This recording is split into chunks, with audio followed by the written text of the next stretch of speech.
Well,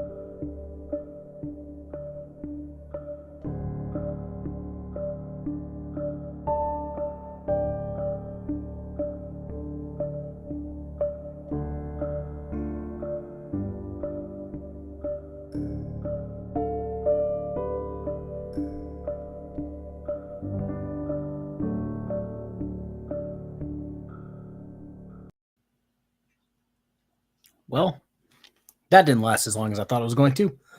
Anywho, I'm updating my Apple Watch. That's what took me so long. My phone kept freaking out, yelling at me about it. From Scotland, what's up? All right, so we're just going to discuss why frauditors are moving to private businesses instead of government buildings. It's almost as if the frauditor game's done. So many have been charged and convicted that it almost doesn't make sense for them to keep trying. So they're going to try to go to private businesses, which make even less sense. Also, if anybody notices randoms here, we are streaming here, Twitch, and on the old Twitter, X, whatever it is. I don't even know anymore. But yeah, I'm just going to try to hit different things. I've got 2 videos to play. Let me check. One is 22 minutes and the other one is, looks like about 10 minutes long. Dear Lord. But yeah, one is Dummy Kruger's video, and the darling, the golden goose of the drama community, Georgia Transparency, may have messed up royally. It's going to be a Dummy Kruger video. And the other one is that, let me get his name correct here, Rights Ruckus Revolution, who decided to audit a private business. We may have a special guest. I'm just waiting for a, yo, what's up? Okay, that's weird. All right. If you say so, random Apple Watch wizard. Okay. Yeah, like I said, which one do you guys want to watch first? Do you want to watch the Rights Ruckus Revolution at the Take 5 quick stop oil change place, or do you want to watch the Dummy Kruger video where Georgia Transparency may have done a dumb? I'll wait a hot second. Jeez, there's 41 people in here already. Let me go see how this is doing over there. I've never streamed to all of these places before. So if at any time my... Hey, I'm live over there too. That's crazy. All right. Technology, kids.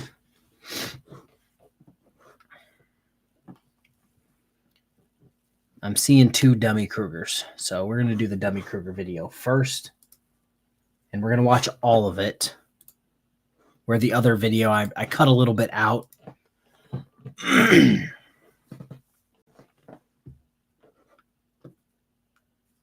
I am streaming on here, Twitch, and Twitter.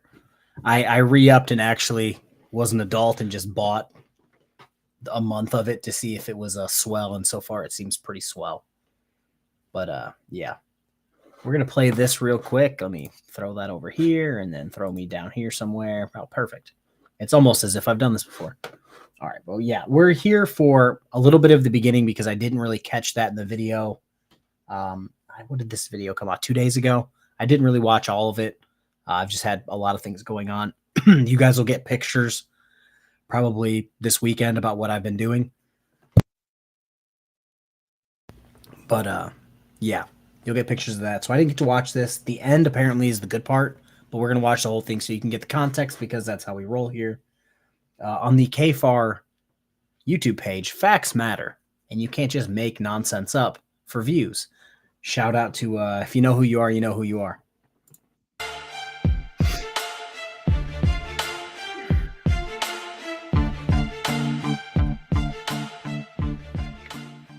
Welcome to the Dummy Kruger channel, everyone.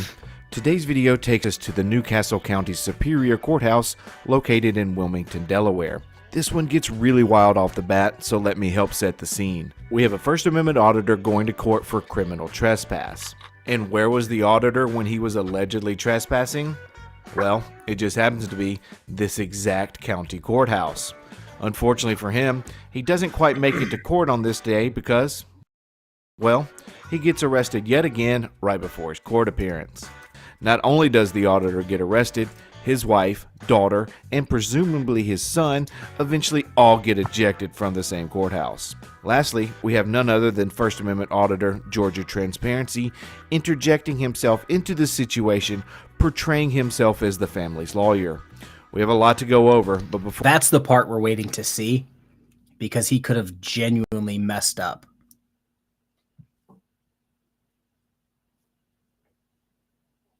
Oh, okay. Yeah, KTZ, I'm just winging it. Oh, shit, you did it from Twitch. Ah, I feel fancy now. But yeah, we're here for the Georgia Transparency pretending to be a lawyer thing.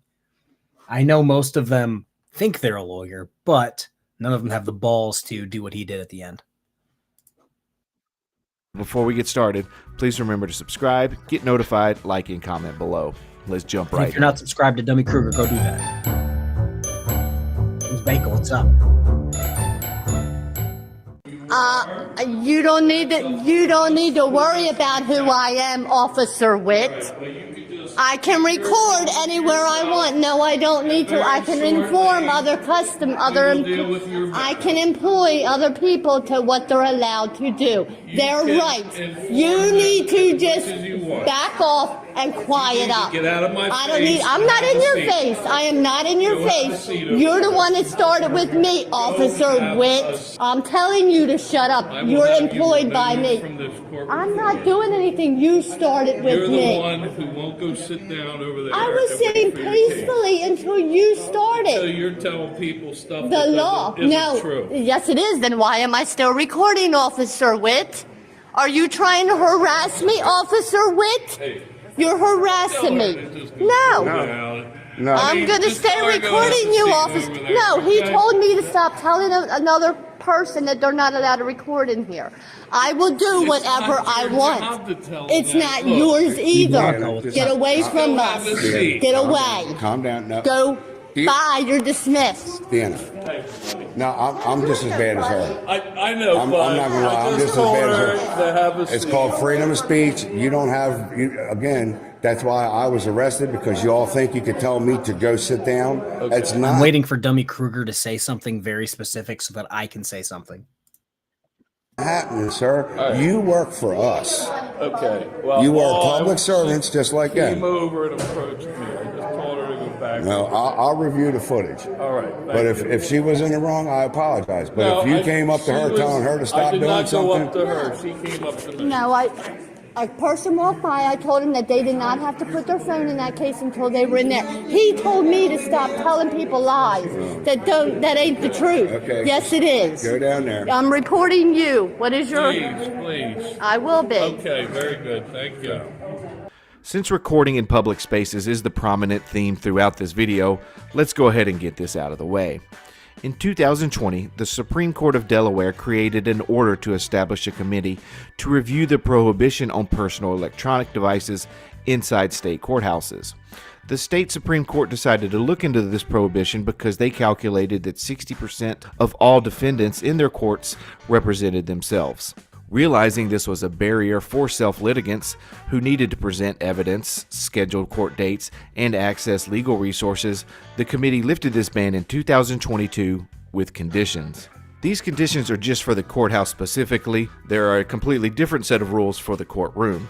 It says PEDs, personal electronic devices, are permitted in the applicable courthouses subject to security screening and the following rules.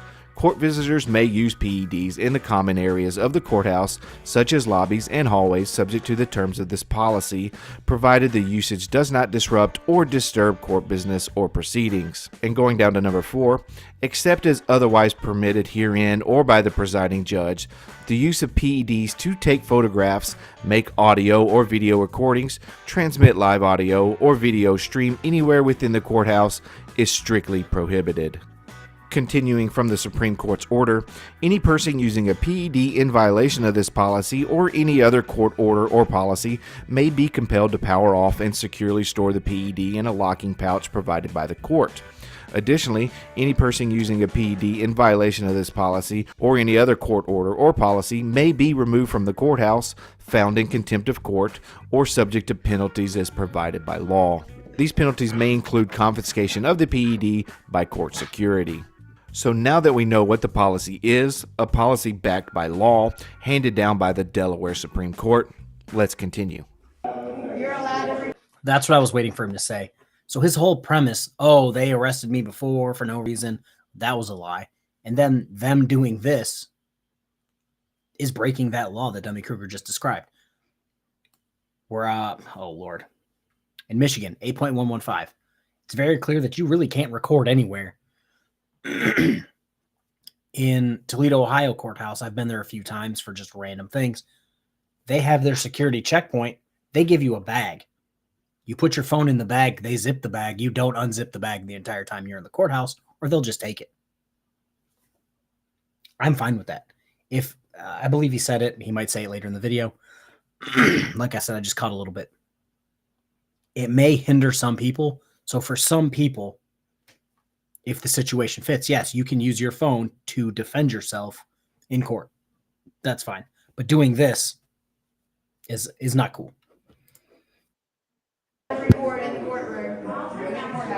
You don't need to put it in the pouch until you go in the courtroom. You're allowed to record your... Also, imagine wrapping your entire family up into this bullshit.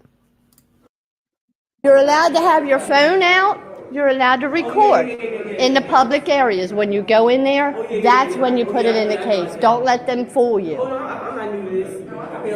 Yeah, they just tried, when I first come in, they tried to tell me to stop recording. I said no. And that's why all of them are up there. And then he tried to tell me, that officer there just tried to tell me, because I was telling another person to put their phone in the bag. I said, you don't need to do that till you're in there. Don't tell someone that's not true. Yes, it is true. You want to tell me otherwise? Going to harass me? Learn the lesson today. You can ask that gentleman right there in the hood. I don't need to ask nobody. But don't come back and tell me to sit down. I'm telling you, calm down. So you don't still gotta calm down. You can't be. You start getting disorderly. I wasn't. Yes, you were.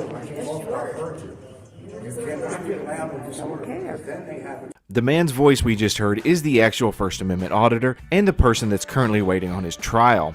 Ironically, he's telling the camera person, who I think is his wife, not to get loud and disorderly or she could end up in jail. He really should have taken his own advice. You cannot use your phone to video or take pictures in the comments. Yes, you can. No, you can't. Yes, All you right, can. so I saw the problem with this last time and I forgot all about it. So I was on my phone looking for it. 3 new members. Casey, Irish Dublin, and then I'm going to mess this up. Cianino, because I can't do names. Thank you for that. Thank you for becoming members. As everyone knows, my memberships are weird compared to everyone else. I put out a bunch of videos all at once, and then I put them out for members all at the same time, and then I trickle them out throughout the week. So if you're a member, you can watch my videos up to like a week early. I do videos and shorts and put them out there. Anywho, back to the video. Can. Courthouse policy states you cannot. Policy doesn't trump law. Have a nice day. Thank you. That's your job. I'm recording right now. No, I'm doing it. We're recording right now. No, it's the law. I want your boss. I want your boss. Ma'am, you have to put your phone down. You go ahead and put your phone down because my lieutenant is telling me that you need to now leave the building. You guys will have a lawsuit. It's all right. No. I want names. I want 9613. I want your cards. Give me some cards. Card. Can I have your card? Your card, No, I please? don't have a card. Okay, give me this. Your, I your got it. ID refusal? If they're going to continue this, they're going to leave. No. I'm just getting ready to ask you your names, that's all. So you're refusing me to go to court? The calls. I'm not Is that how you all are trying to save? Is that how you're trying to save Officer Webb? Where? I can call the Capitol Police. You're violating. No, it's courthouse not. policy. No, it's not.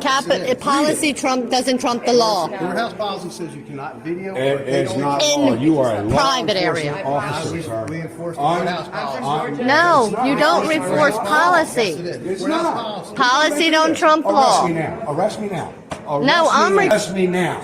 I'm Arrest me recording. now. Why are you not arresting me? If it's against the law, arrest me now. Lieutenant Kerr. K-E-R. Arrest me now. Arrest me now.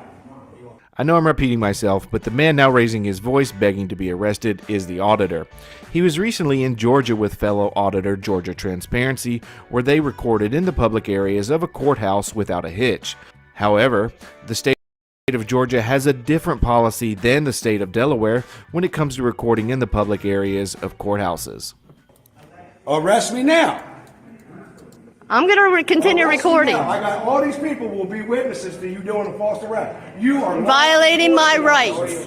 No, I'm not. No, Byron, I'm not. You guys are disorderly by coming and threatening like you arrest. told me. I Like you ain't told scared me. of f***ing people. Hey, what's your bad? First Amendment. Dad. Protected. That's not protected. Byron. No, it's not. Just because you're in Delaware, Okay, it's not say it under one more federal time, law. How about that? Put your hand. There you go. Oh, wow. Please don't arrest my dad. That's not protected. That's not Okay. protected. Yes, it is. No, it's not. Yes. I want your law. You and you. And Oh. You're doing. Okay, so I was doing a million different things in the background. We have a special guest. A special guest that only I knew about. All right, let's do this. Here we go. Tones is here. Hello, everybody. Can you hear me? Yeah, I can hear you. Awesome. Very well. Very well. Yeah, communicating Chile style, out on the open road or space lanes or whatever you want to call them. So, Dave Malik, thank you for becoming a member because that's apparently what we're doing today, guys. Have you watched this video yet? Yes, I have. I may not cover frauditors much anymore, but I still keep up on when they get arrested. And yeah, first of all, the wife's voice is annoying. It's like nails on chalkboard, but I persevere. What's funny is it's great that we're at this part because the whole, it's not protected. Yeah, there's certain speech that is not protected depending on where you are. That's why it's called reasonable time, place, and manner. Like if in a courthouse, there is a level of decorum that's expected of you. Yeah, I was going to say, of all places, a courthouse is going to be one of those places where they're like, yep, you can't say that. Exactly. We see it all the time with Zoom court and be like, oh, that's contempt. Sorry. All right, let's keep this going. Doing this shit again, huh? Well, I will continue recording. This is harassment. Harassment. Go ahead. I'm not fighting you. Go ahead. Rip my Where's my keys? Harassment. Where's my keys? I don't have them. Where's my keys? You had them. So now 3 people. All of yous will be sued. And I will continue recording the whole time. I will continue recording. According to a live stream on Georgia Transparency's YouTube channel that took place this morning, Monday, November 20th, the man in cuffs was charged with disorderly conduct and failure to ID. The failure to ID charge came at some point during the booking process. The auditor also informed GT's audience that there were multiple people around during this incident, including at least 3 children. This live stream has since been deleted. Watch me. I'm suing you. What, right now? You violated our rights. I'm the one recording. I'm the one recording. I thought you were locking her up. Save your ass. I'm recording. You need to let them cuffs off my dad because I'm telling you right I'm now. the one I recording. got a big lawsuit against Georgia. I'll come after y'all too. I'm recording. Georgia Transparency. I'm one that you said is in the wrong. I'm Is video roboting? I'll meet you downstairs, bro. case now. So the family makes their way down to where their father's being held and where Georgia Transparency appearance via telephone call. Yeah, they got him down. They got him down in the jail cell right now. There we go. Nope, he was out in the hallway, and they told my dad that they were going to lock us up, and my dad was like, "For what?" And they were like, "Because you're not allowed to record. It's policy." He said, "Policy don't trump the law. Like there's no law saying that you can't record." I don't know what they're charging him with. They were freaking being real like Rude. they were being really rude, and then they were sitting there putting the handcuffs on and just bending his arms off. Like they're just being assholes. Nope, we're in Delaware. That's why I said you should have came up here because you'd have a ballpark with these people. So personally, I'm not going to reach out to another frauditor who doesn't know what the hell he's talking about for any type of legal advice. Just my opinion. Oh, they could always call Squeak. I mean, that guy's a great lawyer. Is he still around? I have no idea. But funny thing that, the whole thing about, policies don't trump law. And I happen to have, I think I mentioned it a while ago. I'd mentioned it to you guys on one-on-one, but Arizona v. Kenton, I believe, or maybe it's Adderley versus one of them. It says that the government has the same rights as a private property owner. So in a sense, like the whole idea was, policies doesn't trump law. It's like no, like if they set policies for code of conduct or whatever in the building, they have the right to enforce that, just like any business would. No shoes, no shirt, no service. Same thing applies in a government building. The administrators do have that right. So for those of you who didn't watch my long, drawn out arrest video for public safety and official misconduct, apparently tell me if this sounds right. So this guy came on in the comments talking about, I'm going to pass the bar exam soon and everything that you've said is wrong. And what was the first auditor to jump in and be like, yeah, KFAR doesn't know what he's talking about? Rogue Nation. Yeah. And on that note, you don't know. That guy is he is so falling into, falling due to his own actions. Ironic, but he is just falling into obscurity. Like he can't audit anymore. He jumps into, he comments on my videos and community posts because he's just desperate for attention, and it's kind of pathetic, really. I mean, it's. Well, did you see what he was doing a little while ago? Where he was.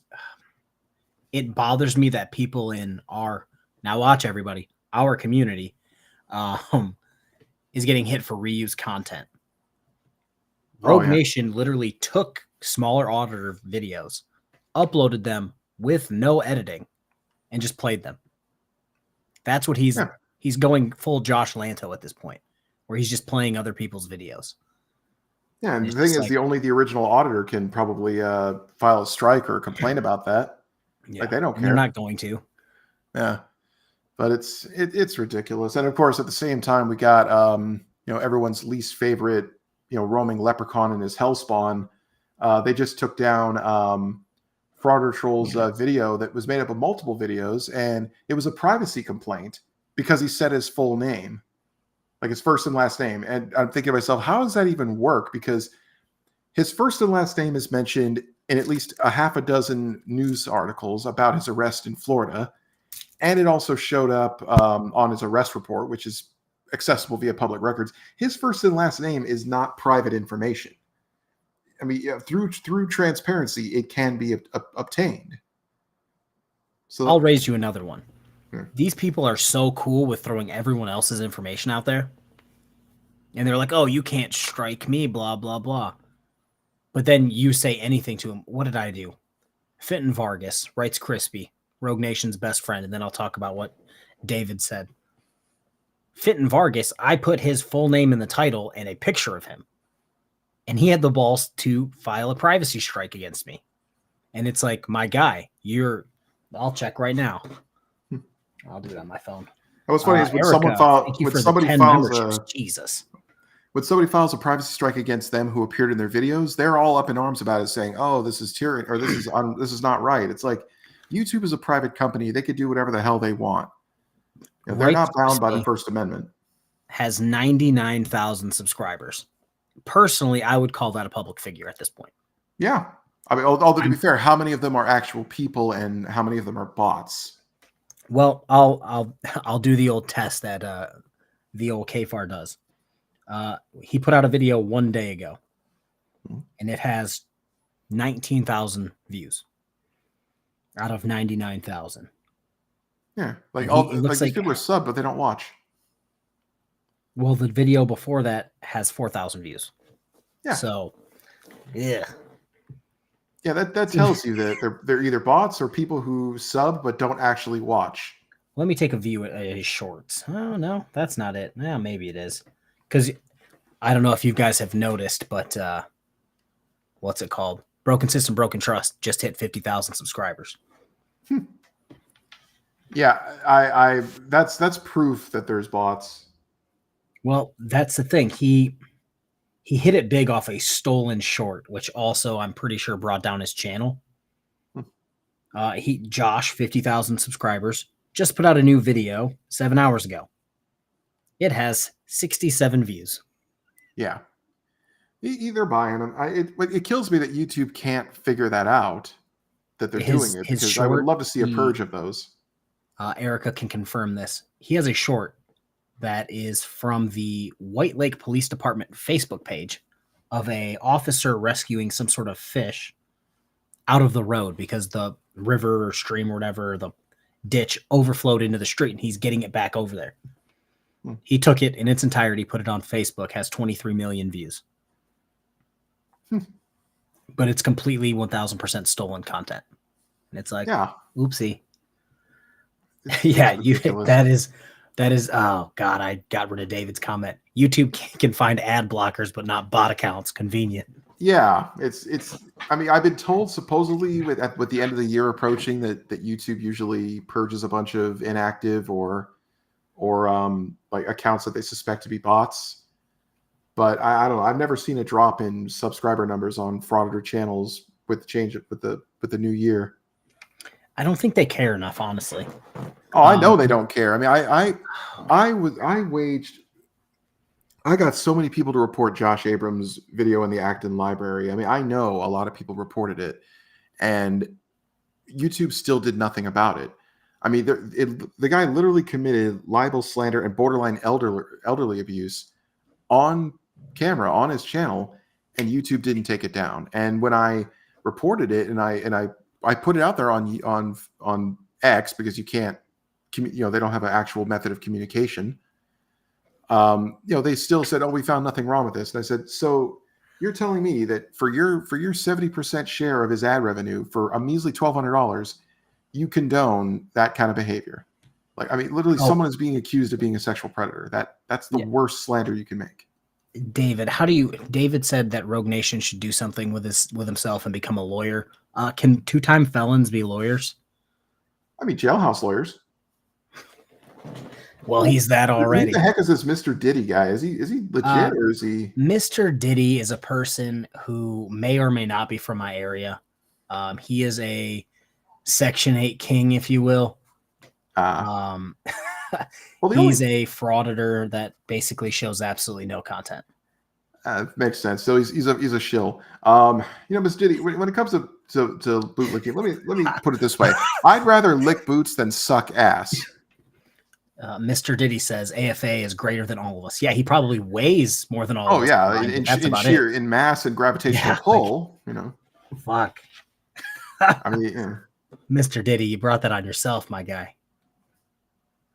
Where did I just see it? Somebody said that it depends on the felony. Okay, that's fair. Yeah. I think one was breaking and entering, and the other one was trespassing near inmates or some shit. Yeah, the one that he's currently done for. And that's another thing too. He talks about how I'm how anytime any of us cites law that we're wrong or we're not interpreting, it's like it's just your interpretation. It's like, well, the courts keep agreeing with us. Yeah, and the court and the jury of your peers convicted you. Has it ever occurred to these people that if everybody is saying they're wrong and they're the only people saying they're right, that maybe, just maybe, they may be wrong? It's just it's bizarre. It's like with Amagansett Prescott. If everywhere he goes, people don't like him, is it really them? Maybe it's not the people. Maybe it's you. Yeah. Or I always tell people, it's never the camera. It's the asshole holding it. Oh, 1000%. Yeah. Let me see here. And I already did a video explaining how a camera can in fact be something that that could be used as a tool to violate someone. Because the idea that anyone would feel uncomfortable knowing, hey, someone captured my image and then are using it for their own perverse pleasure. It's like this isn't the cringiest take ever. Amagansett is lame, but AFA is the truth. Oh, screw it. Screw AFA. I mean, well, to be fair, someone is screwing AFA. I mean, that's an accomplishment. I'll give them credit where it's due. But then again, beach whales seldom can't get anywhere without someone helping them, regardless. So.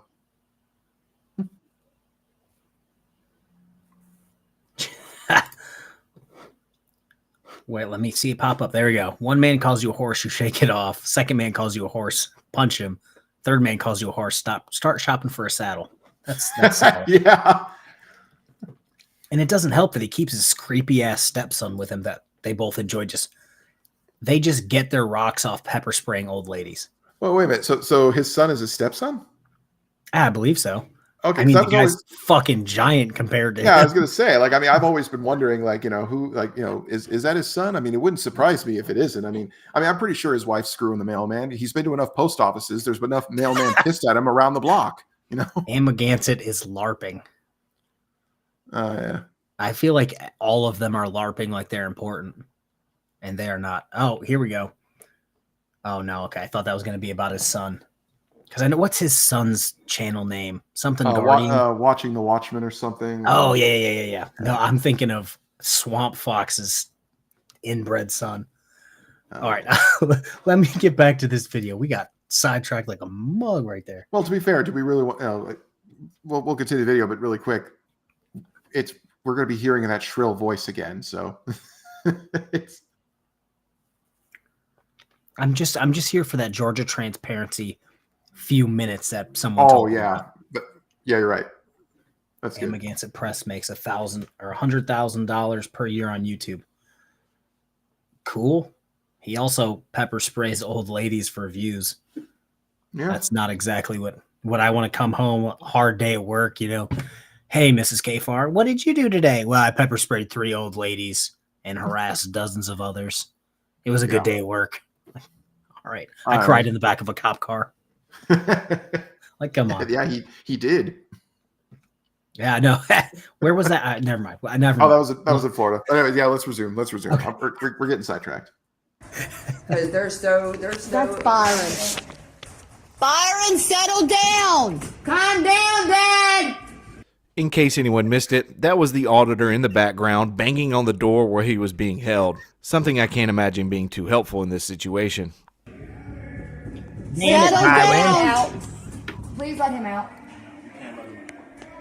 He didn't do anything. He didn't do nothing. I have the whole video right here on my phone. All he said was F you. Which means he did everything. Okay, well, I can show you the boss, video. like, right now. They violated my dad's First Amendment rights. Like, I'm done. You guys, this is unconstitutional. So you're going to close us off? So you're going to close us off? Yes, right now, okay. because we're in the middle of doing Can something. I just say something to my dad? Dad, please calm down! Okay. Sorry. Okay, back up now. Yes. They're closing us out. They're not. Sir? I think closing the Can door you tell us what it's is nothing. for? I don't know. I'm not the arresting officer. He don't know that he's not the arresting officer, and they've all done this fucking period. Here, hold on, I got his boss right here. My dad, what is my dad being charged with? You don't know? You don't even know, so you're going to make things up. He don't know. Let's No, make they them up. can't tell Come on, you. let's make them up. I'm sorry, Kate, can you pause for a second?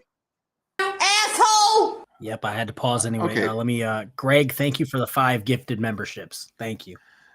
Okay. Floor is yours, sir. Okay, so I got to say this. In a lot of frauditor videos, we've noticed that somebody else, not the person arrested, is demanding information. The fact of the matter is, you're not their lawyer, and you're not the person being arrested. The cops are under no obligation to tell you anything. If anything, I think there are rules against them telling you anything, because that's technically privileged information regarding them. I could, if you called the jail when I had somebody in custody, I could tell you the minimalist of information, unless you were like, yes, I am, big dipshit Esquire. I'm their attorney. Yeah, if you're their lawyer. Then I could be like, oh yeah, he's facing this, and this. His bond is this, 10%. These are the companies we accept from. Here we go. Yeah. So yes, David, all the rest are public, but I can't just give you the entire arrest report, everything right then and there. Yeah, that takes a few days. It doesn't exist right then and there. But that's my pet peeve on this. Like they're saying, oh, you're not going to tell us, so you're just going to make it up. No, they're not going to tell you because you are not privy to that information. It doesn't concern you. You're not the party who's under arrest. Anyways. Also, David, technically it is public information, but it's the same way security cameras at a police station are public information. You would have to go through the whole FOIA request process unless you knew somebody that knew somebody. Yeah, and by the way, Who the that's F is another thing. Joshy? They always say, "Oh, there's cameras everywhere in these buildings." Yeah, they are. And in order to get their footage, you have to file a formal request. They have to review the footage. They have to redact any private information from it, and then they give it to you. And then they're mad that, oh, you're not going to give it to me for free. And it's like, well, Cynthia, the 80-year-old secretary, had to sit there for 6 hours and edit out all of the, personal information and all of the good shit so that we could even give it to you. Yes, we should be able to charge you $6. Like, Mr. Diddy, who is Joshy? Well, there's actually, coincidentally enough, there's a lot of Joshes in the auditing community. You need to be a little more specific. All right, back to the video. Back to Byron. All right. He never once said he didn't know. He just decided not to answer these two women screaming at him, which, quite frankly, I don't think I can blame him. I will give credit to Georgia Transparency about one thing he said this morning about this incident. Why was the father the only one arrested and no one else? Georgia Transparency and the auditor are claiming that it's some sort of conspiracy. I would probably argue it's simply a matter of discretion. So they eventually leave this area where the mayhem continues. All right. They're not trying. You want to threaten, huh? It's all right.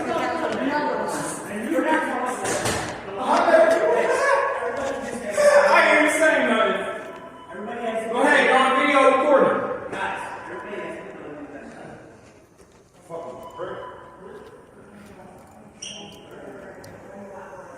Just because you got a badge, you think you all shit. Big and bad. He's big and bad. Yeah, officer like that shouldn't be an officer. Yeah, but if you're going to stop things, we're not going to get anywhere if we're going to start yelling at officers. Okay? You're being nice to me. I'm being nice to you. Let's go. Sir, come on, I got your attorney on the Were you able to make out that last part? It was quick. The officer, speaking to the son, says, "Sir, I have your attorney on the phone." That, quote, attorney is Georgia Transparency. Come on. I wonder if he could be charged. So let's break that down for a hot second. I wonder if he could be charged for practicing law without a license by claiming to be an attorney. Well, so that's my question, because it's not like he's in a regular conversation, like randomly drinking with friends in the man cave in the backyard at a barbecue, saying, "Oh, I'm an attorney," and just no one calling his bullshit. But he's actively telling a police officer, "Yes, I am this person's attorney. I need to speak with them." And it's just like, that seems sketchy. Yeah. Oh, they drop it like a mullet with Ray. What? All right. I read random things. They don't know. Okay, hold on. So I'm not the arresting officer. I'm in the lobby with your clients, just trying to help everybody calm down. And Wait a minute. Georgia Transparency denied that was him on the phone. Didn't they say in the video that he's the one on the phone?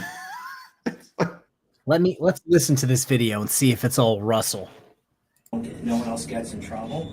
They were having some disagreements with other police, so I'm just kind of diffusing the situation. I don't know what he's being charged with, but we can find out. Are you guys going to the first floor? We're going out for a cigarette. Okay, they're going to go out for a cigarette, but can you remind them that Priorities. they have to keep their voices down? They can't cuss. My voice was down. He started getting rude, But and you're that's being- not guys, professional. if you're as nice to me as you were, it's nice to We him as you are to me. were. It's all recorded. They're going to find out. That was the most childish way to say "we were" I've ever heard. He just said the F word. Okay, so he was cussing and using profanity. It wasn't like that. He just said he was using the F word. Well, I beg to differ, because I'm pretty sure it was exactly like that. No, Byron, I'm coming disorderly. No, This- you guys are disorderly by coming and threatening like you arrest. told me. I Like you ain't told scared me. of people. Hey, watch your mouth. First Amendment. Dad. Protected. That's not protected. Byron. No, it's not. Just because you're in Delaware, Okay, it's not say it under one more federal law. time. So that. How about that? Time to put your hand. There you go. Oh, wow. Please don't arrest my dad. Back to the phone call with Georgia Transparency.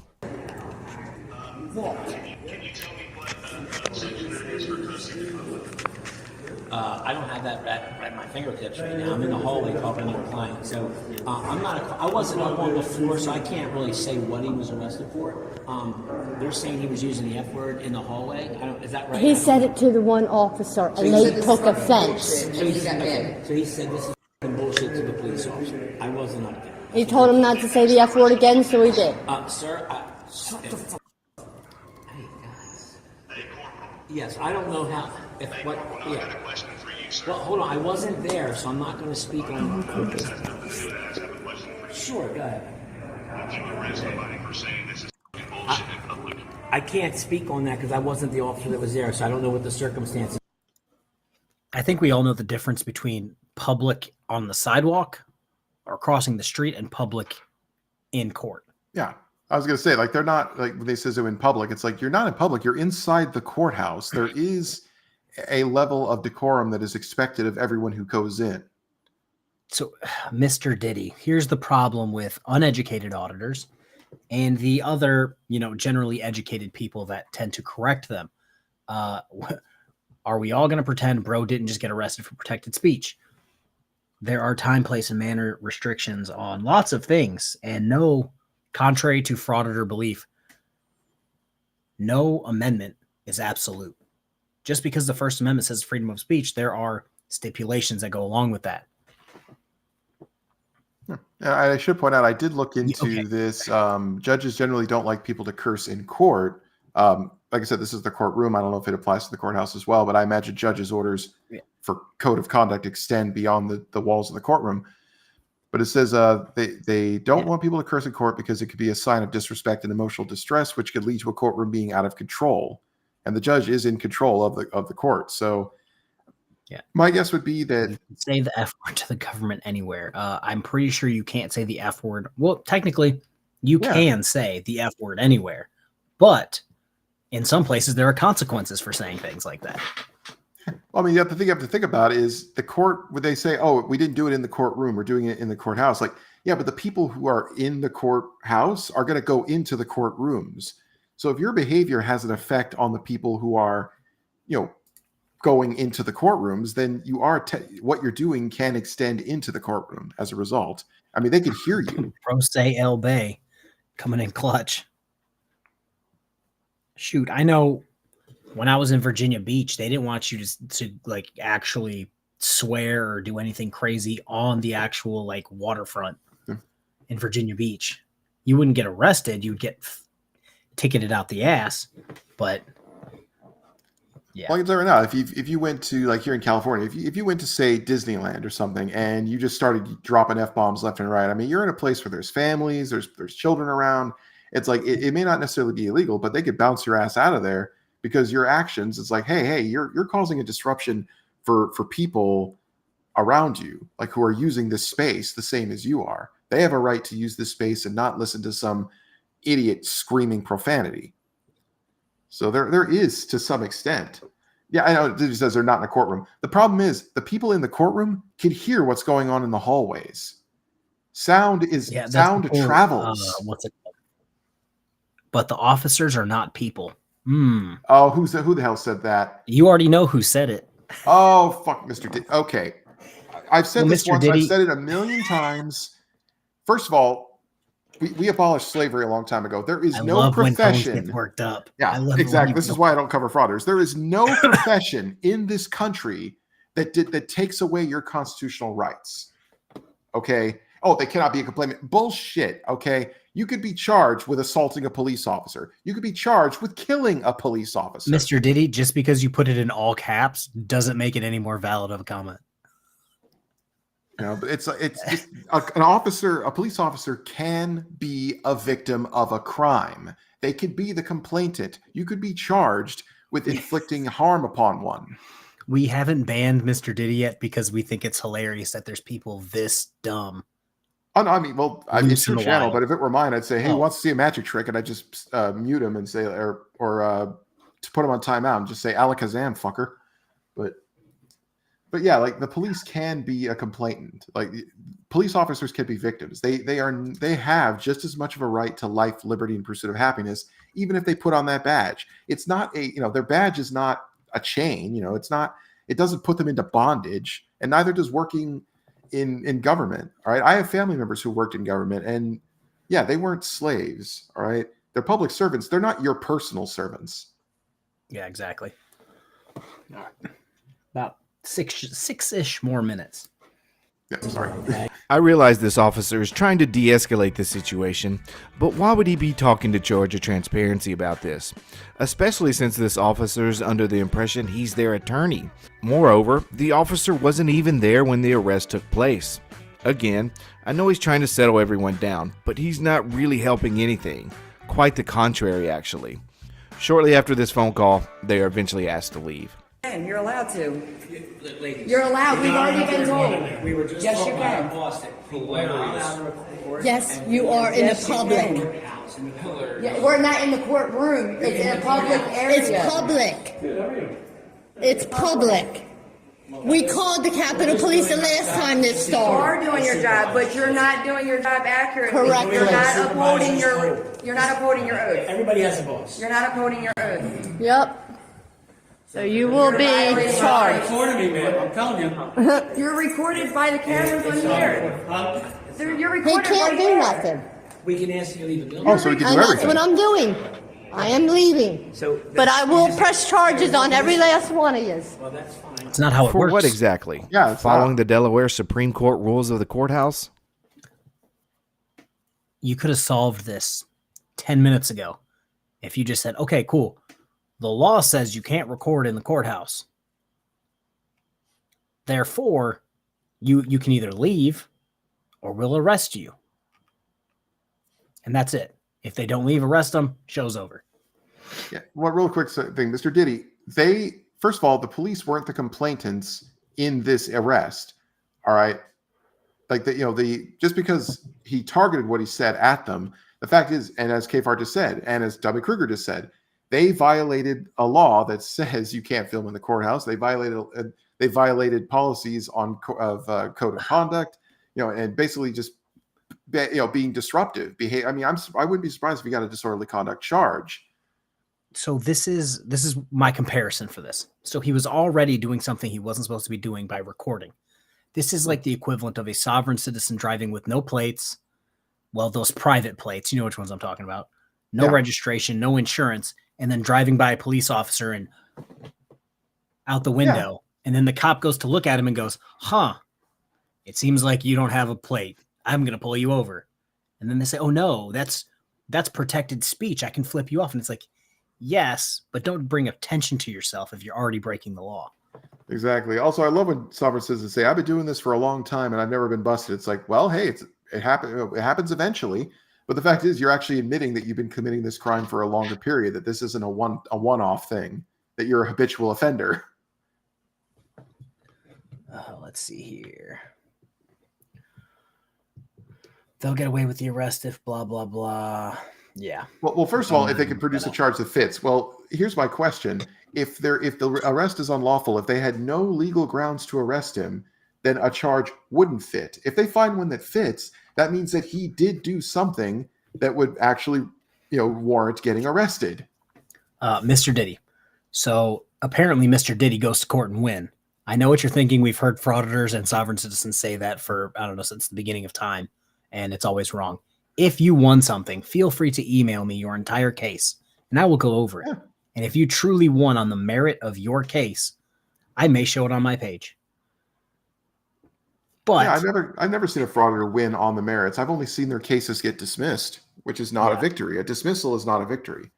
I want verdicts. You're never going to change the law without a verdict or a ruling. You can't create case law with a dismissal. But you can create case law if you try to audit a Social Security office. That's true. United States versus Cordova is forever enshrined as you go film at the Social Security office, you're going to get arrested. I was going to go into that a little bit in the next video, because I think that case has something to do with why they're like, I'm going to go do a private business that really can't do much. All right. You guys are getting ready to be on YouTube. All of You're going to be on YouTube. No, it's not going to be in a good way, though. All right. And then I'll have a lawyer to file. Just make sure you guys put your comments on YouTube too. Oh, they're going to see everything. It's Okay. live. Dropping F-bombs and everything. Oh, yeah, okay.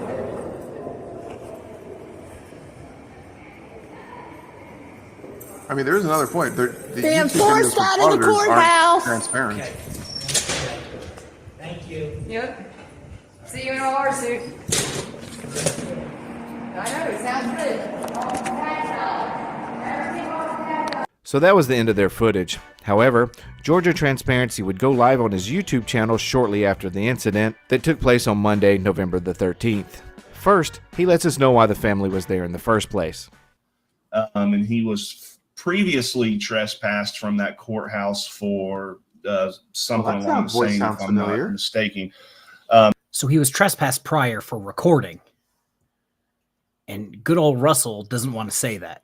Also, yes, Tones, this voice sounds awfully familiar. Like we just heard it on the phone like 5 minutes ago. Yeah. Just for being there, and recording he was there today to show up for a court date, and then was doing what we Americans have the right to do in this great country, is to film our public officials and to demand that's government the one transparency. great and that sort of thing in this country. Notice how the narrative begins to be spun right away. According to Georgia Transparency, he was previously trespassed from the court just for, quote, being there. After watching this video, I'm having a really hard time believing that. Basically, I mean, look, I mean, they were in a public area, common area, as the other gentleman said. I believe his name was Lieutenant. Information given to me, that was Lieutenant Kerr, which was the first. It's about a 15-second clip, so I'm going to show this clip once again, and just listen to what this guy says. Like, I'm sorry, I can't pay attention to him. I'm just looking at how sad his dog looks. That you can't. It's because Russell's eating all of demand its food. transparency from our government officials in common areas, in public, basically in public. Again, with more narrative spinning. According to Georgia Transparency, this policy is in place so citizens can't demand transparency from government officials. But, according to the Supreme Court, this restriction, as well as others, are in place to help maintain safety, security, proper behavior, order, and the administration of justice. As the U.S. Constitution, none of laws can be superseded, especially by policy. I mean, especially by policy. Policy is made to enforce what the employees have to follow, such as the police department, stuff like that. They're bound by their agency's policy and stuff like that. Again, that's simply incorrect. This policy was actually put into place because while attorneys and employees were able to have their personal electronic devices in the courthouse before 2022, citizens could not. The policy eliminated that prohibition with certain rules that have to be followed, like no audio and video recording. Okay, hold on. Here we go. I'm with them right now, and we will send you up. Okay. I'm with them right now. We will send you updates when he is out, and they did place a warrant for his arrest for not showing up to the courtroom after being illegal. Okay, all right. So I guess this person here is actually with them. I believe I know who that is. And so he was arrested before he went into court. So he showed up to his court date. He showed up, and he was recording and documenting his stuff outside the courtroom in the common areas, and they arrested him. Now he's got a failure to appear, a failure to appear for being arrested for exercising your rights. Wow. That's insane. That is just insane. He calls it insane. I call it effing around and finding out. Back to his live stream that he deleted from this morning. I was only about 3/4 of the way through it, but there was one thing suspiciously missing. Even though he had an entire week to research and inform his audience of the policy in place, strictly prohibiting audio and video recording throughout the courthouse, he failed to mention it even one time. Wouldn't that be pertinent to the story? I'd argue yes, because this entire circus began when the wife of the auditor was told she couldn't record in the building, something she completely ignored until getting the boot. I suppose maybe it was just a small oversight from our freedom fighter. Anyway, I think that's where we'll end today's video. Please remember to subscribe, like, and comment below. This is Dummy Kruger, and I'll see you guys on the next video. All right, well, KFAR's not back again, so hey, it's my show now. You're tuned in to Tones ASMR. I'm here in the Damn it. background. Well, obviously there was a couple things. Mr. Diddy. Oh, what did Diddy say now? Oh God, You know- Mr. Diddy. He says this stream sucks. Then leave. Let me just go over Mr. Diddy. Let me go over his stats real quick. I've done this to him before. If it was me, I would have probably been unalived by embarrassment alone. He's got 14,000 subscribers, almost 15,000. We'll round up. It's 14.7. He released his only videos are from, his most popular is from 2 years ago, 4.7 thousand.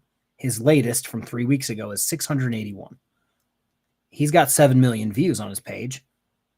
And I will, let me see here, show my millions. Let's go. He has basically 2 shorts, which, as we know, mean absolutely nothing if you do the math of views per video and length. He's got a 4.7 million short and a 1 million short. I have 4.5 million views. You probably have more than me. And I'm pretty sure none of them are from shorts. Yeah. Mr. Diddy, holding your phone like this and harassing people does not original content make. Amen to that. By the way, to address something Georgia Transparency said in his sermon there, when someone said, policies can't supersede the Constitution. Sorry, Cox versus New Hampshire clearly defined that reasonable time, place, and manner restrictions in the interest of public safety are constitutionally, do not go against the Constitution. They are allowed. So that is a fact. Like free speech or the First Amendment is not absolute. All right, it has been established. There is case law. So every time someone says, well, the Constitution is at the very top, nothing can supersede it. No, it can. Something can.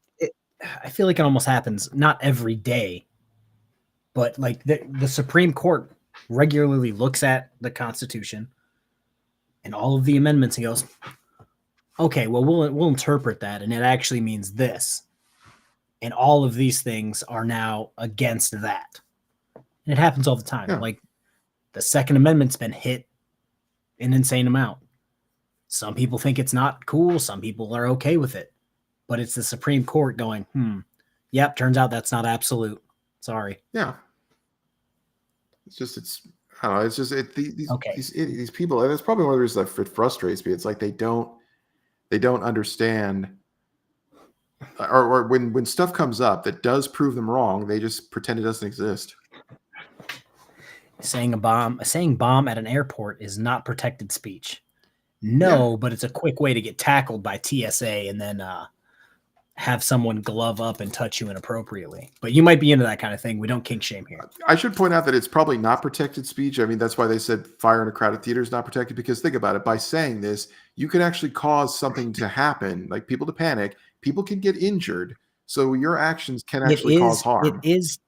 You can say it, but it's one of those things where it's like you can get in trouble still. The police probably wouldn't be the people that would take you out back and beat you.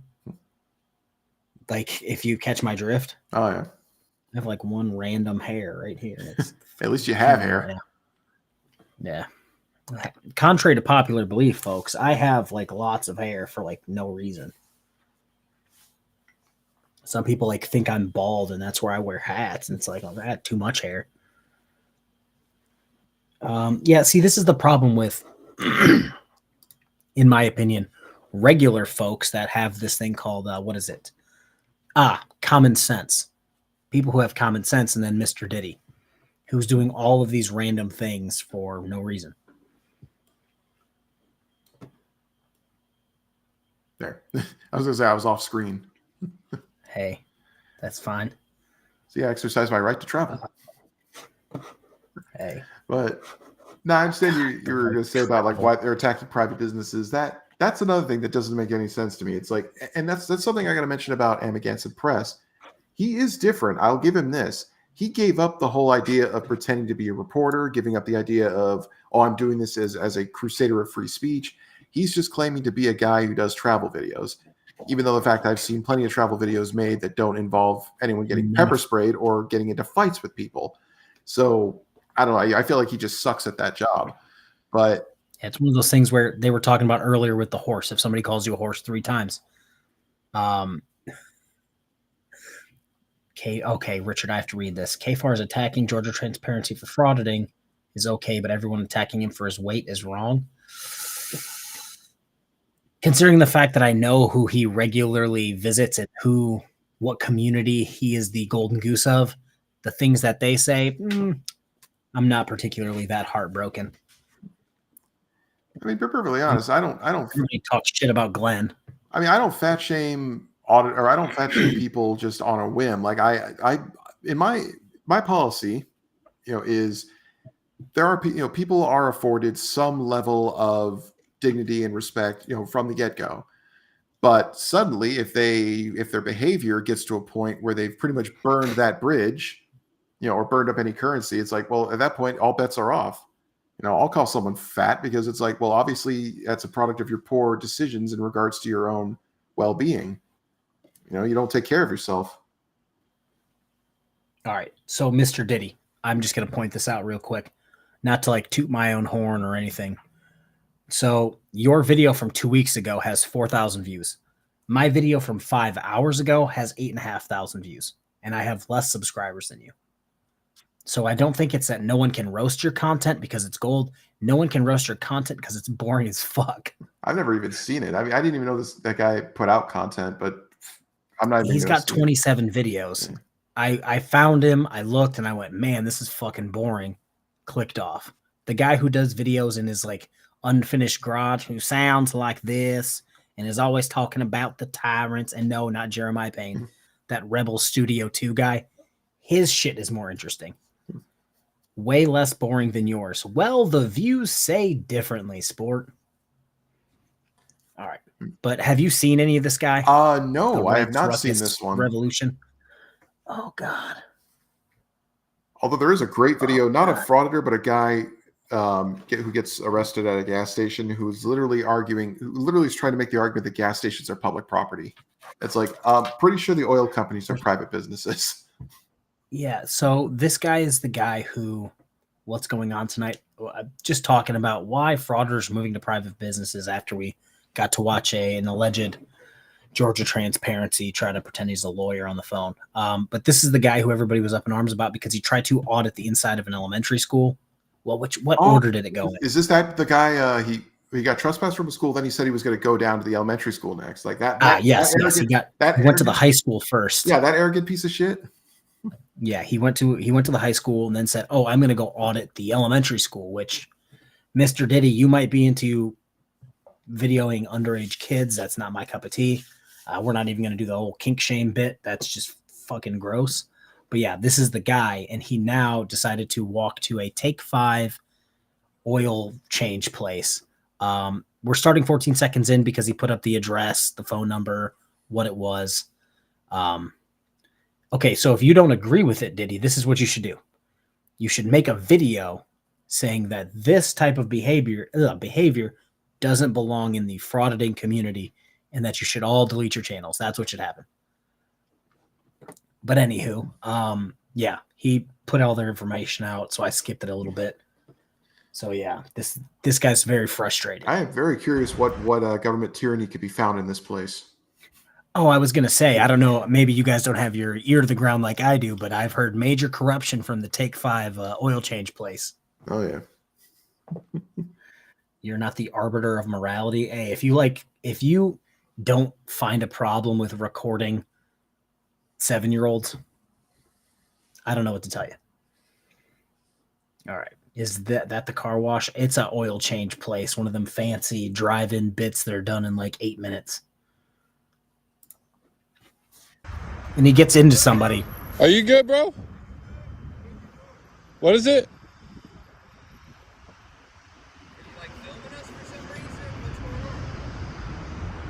What does it look like I'm doing? A what? I don't answer questions. Okay, so what an Hey, I got a car, question. brother. I will answer that since you want to assume I don't have a car. I got a Kia Optima. Yeah, I'm on foot. I got a Kia Optima. Jeez. That's not what I'm here for. You're weird. You're weird. This right here is public property, bud. This sidewalk's yours? This sidewalk right here is yours? I'm kindly declining. Get back to your fucking job instead of worried about my camera. Oh yeah, that's kind Doesn't of look like You there's guys any cars there. came out here and got involved in my camera. That is your dumbass mistake. Okay, wait, hang on. Pause a second. There is something I got to bring up when it comes to private businesses. First and foremost, if a frauditor shows up there, they were already there. They were going to be there whether you showed up or not. It's their place of business. They can't leave. Yeah, like they've got a job to do. They're going to be there for 8 to 12 hours. Yeah, so when the whole idea of, oh, you guys engaged with me, it's like, no, you travel to them. The first engagement is on you. You made the conscious decision to go there. That is engagement. Yeah, you traveled to my workplace while I was working. Yeah, like that's the active engagement. So it's like this whole idea of, oh, I didn't do anything. They engaged with me. It's like, no, you made the conscious decision to go to their property. Like they never understand. They fail to mention that fact. Because I don't remember seeing footage of him getting forced at gunpoint to go to that this place, this Take 5. He doesn't have to be there. There we go. Okay, well, that's rude, Mr. Diddy. Diddy is defensive. But yeah, if you notice, this is the problem. Like I made a joke. We made a joke earlier about all the corruption that takes place here. If you were fighting corruption, if there was actual corruption at a government building or like a police department, a fire department, a post office, you catch my drift. Sure, you can try to be an investigative journalist and dig into that. But the Take 5 oil change place, like what corruption? Like, are they taking your tax money? It's like, oh, wait, they don't collect your tax money. Oh, are they arresting? Oh, no, they're an oil change place. Are they changing the batteries to the secret tracking devices that they put on everybody's cars? Yeah, like what are your allegations? Like, why are you there? If we both know that frauditors do this shit for views so they can get paid on YouTube. Like, that's it. They're not really out there to the activists that they claim to be. They're not. Yeah, they're not. If all of them started off their video with, hey, I'm XYZ and gave their actual names. I'm at XYZ because we've got, somebody told me about these allegations. We're here to see if any of that is valid. The response they get from social media, from people in the public would be much better than what they currently get. Yeah. But instead, they want to show up and give a working dude in an oil change place a hard time. Yeah. And I'm still trying to figure out what branch of the government, executive, legislative, or judicial, that the post office serves. I mean, I've gone in and asked them. It's like, yeah, what part do you guys play in any kind of, in any kind of governing of the state? And they just look at me like I'm from Mars or something. Yeah, but heaven forbid you try to ask like actual questions about things. Yeah. Confrontation for video views and YouTube dollars. Factual information. The fuck back in there.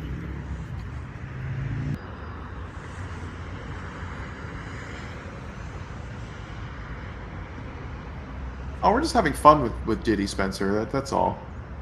This is guy number 3. It's coming up on talking. Because everybody likes to be injected into my video. How you doing, man? Good, man. Is there anything I can help you with? No, I don't know why you'd come out here to help me from the public sidewalk. I'm just wondering what's going on, man. You doing okay? I'm perfectly fine, brother. You want water? Pretty sure he has a right to be on the public sidewalk, too. If you have anything, let me know, okay? Yeah, you guys could probably get back in there and do your job. I'm doing my job. Have a Oh, good yeah, one. KOS has got You a too, point. man. You too. This guy came out here just to say what's up. Ask me if I'm all right.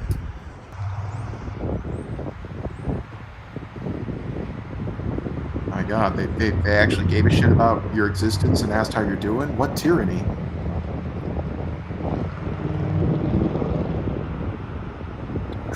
Dude looks like he's a member of Leonard Skinner.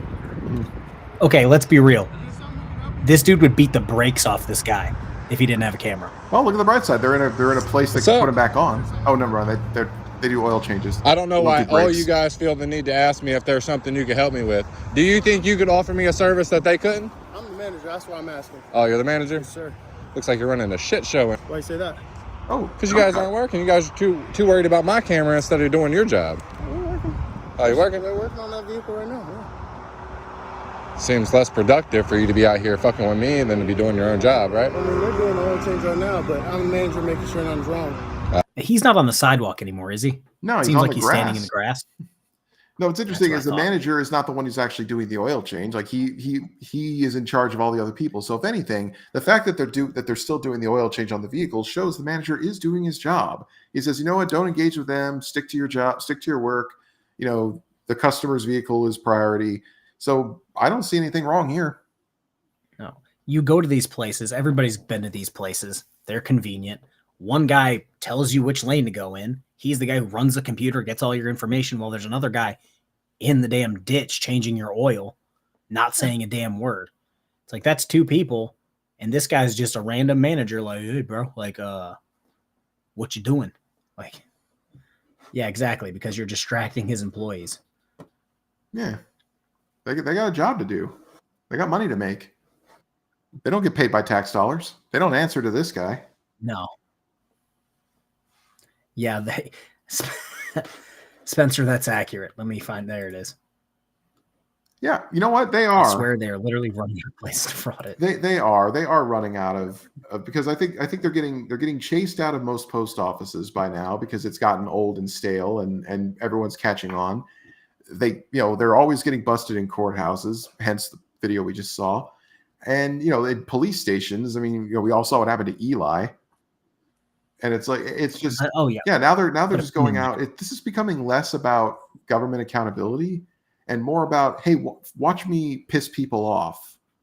It seems like it's been so long. I think it was me, Kick, Blue Bacon, and Paul Carroll on with B Squared.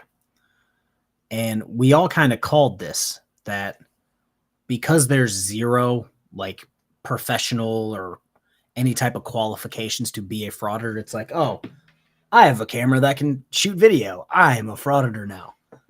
Because there's no qualifications, there's so many, they have to escalate what they're doing when they cover this so that their video can stand out and get more views. And because, like you said, post offices are played out, courthouses, they're just getting arrested because most states have it where it's like, okay, you can't record anywhere in the courthouse. You can have your phone, you can text, you can use the internet, but you can't live stream on YouTube from the courthouse. Exactly. So they can't do that. Can't do it there. In New York, they had the law where you can't come into the court or police station and record. And then Long Island Audit won, but then the judge was like, yeah, we're going to put a stay in that. So until it gets heard again. So fuck off with that win. So it's like police stations are off limits to most people. Yeah. It's like, where are you going to go? Where are you going to get an interaction? Bear in mind, New York is one of the most liberal places you could think of. It's like, like they're like that. You'd think they wouldn't be that strict, but they are. It's like they decided, yeah, you can't film inside police stations. There's victims in there. Because it's not.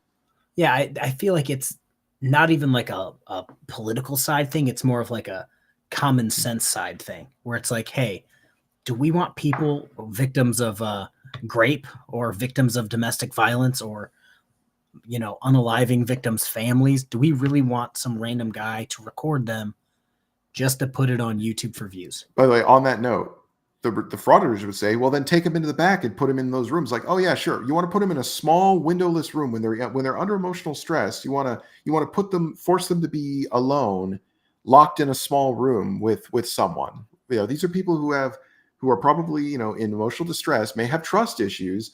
Like allowing them to, not to be in a labyrinth, to be in the lobby, able to sit down in an environment that is designed to be welcoming, so that they could be at ease and give their statement. Yeah, that's what the lobby is for, dipshits. Yeah. Long Island Audit needs to be in prison for that study. So that's why I made that. It actually did kind of well. I did that video concerning Long Island Audit going to the police chief's house in the middle of a workday, knowing he wouldn't be home, so that he could freak his wife out. What else did I throw in there?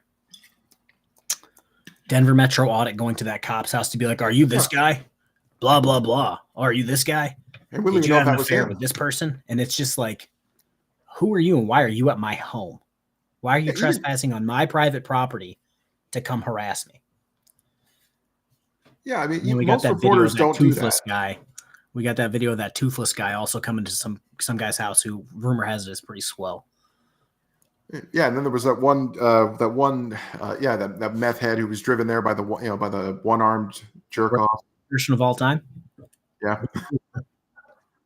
It's just, oh God. I mean, what's funny is there are actually more laws out there that say, like going to someone's home is off limits. I mean, there are some states where if you're there and they want you gone, they could do whatever the hell they want. You can't. I mean, I'm surprised that PayPal Patty and all of his roaming up and down residential streets, looking inside people, checking people's car doors. I'm surprised he didn't get himself iced. And I would have covered it. I may have chuckled a few times, be like, "Well, we told him that this exact situation was going to happen." Yeah, exactly. Yeah, castle doctrine, Johnny Bravo. It's like it exists. Yeah, well, especially with the police chief's wife or the commissioner's wife. I forgot what his job title was. But you go to my home when I'm not there to talk to my wife about something that she probably doesn't know about to freak her out. And then you're mad that like 20 officers show up. Yeah. And he's like, "Oh, it's because it's the police chief." No, it's because it's a police officer's home and you're a convicted criminal. Yeah, it's a police officer's family member. I mean, there are, what is it? In some countries, I mean, I can't say specifically which I'm sure it varies, but there are some countries where very large organized crime organizations will target police officers and their families as a form of intimidation or retaliation. So they take that shit seriously. They'll shoot up cops' homes or attack a family member while they're out on the street. It can happen. Cheshire Cat, thank you for the membership, and then thank you for gifting 5 more memberships. Dear Lord, it was a great.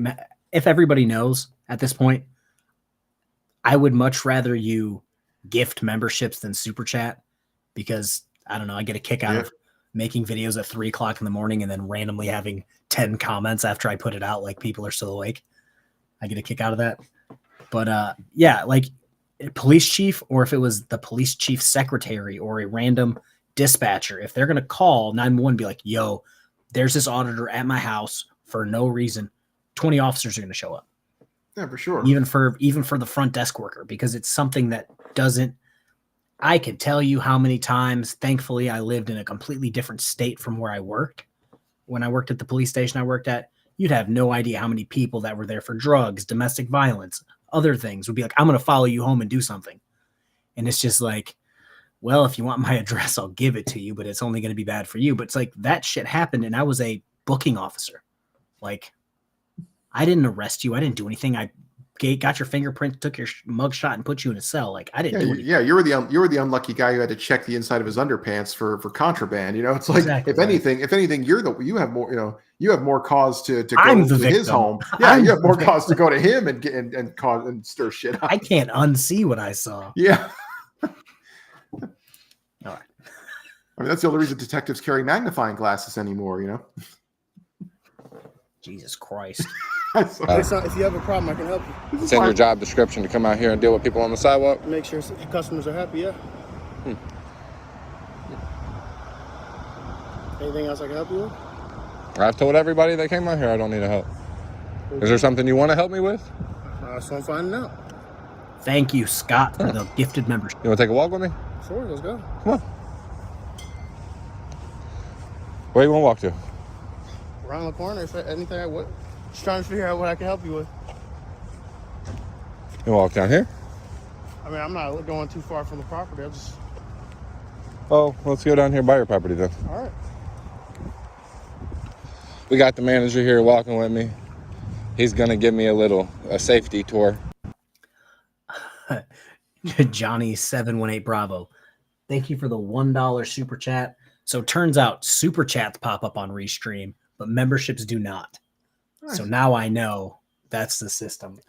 StreamYards, I believe, is the same way. It's very odd that they haven't updated that yet. Like it's just happened last week. Well, I think super chats do show up on StreamYard, and you can even bookmark them. Oh yeah, they do. But memberships, for some reason, no streaming thing has caught on that membership gifting is a thing, even though it's been out for like months. Yeah, I don't stream enough. God knows I probably should, but it's like maybe I'll have more free time later. But yeah, that's why I just like purchased the real plan for this so that I can stream to like 5 different places and then do a bunch of crazy cool shit. Nice. And it was like $16 because I'm like, oh, I'm going to make an effort to stream like I used to. No, I have a camera with video. I am a journalist. I wish I could find the page where it's written in crayon that says I am journalism. Yeah. Oh, I should sue. He stole my sidewalk audit. Oh, yeah, he's auditing the sidewalk. I'm pissed. I'm pissed. It's like we must fill the cracks of corruption. Yeah. I didn't even think about that. I literally did one tyranny. today. What's funny is, not to go on a tangent again, God knows I do that too much. But I actually was doing some research, and I was thinking about maybe if I go back to doing my TLDR videos, which I kind of miss doing. It was basically taking my comments and just reading them out loud to a microphone. But you know how they always some of these fraudsters make their own press passes. Like there are organizations who actually they do issue press passes. Like they like to say, oh, they don't, but no, there are organizations who do, and they do tell you the rules of conduct for being a journalist. Like there are organizations that they live and breathe journalism, and nothing that frauditors do is remotely within the bounds of what they talk about. Like, so this is something that actually bothers me about the press passes, because the press passes, even if you print one off at home and laminate it and get a lanyard, it tells you a minimal amount of information about the person. But even then, that's enough. That should be like enough information to be like, oh, you're from this place. Your name is this. Yeah. Okay. Like my fancy press pass, like it says KFAR News Network. And then it tells you that these credentials are certified below in the pictured, individuals in good standing, blah, blah, blah. And it's a picture of me with my name that says press. And it's like, at minimum, like, have I gotten my kids out of school with this press pass? Yeah. Yeah, I have. Just saying. But it's just like, at minimum, it says who you like work for and what your name is, which in the grand scheme is what most of these people are looking for. Yeah. Not that you're just some creep that's going to take this into the bushes. You know what I mean? Like, and Scott makes a good point. Real actual journalists identify. I've read their code of conduct. It actually says journalism through deception is frowned upon. I admit there is undercover investigations, but like the fact of the matter is, like, it is frowned upon. Like there was a case where some journalists got a job working for a certain company, did not disclose they were journalists, and that's how they got insider information for their story, and they actually got in trouble for that. And so, like, no, you cannot take a job with this company under false pretenses and not disclose the fact that you're only here because you're gathering content for a story. So I'll raise you one. If you remember back a few months ago, Georgia Transparency and J-Town Press caused a scene that had the cops come, and then that older actual journalist that worked for like the town paper rushed over and was like, oh, what's going on, blah, blah, blah, because he's trying to get information on the story. Yeah. And then they kind of break it to him that like, oh, we were the story. And he kind of did what we just did, like, oh, well, what's going on at the Take 5? He's like, oh, well, why were you guys there? And they're like, oh, we were there. That's what we were there for, to like cause a scene and to get content. And he goes, oh, that's not journalism at all. And then he's like, oh, well, what's your guys' name? And they like didn't want to give their name. And he's like, for everything I write, I put my name so that people know who I am, what I'm about, so I can get the credit. Yeah. And they're like, yeah, no, we don't do that. And he's like, oh yeah, journalism, that's not what you're doing. Exactly. It's like a journalist was calling you out for not being a journalist, but you're still running around going, I'm a journalist. I mean, I actually have written letters to like the National Public Photography Association, like, or the I think the U.S. I think the Society of Professional Journalists. I can't remember all the acronyms, but I've written emails to all of them, basically asking them, look, I know frauditors is a very small topic. It's probably nowhere near your wheelhouse. You guys could care less, but I would like to know if you've heard of them. Can you weigh in on this? Do you consider their actions or their conduct to be in any way a reflection on the profession of journalism? I was about to say, you guys need to address this because they are running your name through the mud. They're making journalism look bad just by saying they're journalists when they're not, but it's making you look bad. one thing they did confirm on their website that I did find in regards to press passes is it actually is considered fraud or forgery if you create a press pass claiming to work for a news agency you're not employed by, or if you create a press pass that looks like it was issued by the location that you're trying to gain access to. Like if you were someone who, say, you made a fake White House press badge, you could go to jail for that. If you made a fake press pass for a concert venue, you could probably get in trouble for that. Yeah. From my press badge, the KFAR News Network pays me very handsomely to do the work that I do. Yeah, why aren't they proud enough to put their names to their activism? Exactly. Journalism? I know we've gone off on a tangent again, but we'll play this video in just a second. But to talk about that, when I started doing this, they were all about throwing their channel name at everyone who would listen. Oh, I'm on YouTube. This is me. You'll be there. You'll be looking bad on this channel on YouTube, on Twitter, on. And now they're like, oh, Facebook, you'll find it. Blah blah blah. You'll see it. Like and now they do their best to completely ignore who they are and never give a channel name because they know, as you guys have seen and will continue to see, okay, you did something stupid and are now putting it on a private company's social media platform, for lack of a better term, because contrary to popular belief, well, not popular among the frauditing community, YouTube is not the government. Yeah. They don't have to let you do anything. So yeah, privacy strikes. That's why they don't want to give their names. Because at the end of the day, anyone that they record can just go and be like, yeah, I don't want them making money off my image. This is me. I'm in the video. Can you take it down? Like, that's why they don't want to give their names anymore, because they're scared that that'll happen. Yeah, on that note, there is something I found out. It's called right to publicity. And if you are using someone's likeness, and audio in something that you have created for commercial purposes, meaning it's for monetary gain, technically, yeah, you are doing, like, you need their permission for that, because they didn't sign a waiver that says, yeah, you can make money off of the use of my likeness and voice. Yeah, and there's another thing, because Rogue Nation is kind of like, oh, well, if we can't do it, you can't do it. And it's like, I genuinely think from the people that I've talked about that have filed privacy strikes, they're like, we don't like their spin on what happened because they're lying. But you're telling the truth. Yeah, look at Russell. Russell gets hit all the time now. Yeah. But it's like, you guys are telling the truth of the situation. You're not slandering me. You're not demeaning me. You're not trying to harass me. You're just telling the truth about the situation. And it's just like, I wouldn't strike you because you're not doing anything wrong. Like, no one's going to find me from your video to harass me or send, death threats or anything crazy. Yeah, exactly. All right. Oh yeah, let's continue. Let's get back to this. Yeah, let's watch the idiot. The old tyrannical oil change shop. Or an escort, a personal escort. He's my bodyguard right now, making sure nothing bad happens to me. While I'm out here exercising my rights, they feel the need to follow me around their property because it's more important. Well, I just think it's kind of concerning you guys feel more obligated to escort me around your little property instead of doing your job. I'm just making sure if you want to take a walk, I can walk with you, but I'm just saying there's something. Walking him like a dog, that's what the manager's doing. Yeah. Just trying to get what you try. What we can do for you. If you would like to grant me permission onto your property, I'd like that. Still has to give it. An oil change?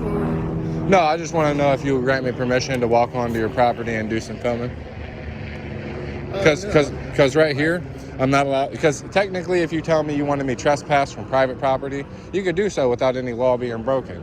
But on public property, it don't work like that. Yeah, that's fine.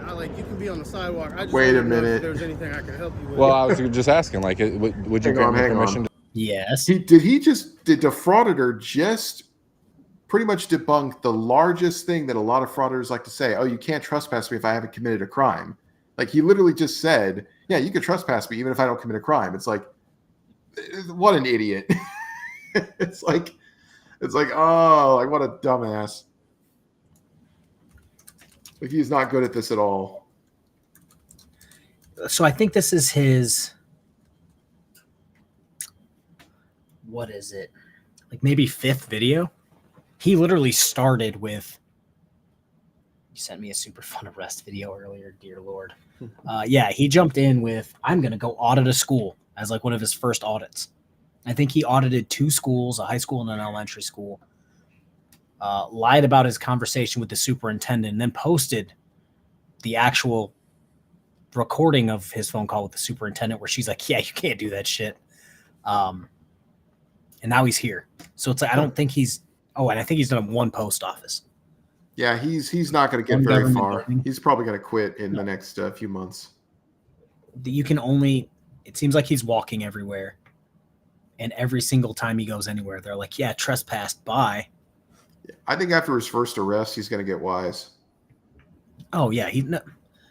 That's where most of them, get washed out. The first arrest where they're like, oh, there's consequences for this shit. Yep. You mean it's not just I'm going to get paid Long Island audit money from YouTube to go harass people? Like, no shit. You have consequences. Dear Lord. Mr. Diddy's back. Yeah, with 151 people watching, my stuff's weak. Good luck with that, though. I promise not to go too nuts on Mr. Diddy, because everyone in the chat is right. Like, we can't let him keep distracting us. But, Mr. Diddy, if you have nothing better to do than be here, if anything, that says a lot about you, man. That just says that you've got nothing going on in your life that's worthwhile, that you have to, if you think we're weak and yet this is the only thing you could do with your time, I mean, you had to have done literally everything else in the world.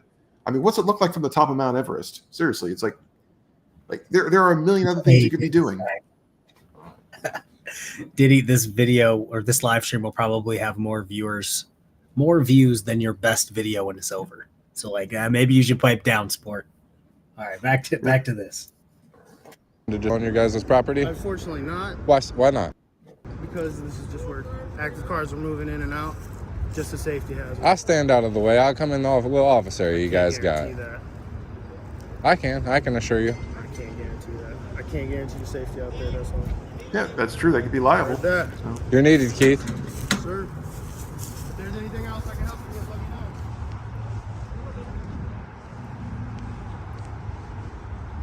know. This guy takes walks with people's. If you guys ever need a walk, or maybe he might even walk your dog for you. Just call up to Take 5. They'll do a personal assistance walk. They distracted your ass from filming the employees, didn't it?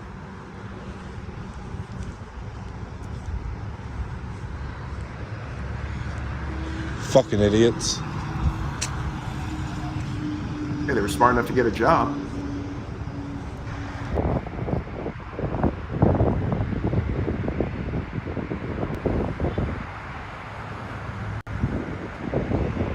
This guy looks like he's coming back out here to talk to me again.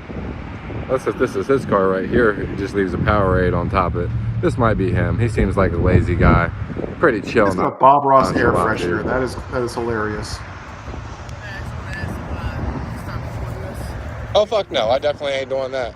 Andrew, I'm not stopping recording. Hey, not a problem. I see you're on the sidewalk. I'm not tripping over that. I was just asking if you'd stop recording. Nope. You don't want to do that. Kindly fuck off. There you go. Kindly, right? Kindly fuck off. Appreciate you, man.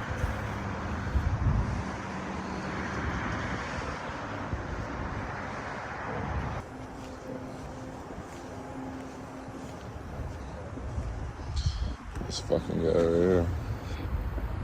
Not someone who has not talked to him yet he's already all, oh, this fucking guy right here. It's like, If you're recording me, that's illegal. No, the fuck it's not. Come on, man. Come on, man. Are you fucking dumb? It's illegal to record you in public? Yeah.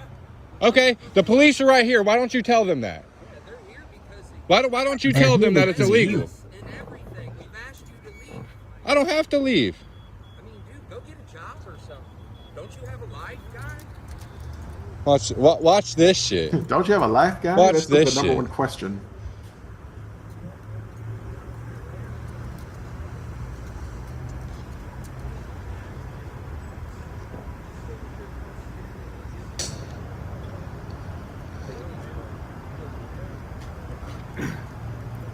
So let me just stop this real quick before the police get there. If this went on any further, do you think they would have, in your, I'm not going to say expert opinion because this is just a random common sense type question. If you have a random creep constantly, let's call it casing this place, do you think they would lose any customers? Like, let's say they had a line where, you know, it was taking 10 minutes, 15 minutes to get them in there. And you had this guy creeping over their shoulder, recording inside of their car. Let's say they have some kids in the back recording the kids. Do you think that would cost them customers? Yeah, I think it would. I mean, I'd be concerned because it's Yeah, like, you know, exactly. because people would think, I don't know if I want to leave my car here because what if this guy's unstable and he just decides to start smashing windows or something, you know? Like, you'll want to leave. Yeah. So it's like, please, officer, get this guy out of here. He's actively costing our business money. Yeah. All right, 2 more minutes. 2 more minutes.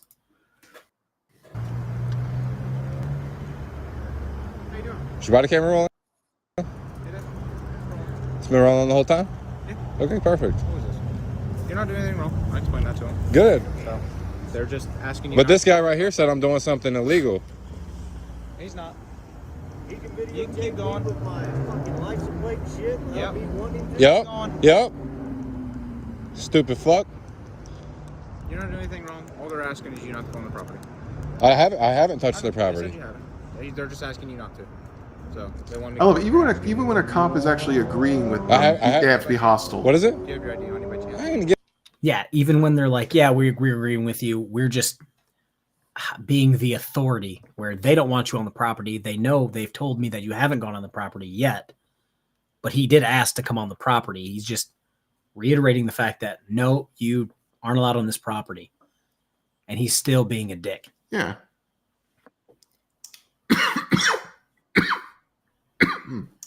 Sorry. Oh God. That was. All right. Oh, I thought I muted that. I'm sorry. We got Everybody heard me dying. 40 seconds left. Yeah. No, that's fine. That's how I was the other day in all of my streams. Yeah. I realized after watching it, it was just me coughing like 90% of the video. Giving you shit. Okay. I'm gonna ask, right? You can ask whatever you want. Okay. What's your Third Amendment? You don't know it? You ain't gonna answer my questions, are you? I don't have to answer your questions. Oh, but you took an oath to uphold and protect the Constitution. We're done here. Huh? Have a good one. Do you need us for anything, Willie? Oh, you know my name. How'd you get that? Oh man, you guys know me by name, huh? I'm fucking good, ain't I? Sure. No? Okay. Have a good No, if the one. police You're know your dismissed. Do name that walk all of the shame for time. me. All right, that's the video. We're gonna if the police know you by name like that, where they just walked up and they're like, "What's up?" and then used his name, like that's not a good sign. And then if the officer that's tells never a you, good "Oh, sign. how do you know my name, dude?" It's because you do this everywhere. Yeah. It's not a good sign.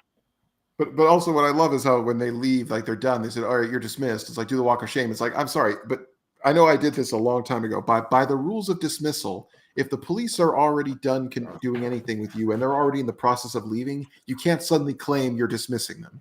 You cannot dismiss someone who has already dismissed themselves. Yes, I make this argument all the time. That's like your boss, like you saying I quit and you walking out of the building. You're like, no, you're fired.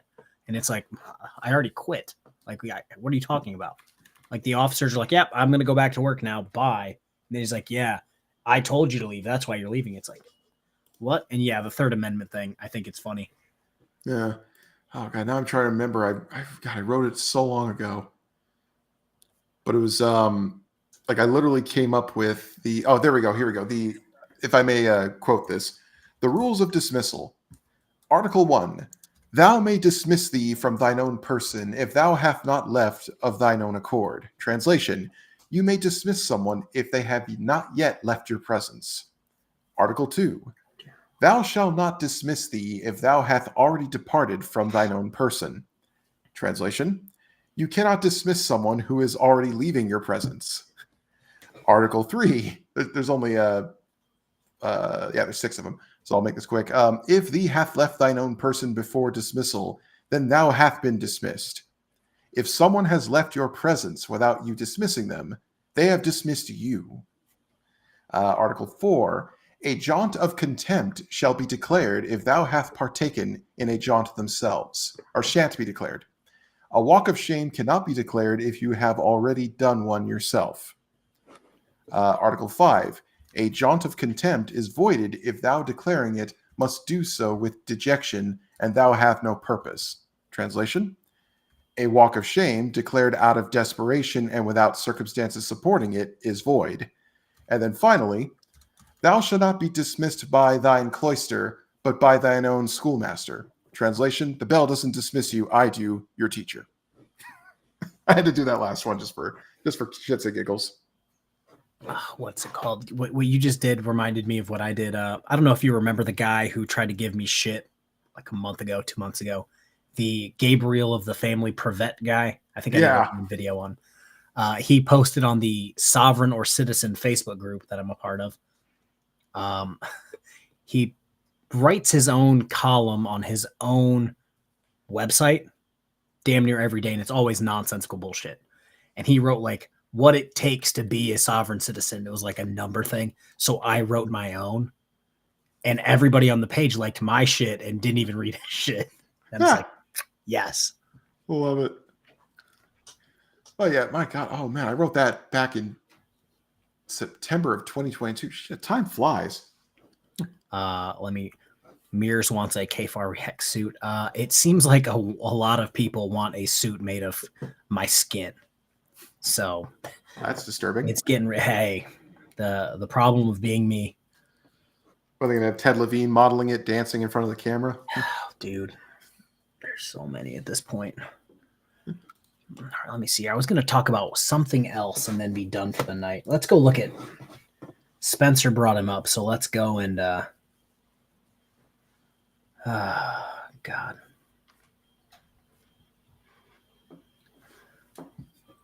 Oh, Jesus Christ. Yeah, let's go look at Annapolis audit because I don't know how you make videos. I have a certain like list of auditors and sovereign citizens that I look in on every time I try to make a video. And if they don't have anything, I don't make videos. If they do have 100 things, I make 100 videos, and that's just how it works. Annapolis audit is not one of those people that I check in on. I find him, what's it called? I don't find him interesting. After Walgreens, Rite Aid, CVS. Do you remember that video? Oh God, no! I have not been keeping track of him either, to be honest. It was probably like last year almost. He followed. Oh, Erica, also thank you for the 5 gifted memberships. I just saw it on my phone again. He followed. It was a female prison guard who was looking for like whatever in the aisle, and he's like, "Oh, I'm looking for something for my grandmother," and it was like, I want to say like tampons or something, and tried to talk to her into like, "Oh, which one should I get?" Blah blah blah, and then she tries to like dip out and leave, and then he follows her, and then she tries to follow her after checking out, and he follows her, so she walks back in, and she's like, "Hey, like." What's going on here? So they like bring her into the back room, try to trespass and bring the cops in because it's like she's trying to leave and he's trying to like follow her to her car, which is a sketchy situation anyway.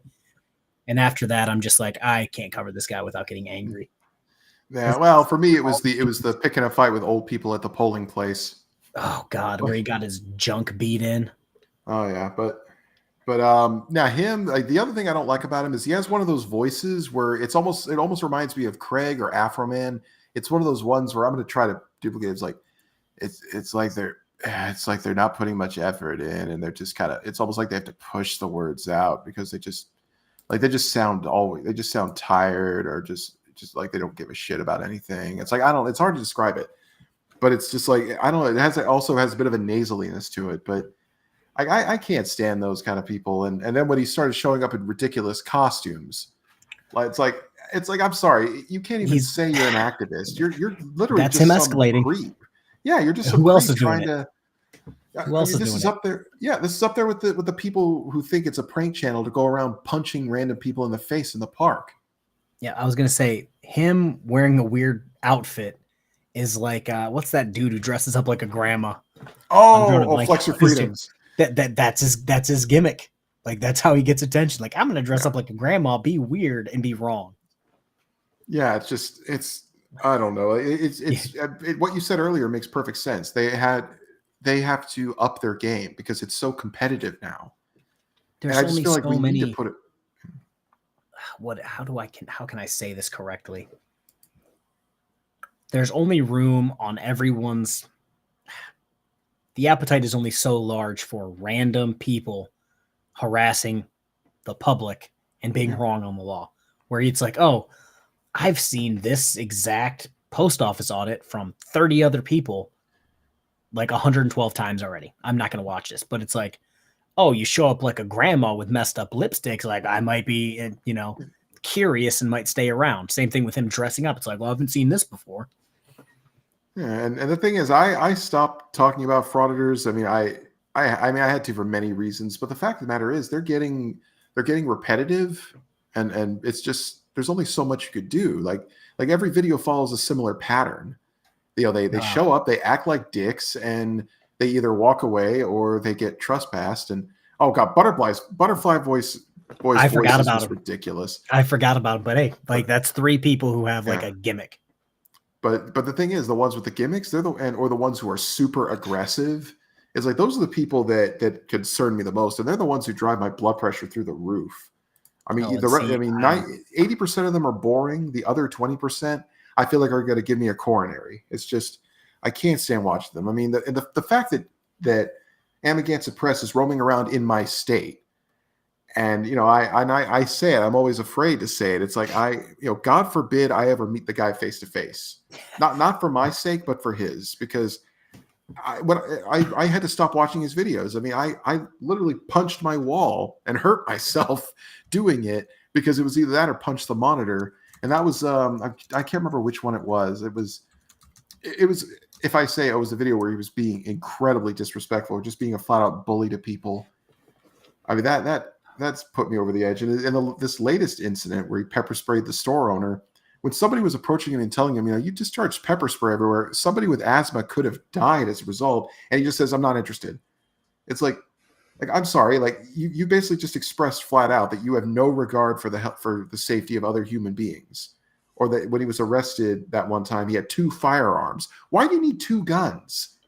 Isn't one enough for self-defense? 2 means you intend to fire more. Unless you're doing something where you need a backup for like a backup, sure. Auditing is not one of those situations. Yeah, it's like, why do you need to show up strapped? You should do it without a firearm, because more than likely you have a better chance of, if you're auditing, you have a better chance of being arrested than being assaulted by a random person. Yeah. Furthermore, like the whole people are saying they're journalists. Like, I'm sorry, even journalists in war zones don't carry weapons. Yeah. And yet you're going to have a pistol strapped on your hip, while you go and audit, some random store on a street. It's like, come on.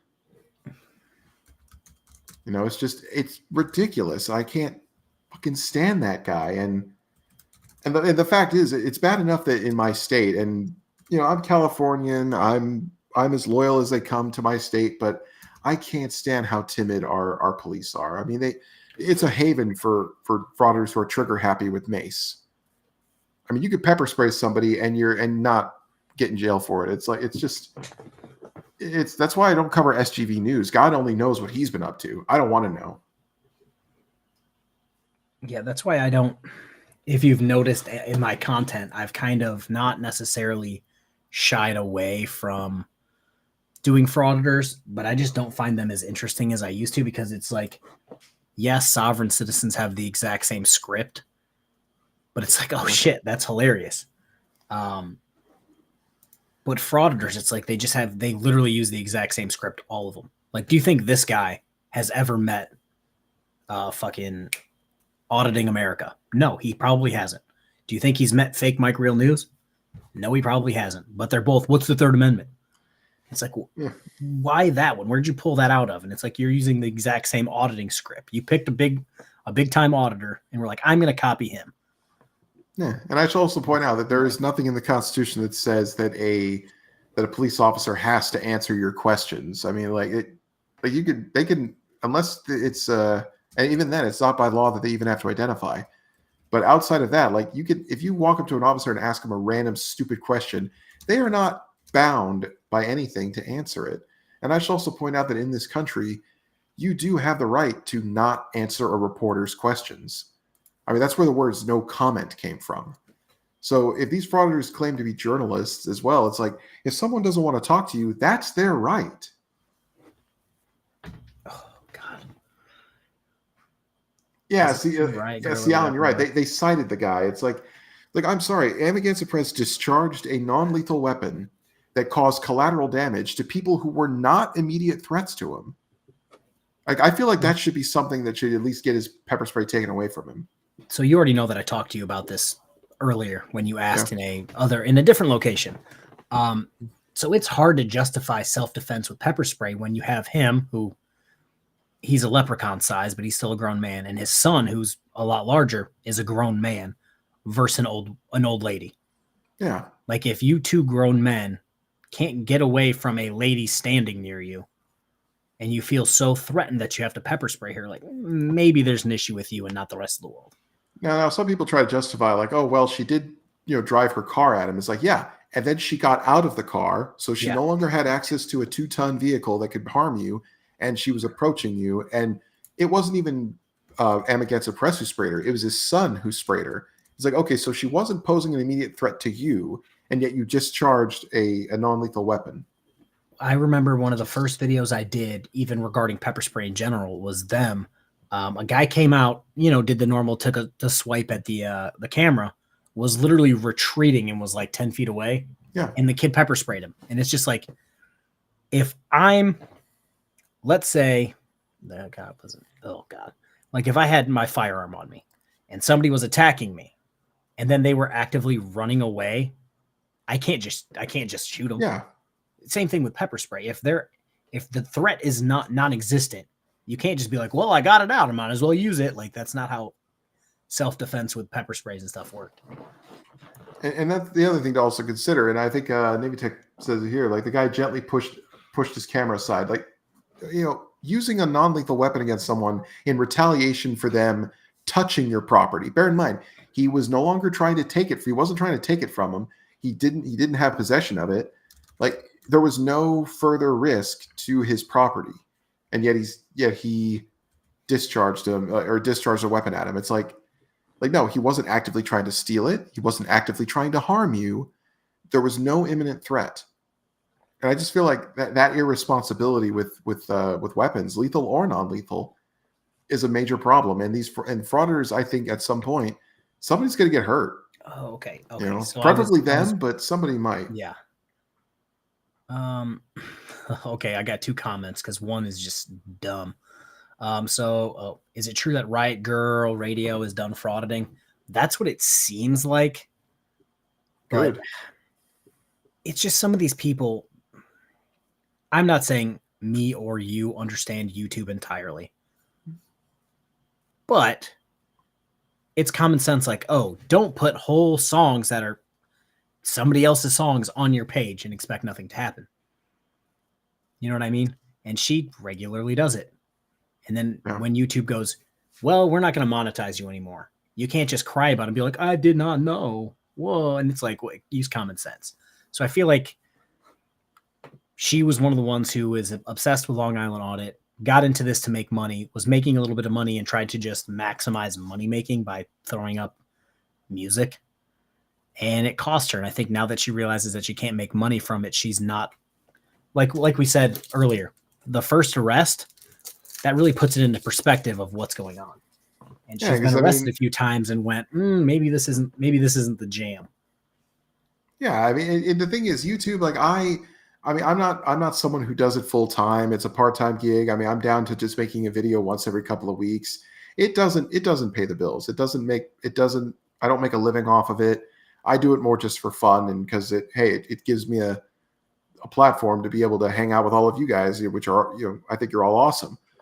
That's all I get from it. So for people trying to make, these frauditors trying to live off of it, yeah, obviously the moment they realize that it's never going to pay the fines, it's never going to pay off the bail, it's never going to pay for their home, they have to go out and get a real job. Yeah, they quit. I mean, I sometimes I question just how much money Long Island Audit or Amagansett Press makes off of this. But I feel like if you took that away from them, they drop it in a heartbeat. Well, you got to think, how often do these people get arrested? Like, Long Island Audit paid how much? I think he raised like $50,000 for an attorney for a trespassing case that he ultimately lost and then magically went on vacation. Like, yeah, if they were doing it for free, they would have to actually pony up for attorney fees, which What's his? I just covered him 2 days ago for public safety. He's got like 1 million GoFundMe's out for attorney fees. Yeah, it's like okay. It's just ridiculous, and then yeah, they claim it's for legal costs. But think about how many of these people have raised money for attorneys and yet went and represented themselves pro se or took a public defender. In fact, what was that one guy? He kept going through public defenders and they wouldn't give him any more. I want to say Direct D. Yeah, so it's like, and yet didn't he e-bag at any point? It's like I'm thinking, where'd that money go? You know? I think he was saying that, because his YouTube channel isn't technically in his name, he technically doesn't have any income, so he should get a public defender. And it's like, well, the page's name is Direct D, which is you. It's not my fault if you have it in your wife's name, your sister's name, or whoever's name it was in. It's like, I'm pretty sure you can access that money. Same thing with. If I lived at home still with my parents, I couldn't necessarily claim to be indigent because I still, like I have resources at my disposal. Like I would have family who could probably, lend me money to help, for a lawyer if I needed to. So the fact of the matter is he lives with his wife. He's legally married, which means that by law, unless there's some kind of prenup, he is entitled to half of the assets. So he does have access to the money that even if it's in her name, he has access to it. So he can't claim indigence for that. Yeah. Well, I'll for public safety, in the video where he just got arrested, he started a GoFundMe for an attorney, but yet he himself was at the courthouse the day before his trial or his hearing trying to get paperwork. And it's like, if you had an attorney, the attorney would be doing that. And if he couldn't do it, then he would file a motion to, hold off on the hearing until he could get that paperwork. He wouldn't be like, hey man, I'm busy. Can you go in and make sure you record everything?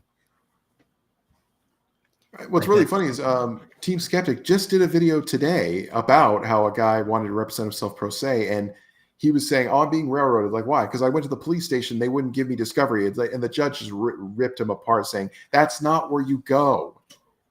No. Okay, like you don't go there. The court doesn't give you discovery. The police don't give you discovery. The prosecutor does.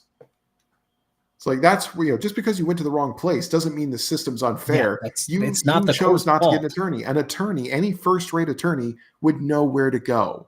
You didn't because you're not an attorney.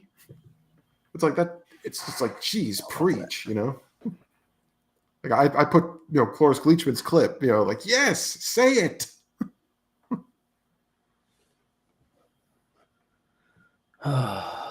And that's the thing too. Like these guys, if they actually got real lawyers for their cases, they'd probably be better off. But they don't. But they know if they get a real lawyer, then they're not. None of this shit's gonna fly. Yeah, their real lawyer's going to tell them, well, you really shouldn't be doing this. Why am I drawing a blank on his name? CH&TY Audits. Oh God, yeah, Craig, who was like arguing with his attorney to the point where he was just going to represent himself because the attorney's just like, no, that's not how we're going to handle this. No, yeah, an attorney that's plays not to real. win. Yeah, if he doesn't want to use what you're saying, then clearly it's not going to win. So my favorite thing is that this isn't the greatest. Well, I guess it's a normal one, the whole pigeon thing, but it's like attorneys play by the rules of the game, and frauditors want them to just go blah and throw it all to the side and be like, these are the rules now. And it's like, no attorney's going to play like that because that's how you get sanctioned or get disbarred, because it's like you play within the rules of the game. Oh, God. Let me see here. Let me see the chats. We got some drama folks in the chat. Yeah, by the way, I know I don't say much about this, but I'm just going to come out and say it here. I know there's drama going on. I may have an opinion on it, but honestly, I have made the conscious decision not to be involved in it. All right. I don't want to weigh in on it. I don't want to attack anybody. I don't want to take sides. That's just who I am. I've got better things to do. And I feel like that's our choice. I've said my piece about it. Corrected some people that needed correcting because they enjoy spreading knowingly false misinformation for views. And that's really all I'm going to say about it, because it's like, that's not what my channel's about.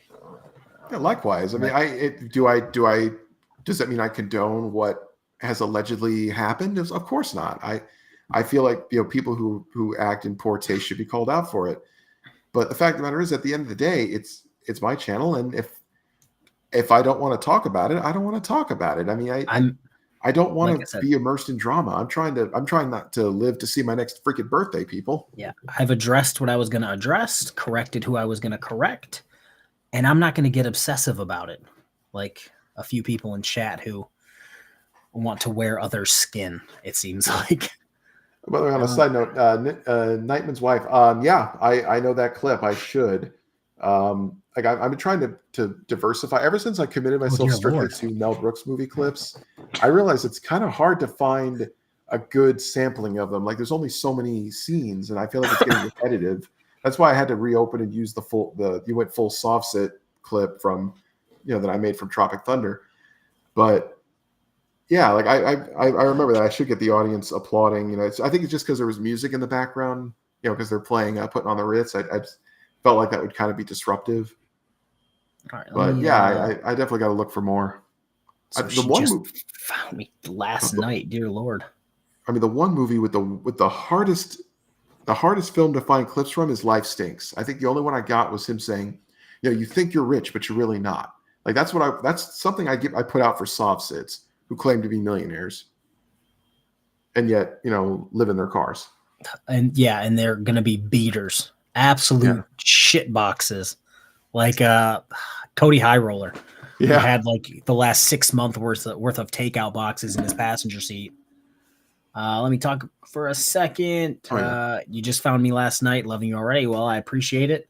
I have had some absolute bangers of videos come out like the last week that kind of got a little bit more attention than I'm used to. Paul, I was actually going to use that, but then I use it with Broken System, Broken Trust so much I didn't want to like poison what I was saying. I think this is what we're both hitting on. For many years on the Great SC's channel, drama channel, Equal Children. Drama is not. Maybe it's just me. I think people who show up to live streams like this at midnight, aren't looking for drama. They are looking as like for an escape of getting off work and trying to relax, and they want to laugh or like point at stupid and be like, well, that's obviously incorrect. They don't want to sit here and deal with drama. Nightman's wife, that's why you like Hez. He stays out of it, just wants to make people laugh and smile. Yeah, 1000%. I love Hezekiah. He's fantastic. I wish his morning show wasn't so early because it's literally ending just as I roll out of bed in the morning before I go to work. But it's like the guy runs a great morning show. Let's see here. Yeah. It's 4 p.m. where Mirrors is. Okay, swell. Yeah, Dave, overthinking it is what I do. It's why I started this channel. I'm someone who I take a look at something and I just proceed to rant about it. Like there is a video that I'm gonna make that actually addresses, how some frauders or sovereign citizens call us sheeple, like sheep. Don't be sheep. It's like I could literally do an entire video defending why actually being a sheep is better than being a lion. I won't do it now because it's your show, but I may actually do that. Phil, one of these days, cooking with Kfar, it will be a thing. I will probably make it a playlist on my channel, just like I did the This Old House where I was power washing my deck. I'll probably make a random playlist of just weird things. I still got to do a video of Tones Overcooks It. Like I still got to do it. Like I don't know when I'm going to do it. I need to find a way to set up a camera in my kitchen. Yeah, it's like I said, I'm a very private individual. I don't think I've got a little block here for USB ports right now. I'm trying to get extensions so that I can get one to the fish tank and one to my giant dog that's directly on the other side of my desk, so that I can have them on the channel as well. Well, I was saying the puppy cam was fun. The puppy cam, oh Lord, they destroyed my office. Don't ever have puppies. Don't ever had especially puppies that are going to get to like 70 pounds because they go from like cute, adorable puppies to like, I think maybe I told everybody we actually got one of the puppies back, who we gave it to, had a bunch of kids. The kids were driving the dog like literally insane to the point where the dog had to be on medication. Oh, no. So we got the dog back, and it just happens to be the dog that I wanted to keep. So it all worked out. It looks exactly like her dad, but just like a little bit smaller. So she's probably going to be like 60, 70 pounds of just. The dad was the smartest dumb dog you'll ever meet. Like, he knows everything. He's very good, but then sometimes he'll just like walk into a wall and be like, oh shit. So that's the dog we got back. And she's cool with the giant dog. So it all worked out, but we got one of the puppies back. That's good. Hey man, you got a whole great thing going on down there, man. You got dogs, you got your 5th kid on the way. Congratulations again on that, by the way. Yes, thank you. Yeah. Still working on names of what acceptable names for me will be and acceptable names for her, and seeing what she will tolerate from me. No, I was about to say, it's like I don't think you can name your if you have a son, I don't think you can name them Josh just to be funny. No, absolutely not. Yeah, that wouldn't happen. I was shooting for Kfar Elbay Jr. Are all the dogs fixed? No, we're working on getting the boy dogs fixed first.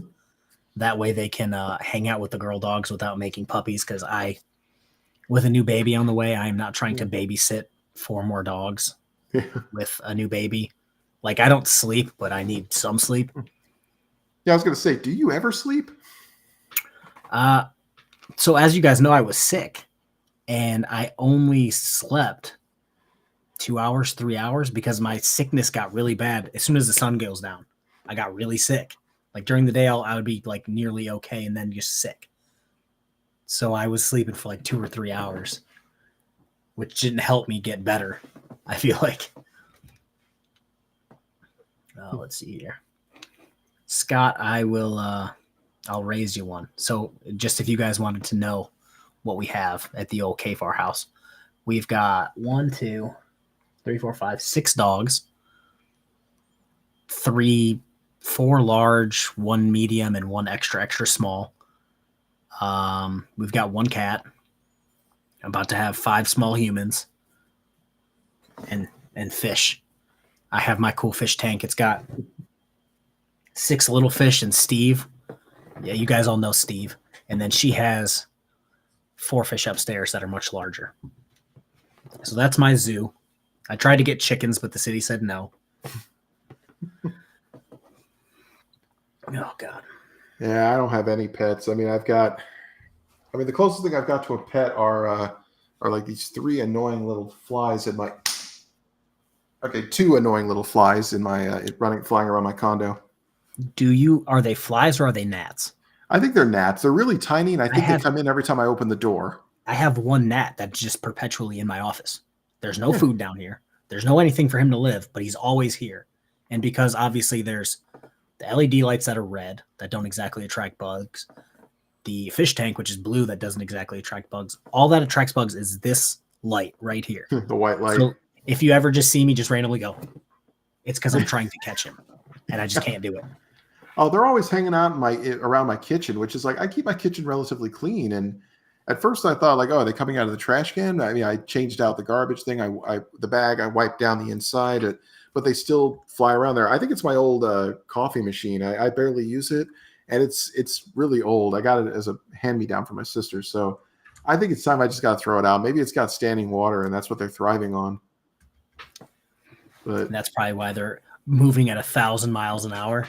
Yeah, it's like, or like every time like I go by, it's like, oh, there's 2 of them. It's like, what the heck, you know? But yeah, I'm out. Yeah, well, I mean, I'm in the desert. Consistent broken trust. Oh, pour boiling water down that's actually a good point. I mean, I only just pour the water that gets as hot as it gets from my sink, which gets pretty hot. But yeah, I probably should boil some water and just pour it down the drain. Just dog talk, yeah. But here's the thing, Mears. It's that you're talking about somebody who's not in the stream, and this isn't his channel. So that's just like talking about something that you're obsessed about. So like, I don't know. Sorry to give you the Morty face, but like, I've been practicing the Morty face. Also, apparently you can use vinegar to catch them in a cup. Oh yeah, that's true. If you need some white vinegar, I have an entire gallon that I only use for nothing, just sitting in my cupboard. It was so useless that my neighbor, that's my friend, brought me an entire gallon. I'm like, yeah, I'll bring it down after. And He goes, "No, you can keep it." I think the only vinegar I got is balsamic vinegar. Yeah, I splurge a little bit here and there. I don't think that's gonna work. Yeah, they might enjoy that. You might get more. Yeah, they probably would. More gnats. Let's see. Actually, what's really great for killing bugs, I mix peppermint oil in water, and I actually spray it on the inside of my door frames and windowsills, and it keeps bugs from coming in through there. And it also makes the house smell really nice. Oh, Lord. I saw something about chickens from Erica. Well, I saw someone, they said they had 3 roosters and 3 hens. Man, that's a lot of cock. Sorry. So what gave me the idea, I think it's so funny that there's 156 people just sitting here with us talking about nonsense. Yeah. My neighbor down the way, and by down the way, I mean just at the end of the street because it kind of like dead ends. He has a massive yard and he had like 5 chickens running around. And one day I had to break it to my kids when all of them disappeared. They're like, "Where are the chickens?" And I'm just like, how do I explain that man is now eating his chickens? And it's like, how do I explain this to... He got promoted to colonel. Yeah, like, those chicken nuggets you guys ate? Sorry to break it to you. Yeah. Oh, jeez. Actually, now if I remember, I can't remember what game it was, but I don't know if it was Counter-Strike, but there were chickens on the map. And supposedly if you went around and killed all of them, you got an achievement called the Colonel or something. It's like, and then I remember also that one comedian, he says like, what does it mean free range chicken? Are they, I don't remember chickens being wild. It's like you don't see Native Americans telling the story, oh, many moons ago, many chickens roamed this land. And then along came a colonel and then they all got wiped out. Oh my God. Do you guys remember? You know what? I'll just pull it up and we can watch it together. 2 of your favorite Softset YouTubers. That's still crazy that's what we're considered. YouTubers? I was going to say, like I look at someone like Van Balion's numbers, and I'm just thinking, God, I am terrible at my job by comparison. Dude, no, the one time that I have that video, it still counts on my views, but it's not on my channel anymore. The one that got like 450,000 views. Oh, I literally sat there every day, and I'm like, so this is how Van Balion feels. Yeah. Well, what's funny is like the highest viewed videos I've got. I think one of them is the guy at the traffic stop. The cop just rips the door open and just says, "You know what? You are obligated to give your ID. Get out now," or something like, all that. The other one was Annapolis Audits getting punched in the face, and that video is not monetized, and yet I still get comments for it. And what's weird is anyone else who tried to post it, Frauditor Troll tried to cover it, and YouTube took it down. And I'm thinking, I felt bad because it's like, that's not fair. I put it up and they never took it down for me, but I guess it got so many views, YouTube, even limited, YouTube wanted to collect off of it. Yeah. But it's such a glorious thing because it's like, I broke down the fight. It's like, no, he swung at the security guard first. That security guard was ready to let fists fly, and that was perfectly legal. But my recent Florida soft sit and his guru wife coming to his rescue. That's got like 14,000 views. That was a good one. Yes, Van has that glorious. What were we accent. just talking? The chickens disappearing. Yeah, disappearing chickens. So this is what you just reminded me of. So I don't know if you watch Habitual Line Crosser. I know he's the guy that you do know who I'm talking about. No, I've never watched Habitual Line Crosser. Oh God! So he covers military things, but he also covers this guy absolute nonsense. Yes, so you sent me one of these. Over why does the president pardon turkeys? And Mears, concentrate, K-Fat dude. You've admittedly have 2 drunk drivings on your record. Like maybe you shouldn't talk shit, but I digress. So he was going over why the president pardons turkeys, and the B-52 bomber has an old voice, and because it's old as shit, and the F-22 is going to go off and tell his reasons of why he thinks the president pardons turkeys, and it's hilarious. Oh my God, this is going to be funny. Ask him. It's probably something silly. Where's the fun in that? I'm going to go ahead and ask him. Hey, USA, why does your president pardon a turkey every year? Let's see. Indigenous Peoples Day for the... Yeah. Juneteenth is for, okay. Christmas is for major corporations. Fuck, off the top of my head, I can't really remember, but I bet I know who does. Buff. Oh, that's an easy one, but it's far less impressive than most people think. Gather round, everybody, and I'll tell you the story of why we pardon turkeys. Yes, story time with Grandpa's the best. Some people believe the first time it happened was actually under Abraham Lincoln. I read something on the internet, and if it's on the internet, it's true. That it was the Great Turkey War of 1794. You see, turkeys back then were bigger than ostriches. So unlike the Australians who were fighting emus, we decided to go straight to the source, and instead of fighting the birds, which we knew we would lose, we went after their food source. I feel like he's making this shit up, but I kind of want to see where it's going. You see, after years of destroying their food source, they were starving, but they had a trick up their little turkey sleeve. They started getting smaller, so the food went further, and we knew that that was our time to strike. And the president ordered the Navy SEALs, those guys get all the credit, to go and hunt down their leader, King Gobbles. I agree with you there, Reaper. This is complete bullshit, but I'm invested. You see, the Navy SEALs, they had succeeded in capturing King Gobbles. So what if everyone thought the president was going to do was have him publicly executed, but instead, he publicly pardoned him, which ended the war. Wow, kid, that's a great story. It's also complete bullshit. For a very long time, people have been sending turkeys to the White House and to dignitaries and presidents. It's considered an offer of good faith, but it officially became a thing in 1947 when the National Turkey... Hold on, let me go read it again. The National Turkey Federation, yeah, that's a thing in America apparently, started officially sending turkeys in 1947. And presidents, off and on, they would pardon these turkeys, mainly to win votes, or you'd have protesters like PETA outside. I always found it weird that PETA would protest presidents, but they would never throw paint on like bikers who were wearing leather. Anyways, it became an official thing and like a ceremony under President Reagan in the 1980s. So that's that. That's what that reminded me of. Oh, it's Like funny. I remember a long time ago, one of the few opportunities I had to come down south and go to Disneyland. I remember they used to have like whatever turkey that was pardoned. I guess they pardoned more than one. They actually had a place for them there. So it's like you get to look at the one that says, yeah, of all the turkeys that were bred to be slaughtered for Thanksgiving, yeah, this one was the lucky one.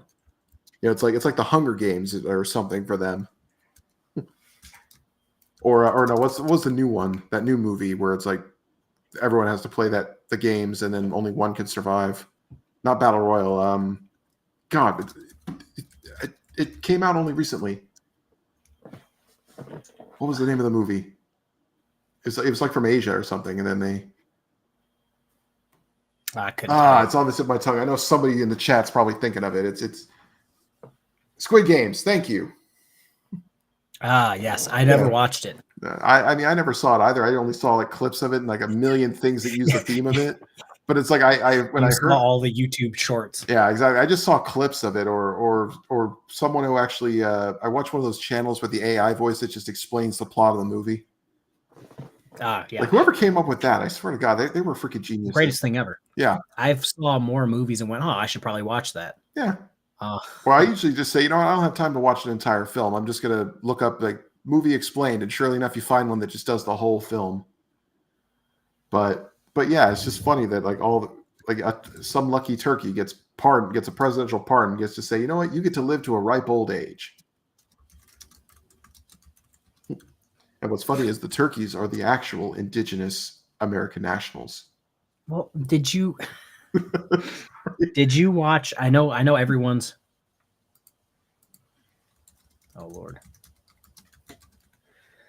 The Rick and Morty, the old Rick and Morty. Oh yeah. They did their Thanksgiving because every Thanksgiving Rick has to get pardoned in turkey form. I just realized that there's space going past your window. Yeah. I'm like, what's moving? They pardon them every Thanksgiving.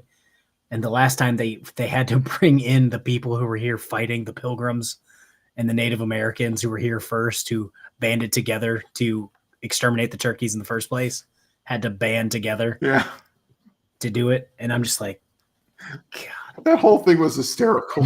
And yet Keith David guest starring as the president, so that was icing on the cake. What was it when they threw all of the unpardoned turkeys into the pit? And the experimented on FDR was just eating all the unpardoned turkeys. That was so funny. Like, you keep a clone of FDR. No, that is FDR. He tested the polio vaccine on himself. God. That was so funny. I'm trying to remember what it. Oh yeah, how's this for a fireside chat? That whole episode was hysterical. Well, funny story about your grandmother. We actually have a turkey farm. It grows corn during the summer, and then the other half of the time they're growing turkeys, fresh turkeys. And if you order one, they will literally butcher it for you, throw all the goodness in a bag next to the leg, and be like, "Here, fresh turkey." And you pick it up for Thanksgiving. It's just funny. The only reason I'm bringing this up is because this reminded me. I just read an article because they're down 16% from last year. So they're like, well, we don't know what to do with the turkeys after Thanksgiving. Like, do you guys want to buy them for Christmas? Like, what do we do? Because I don't know if you're aware of this. It gets cold in Michigan. And I think someone asked me, by the way, they said, do we remember the South Park Thanksgiving episode? Oh, God. Yeah, that's Gobbles, the physically challenged turkey. But yeah, it's kind of crazy when you really think about it. It's like, yeah, they breed all those turkeys to. So whenever someone says, "Oh, we don't do turkey for Thanksgiving, we do something else," it's like you do, like they mass produce these things or like crazy. I'm going to be honest with you. I am not doing a turkey this year because I don't want to cook one. Well, to be fair, there are solutions. In fact, last year, my family, they found a giant, it's like a turkey breast. It has no bones in it. It's just this huge turkey breast, and you put it in a special bag, you put it in the oven, and when it comes out is phenomenal, juicy, amazing. And it's just thing you could just slice up. It's like, and it came from a turkey, so it's just someone else did the work for you. Yeah, so I cook everything in the house. I come from a long line of men who cook everything because we're good at it. As you guys know, I cook things on the grill all the time. I also cook all of Thanksgiving dinner. One day I just decided I'm done doing turkey. I'm just going to make a honey glazed ham. Which is also good. We're not doing Thanksgiving on Thanksgiving. We have a bunch of people and possibly Josh's sister and her family over for a Thanksgiving friend thing on this weekend. And I have to cook like 12 different things for like 20 people alone. Because I also, with cooking for everyone all the time, I also hate people getting in my way. So I just cook everything. Well, hey, good for you, man. I mean, I'm sure you do a great job. I'm sure, and I hope your family appreciates it. And by the rules of that, doing it for years. By the rules of that, you did all the cooking, which means you don't have to do the dishes. Oh yeah, I actually do all the dishes. See, that ain't right. Like if you go through all the effort to cook everything. The way we split up chores, I just got dishes because I'm always there anyway, and I'm just like, oh shit. That's why I use throwawayable pans and things of that nature. Oh shoot, Debo's Nation is here. Hey, Debo's Nation. What's up, bud? Oh, did somebody just do memberships? Oh Lord, let me check. Yeah, the only thing I gotta cook tomorrow. Well, not tomorrow, but it's for Thanksgiving. I got to do stuffing, and I also make deviled eggs as a hors d'oeuvre. Yeah, and I have to make like appetizer. God, I can't speak. I got 60 eggs. Oh, so translate that into deviled eggs. That's probably what I'm making. Yeah, 120. Yeah, I don't make that many, thank God. But I am doing a sausage stuffing. Like it has dried cranberry, diced Granny Smith apple, Jimmy Dean sausage, and Jimmy Dean. Yeah, you got to go for the Mrs. Cubbinson's stuffing. That's the best kind. So I'm actually making it as a tribute to a friend of the family who did the stuffing every year. She unfortunately passed away last December. And she also was the one who always made the deviled eggs.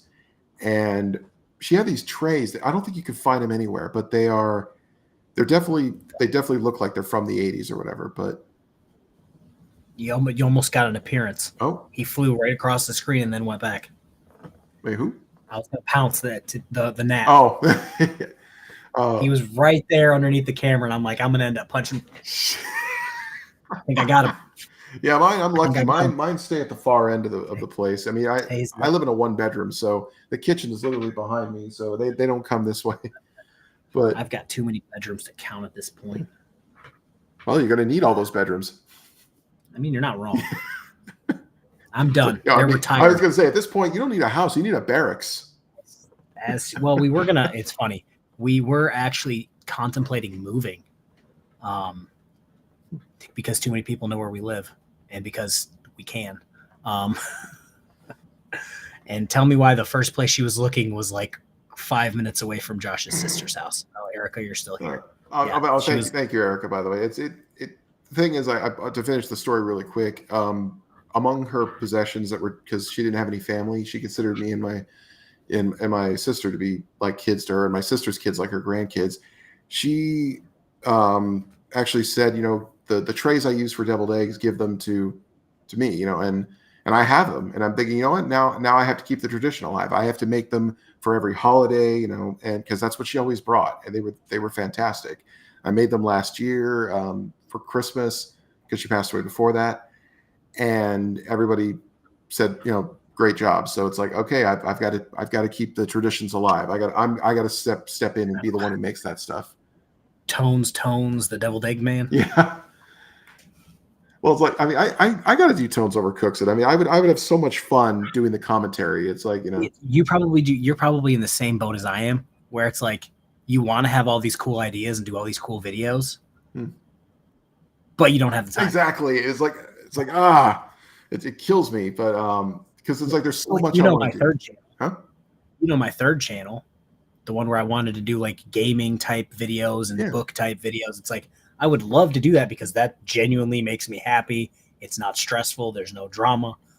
Yeah, but I don't have extra time. Yeah, I think there's 2 videos on that page. I wanted to do a channel where I paint my miniatures, and I haven't done them in forever. I got a bunch of unpainted ones sitting on my desk. It's like, I mean, I'm gonna have some free time soon, but not for long. And it's like I'd love to just set up a stream, or I get a playlist together and do what Artie does. Just have a playlist of videos playing on one corner while the main thing is like he's playing the game, but the other would just be me painting stuff. And I don't know, I dare people to set up, I'd set up a jump scare and say, yeah, I dare you to donate $100 while I'm painting a detail and make me screw up.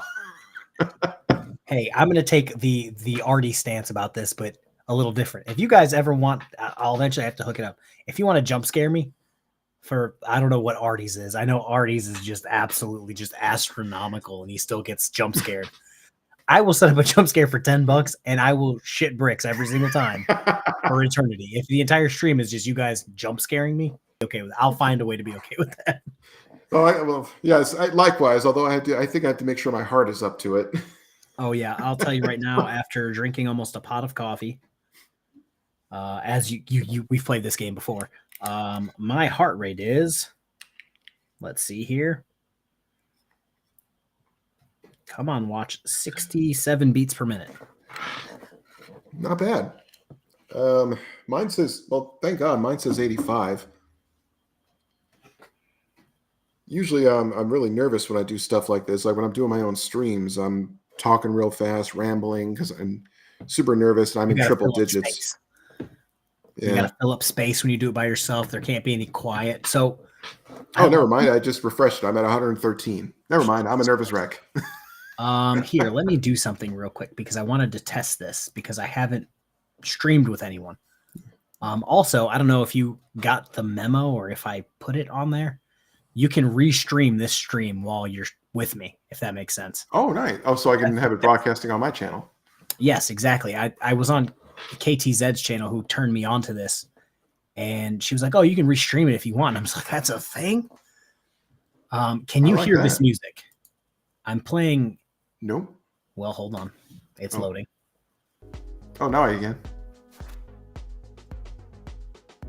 It's got music. It's like not copy. writable, I guess. And then there's like 10 of them or so. And it's just like background music. So when you're talking, it's something in the background. And if you stop, it's just not silence. And I'm just like, That's good. 50. Well, for some reason, when it was playing, I couldn't hear you.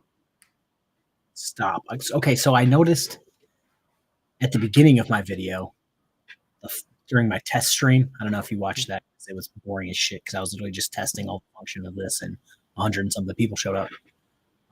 It seemed like I was like getting choppy when the music was playing at the beginning, but near the end, it was completely fine. Oh God. I was gonna say, I actually getting back to it, I do like the restream option because I think Kick and I were talking about this. Like we like to have fun little debates,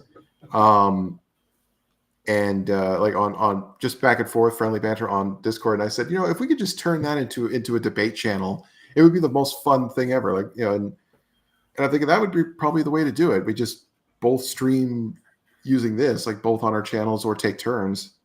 But it'd be kind of fun. Oh, Gus had a question. Well, sir, you're the host. What's your answer to that one? Mine is pulled pork. Oddly enough, mine is something because I have to make it literally every week. I make a frittata. Nothing special, just spinach, mushroom, bacon, and goat cheese. And oddly enough, if I did my what's up? I'm a caveman. That's too fancy for my blood. Yeah. Well, no, it's actually not that hard to make. I mean, I just saute the vegetable. Or first of all, I cook bacon, and then I cook the vegetables in the grease, and then once it's all done, I throw it into a pan, stir in the eggs, and drop chunks of goat cheese in it, and put it in the oven. Done, and it feeds me for the week. It's pretty much what I take for lunch every day. So my problem is that I'm not so much a perfectionist, but I am a perfectionist. So I will bring my grill because I normally make it on Saturday, Sunday, or Thursday, depending on when football is and when I have time. Because I always go and hang out with not my next door neighbor, but my other neighbor, because our kids hang out and whatnot. So I'll bring my grill out to my front yard at like 6 o'clock in the morning, get everything ready, throw it on at 6 o'clock in the morning, or probably like 6:30. And I'll cook it until like 4 or 5 o'clock in the afternoon. And I'll just run back and forth with beer, checking it, watching football, checking it, watching football. And that's what me and my neighbor do, like during the more warm times. Nice.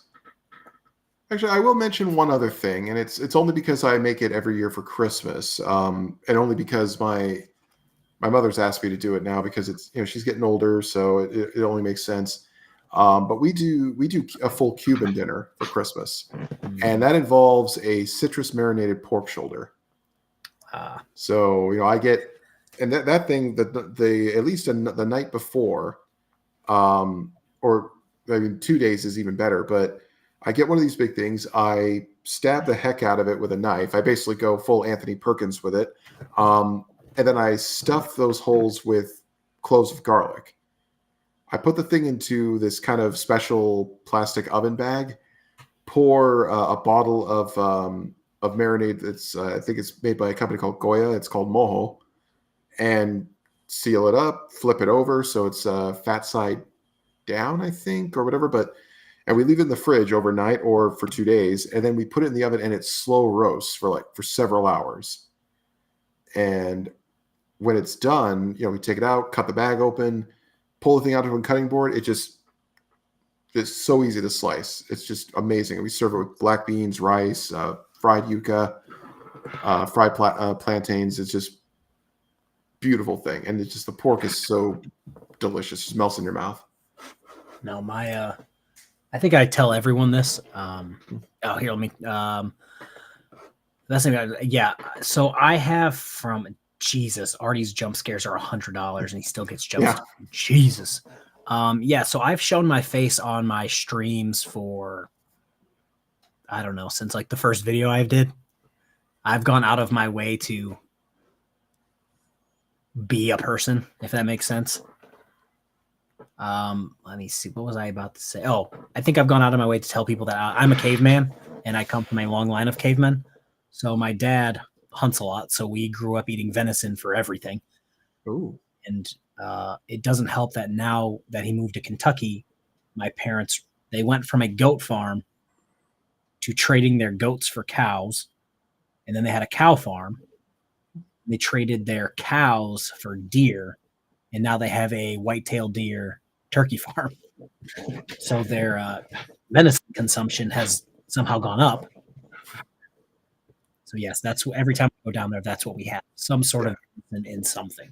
I've never had venison. I hear that it's a bit tougher than, or is it, or maybe I'm thinking of elk meat. It's just more lean than anything. Anything Okay. wild game like that is just going to be lean and not really fatty. We normally eat venison chili, venison steaks, venison spaghetti, venison lasagna, venison roast, venison sausage, venison burgers. Yeah, if you could throw the word venison in it somewhere, I've probably eaten it.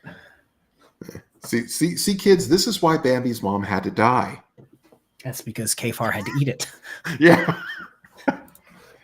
By the way, to address the earlier thing, like as far as my face, I mean, my avatar looks more and more like me all the time. I mean, that my avatar is basically what I would look like if I maybe lost a few pounds. I don't know if I'll ever show my face. I don't show my face more out of respect for my family. You know, they would prefer I didn't. I thought you were going to say out of respect for your face. I'm just like, no. I probably have an ugly mug, but by most people's standards, I'm not blessed with your boyish good looks. But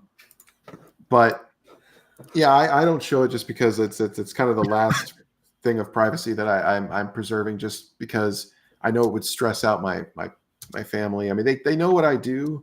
But they feel like it's like showing my face would be too much. I mean, I've even jokingly said, well, maybe if I get to like 50K, maybe I'll do a face reveal. You don't exactly want to show your face and then have people show up to your house or your family's house. Exactly. Now see, you I'm pretty sure you can handle them. Me, I mean, I don't know, I'm on an upper floor unit. If one of them comes knocking on my door, they're gonna find themselves at the bottom of the stairs, very fast. And I'll say, well, I'm sorry, officer. I wish I could show you how they got there, but the HOA made me take down my security camera. So I'm afraid there's no footage showing how he fell down my stairs twice. So I thank you, Erica. Yeah, no need. I kind of like the mystery, as well. Like it kind of plays into my character. I'm probably one of the few people who actually tries to put meta in their show. I mean, I've got my robot sidekick, Fezzington, who. Oh my God! Did you see my short today? No. I was. It was let me. Because it's funny. Somebody brought up Fezzington in my short. It was the courtroom, and it was from the United States of America Republic. And somebody asked me. Let me go to comments. Let's see here. Oh God, I know it was right here. Is this where Fezzington was born? Yeah. No, Fezzington. I mean, one of these days I'm gonna have to go into more on the development of Fezzington. I created him after, because I always just had the Fez come down whenever we did a Moore video, and then when I did the Moorish Karen Litterbug, yeah, like I just say engaging Fez, and then like the weird star or pentagram or whatever on their flag blinks in my eyes, but yeah, I then when I did the one more soft, it was just sitting on a bench in front of a lake, like going on some random nonsensical rant. Like I decided to say, okay, I need a more powerful Fez for this because the last one broke it, and I gave it a mind of its own, and it just evolved from there. Like he was supposed to have this kind of British robot butler persona, but now he's just kind of, when people are tired of hearing my voice, I could put him on there and we can have conversations. And, I enjoy having him around. I love, part of me wanted to make him the mascot for the whole thing, but I didn't know if anyone else would want to, go along with that, but, like make him like the Mickey Mouse of the anti-frauditor world. God, I wish Diddy was here. Really? I don't miss him. Well, I added you to my, if you get tagged in this live stream, I added you to the title. Oh, nice. Thank you. And because I was in studio, it refreshed. So I had 8,000 views when we started. on that video, which was like double what his best video did. Now I'm at 10,000 in 6 hours, and he put out shit 4 weeks ago that had like 600. So it's like, get out of here, Diddy. Yeah, well, the way I see it, it's like back with Rogue Nation. Like the fact that they have to show up and they have to stir shit. It's they're desperate for relevance. Like no one will come to them, so they have to come to us. Because I even told George, it's like, oh, go ahead. Call him George. Yeah, I'm not afraid to call him George. I call him George exclusively, or Puss Boy. Oh, KOS, just to answer your question. Oh, not KOS. Sorry. Everything's moving so fast. Someone asked me why is Fez not speaking.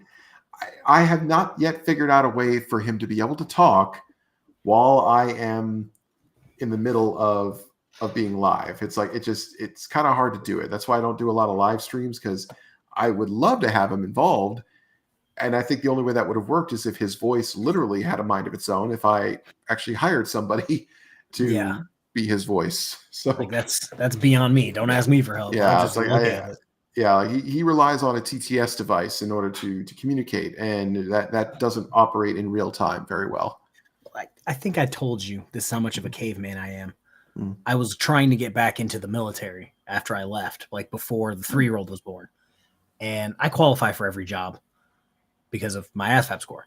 And they're like, your rate is kind of active duty exclusive, to the point where they don't need them on reserve.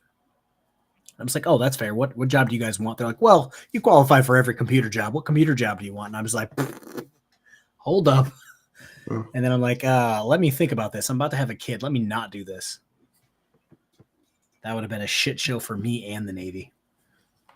Yeah, I mean, my one regret was I never got a chance to serve in the Navy, because I would have loved to have done any, there are plenty of jobs I could do in the tech world that would have been fine. I just didn't have the physical ability, and because I definitely could have seen myself, even nothing glorious, just one of those guys with the headsets on, just having to either watch a radar screen or communication or something. But like, I just wish I was in better shape after high school. So if you would have joined, you would have, let me take you through what's broken on mine. My back is broken. Mike Tyson. My back is broken. My knees and ankles are gone from running. I used to run 7 miles every day on deployment on an aircraft carrier going like this on a treadmill. Yeah, that'll do it to you. That's shitty. My legs are gone. My back is gone.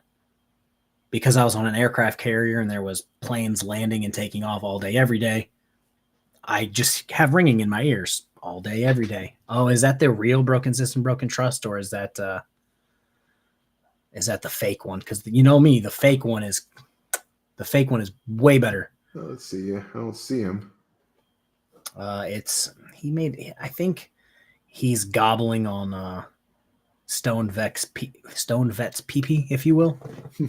You know how these guys, they all just want relevance to someone. They want attention from someone. They don't care who gives them the attention. I was gonna say, for some reason I can't see him because I've got the stream running on my phone on mute, and I don't even see him on there. And I think, do you have the chat filter on top messages or all messages? Now it's on all messages. I'm assuming it was the real broken system, broken trust, because it could be because I think I finally got tired of his shit. That was the real one. He is no longer with us. But if you guys notice, Suffering Succotash will probably pop up. Perfect System, Perfect Trust will probably pick up. Yes. You know how he rolls. Yeah, I remember one of the earliest videos I ever did was covering him, where he filmed some traffic stop, and it was the first time he said, like, taking away someone's property this close to Christmas or something. It's like a traffic stop he knew nothing about, and it was just like, I don't know, like I was already uninterested, or how should I put it? I was already unimpressed with him then. And yet somehow he managed to go even worse. I just wanted to point out that Scott said he took the ASVAB before I was born. I just wanted to point that out. I am 12. Yeah, but yeah, man, I mean, in regards to the stuff you said that you've gotten, as a result of serving, which again, as always, our thanks to you for that. Yeah, look what to quote Matt Damon, look what they make you give. Like you sacrificed a lot, your body and your time, and it's a calling that not many people can do. And all I got was this stupid degree. Yeah. Hey, your degree is probably more useful than mine. Yeah. and what do I do with my degree? I'm here doing this. Hey, you look like you're having fun. Hey, I mean, you're not wrong. One day I'll finish my other 2 degrees and then I can have more up there and feel fancy. Yeah, one of these days I'll finish the video I'm trying to work on. Hey. I'm happy if I could just do that. Like my damn community post what was it, yesterday, 2 days ago? I came downstairs and I'm like, hey, babe, I'll probably be like 30 minutes. I'm just going to work on one video. 4 hours later, I came out of my basement like the groundhog, and I'm like, what is this? That's how it. So now that I'm getting more comfortable editing, it's just like, oh, I guess I could do this. Oh, I guess I could do this. And it's like 4 hours later, I feel like the SpongeBob fucking meme, and it's like, can't do this shit. Yeah, for me, anytime I try to do something elaborate that's a one-off, that's what sucks up time for me. Like, it takes me hours to do anything. Like, I mean, the stuff that you're looking at on the screen right now for me, that took me forever to put together. But once I did, I could just drag and drop it into my videos and it's there. Thank God. But sometimes it's just finding like there are videos I want to make that I don't want to spoil anything, but I got some elaborate stuff in the pipeline. And I know it's going to take me forever to make it. Because there are times where I think, oh, I could crank this out in one night. It's like, no, I shouldn't do that. I shouldn't be working until 3:00 in the morning on a video that's probably going to get no more than 4,000 views. I should just take my time. Hey, fucking, I'll tell you what. I don't know what's going on with my channel right now, but if you drop a video at 6:00 in the afternoon, my time, your video will probably do great. Oh, okay. I was just saying I'm on Pacific time. So what time is it for you right now? Or dare I ask? Almost 1:00 in the morning. Oh my God. Okay. Yeah, it's only it's 12 minutes to 10 for me. So my last 5 or 6 videos just to the moon for no reason. Two of them frequently. 2 of them are really good. But the Glenn Serio one did good, where he didn't say a word the entire 6-minute video. It was just me talking in the background. Well, I was saying any video where Glenn doesn't speak is good. Yeah, that might have been the one that put it over the edge because he didn't talk at all. Yeah, I remember I did the whole Glenn Serio dolls skit. That was God, that took me forever because I had to find a site to make his picture talk, and that was testing for Chili. You might get a kick out of this, but do you know who? Well, shit. I think I already informed you of who's coming back. Jeremiah Payne. Tell me why he uploaded 2. Upload's a strong word. He re-uploaded 2 videos today and got no views. Yeah, because I think people are tired of him saying that he's done and then comes back and I'm retired. Yeah, I'm retired, but I'm gonna have a live stream tomorrow. I can't stand the trolls anymore. Mo, I gotta damn trolls. I'm done with YouTube. Yeah, I can't always wait. Tones does videos. Yes, I do. Not as often as I'd like. What was it? What did he do? Oh, so he wished his daughter a birthday. Didn't e-beg. And somebody commented, hey, we're really proud of you. You didn't e-beg for your daughter's birthday. Yeah. Maybe you should get a job. And I'm just like, you guys are my spirit animal. Oh, yeah. Well, I mean, that's why when I created that Venn diagram a while back, it's like there's certain ones that fall into a category, like just basically the end of the rotors. Like they're just sad, pathetic wastes, and they're all going to end up there eventually. If anything, they're circling one big drain. That's why it's in the center, like where they're just everything. So I've noticed how it goes is they get kind of popular. And then they don't get popular, like they become unpopular. They don't know how to handle it. So they try to spice up their content by basically casing a armored money transport truck. Yeah, that's not smart. And then they're like, oh, it's because of the trolls. And then it's like, or it's because your content is shit. Yeah. And then they go, oh, I need to e-bag. And then they just kind of disappear into the ether. Or as I said earlier, they show up in our comment sections desperate for attention. And I remember the last thing, funny how he hasn't said anything since I told him this, but yeah, when I was talking about Rogue Nation, I told George, it's like, I'm not that big of a channel. The fact that you have to come into my comment section to argue with me, it's like, how am I a threat? If you think you're so right, why are you worried about what I say? Like, why do you come to me? What does he have? He's got like 100,000 subscribers. Yeah, like you're so much bigger than he's engaging with us. I think we have damn near similar subscriber numbers. And it's like, and you're trying to fuck with us. Yeah, like we're not coming to you. Yeah, you're finding our page. Yeah, you think you have to justify yourself to me? Who am I to you? But apparently it matters to you, which makes me wonder, maybe you're not as confident in yourself as you claim to be. I mean, that's what I think. I mean, I feel like anyone who comments or they take down your video, like they're insecure.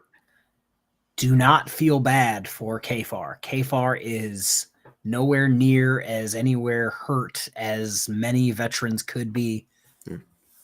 That's why this is the problem, and I've gotten shit from Mrs. KFAR and my family. Like, could I be on disability from the military? Yes. But I'm not, because I don't feel like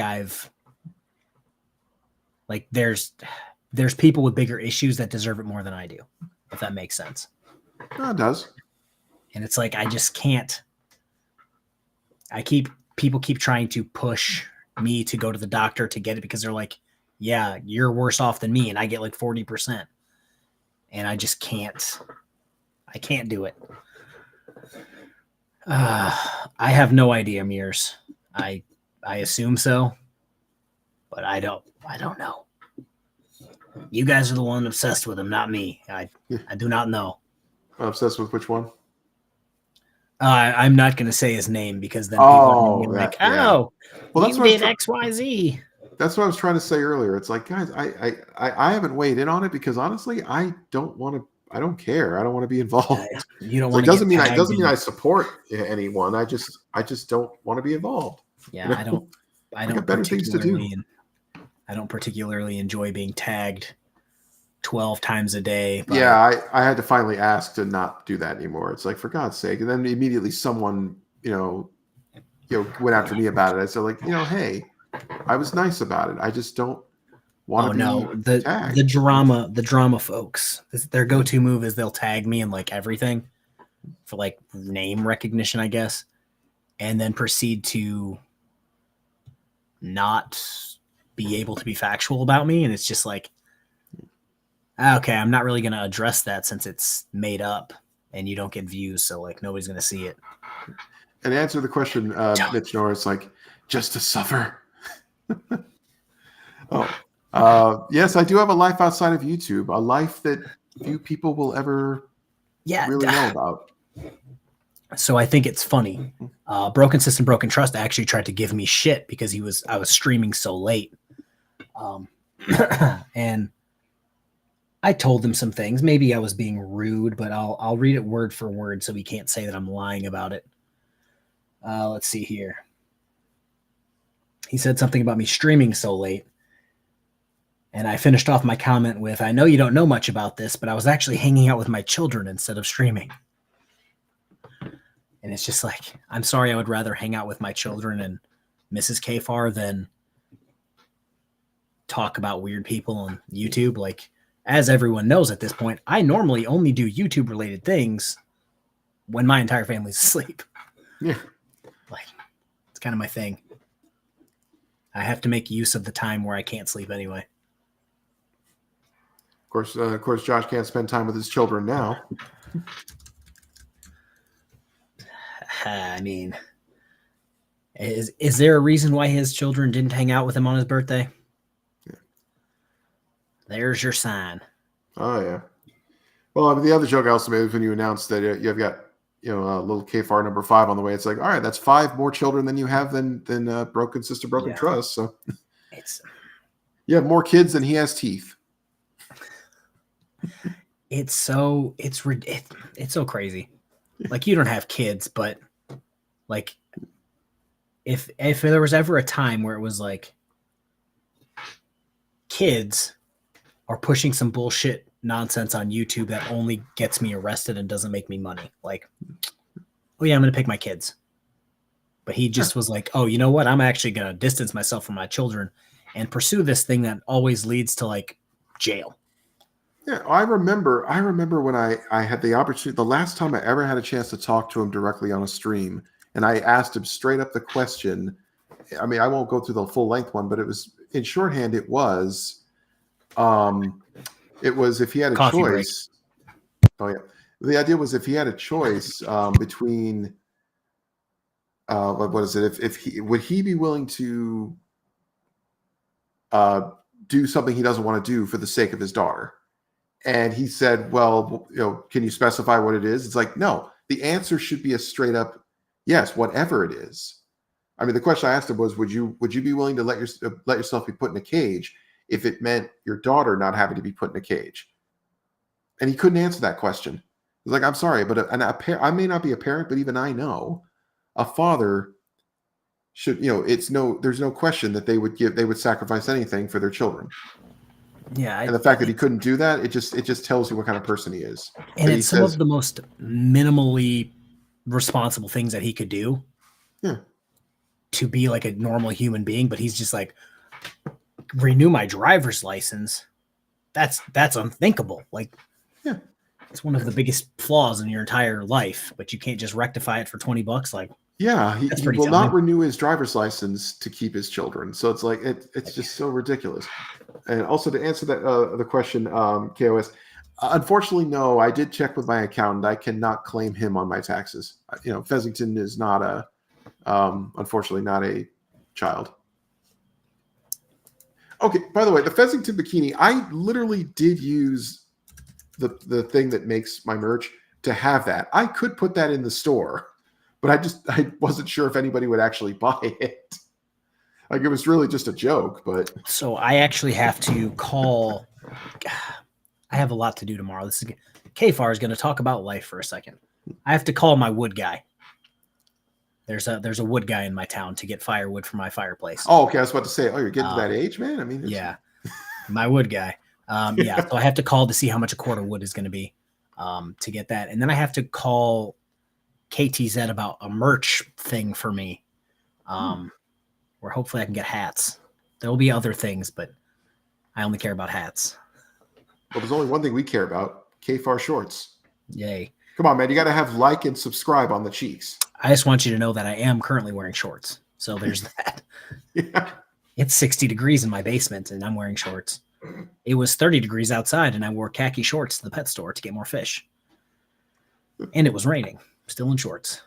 I do have to get some more of the short shorts, the KFAR short shorts.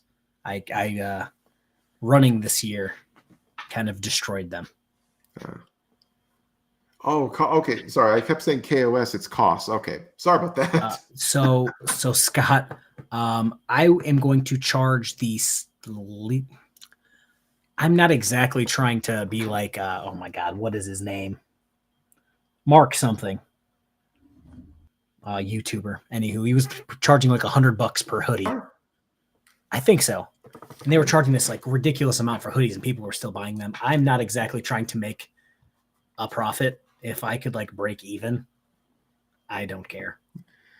And it's more of a giggle thing for me. I have mine up. Thong. I have my store up, but I barely sell anything. But it's like, you know what? It doesn't cost me anything to have it, so I just leave it up there. Like, it doesn't matter if I got a few shirts up there. I mean, I have a few things with Fessington on them. It's like, it doesn't really matter. It's like, it doesn't hurt. If people like it, hey. Also, I should point out, I am also in shorts. Like, I'm in California though. I think our temperature here is like we're at 70 degrees or something. Or are you in California? Oh, I mean, I'm willing to admit I'm in California. Oh Lord, the KFAR jock sock. Where in California? That's the question. The KFAR jock sock, rumor has it, makes you very fertile. I was going to say, well, I mean, there is evidence. But no, it's like my Hey, avatar may show me. I just want to like do this for a second. This is the thing that people don't understand. The person you're talking about has 4,000 subscribers. I think I haven't checked in a while. He has 4,000 subscribers. I have almost 12,000 subscribers. At what point do you think people who already subscribe to me are going to somehow subscribe more to me? Like, that doesn't make any sense. Oh, fuck. When I moved back to San Diego from India. Oh, yeah. So the Navy, there's only so many times you can cross the Atlantic in the wintertime before your body's just like, oh, yeah, cold doesn't affect you anymore. Yeah.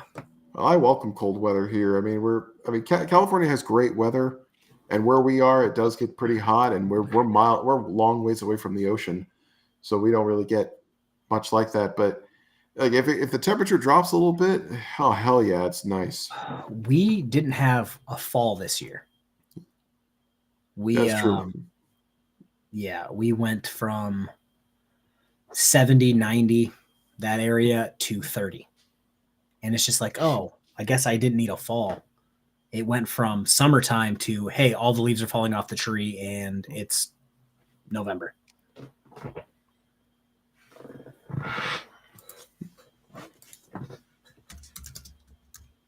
Everyone's all talking about shorts. I mean, like I said, I'm in California where we only get as low as the 50s or 60s.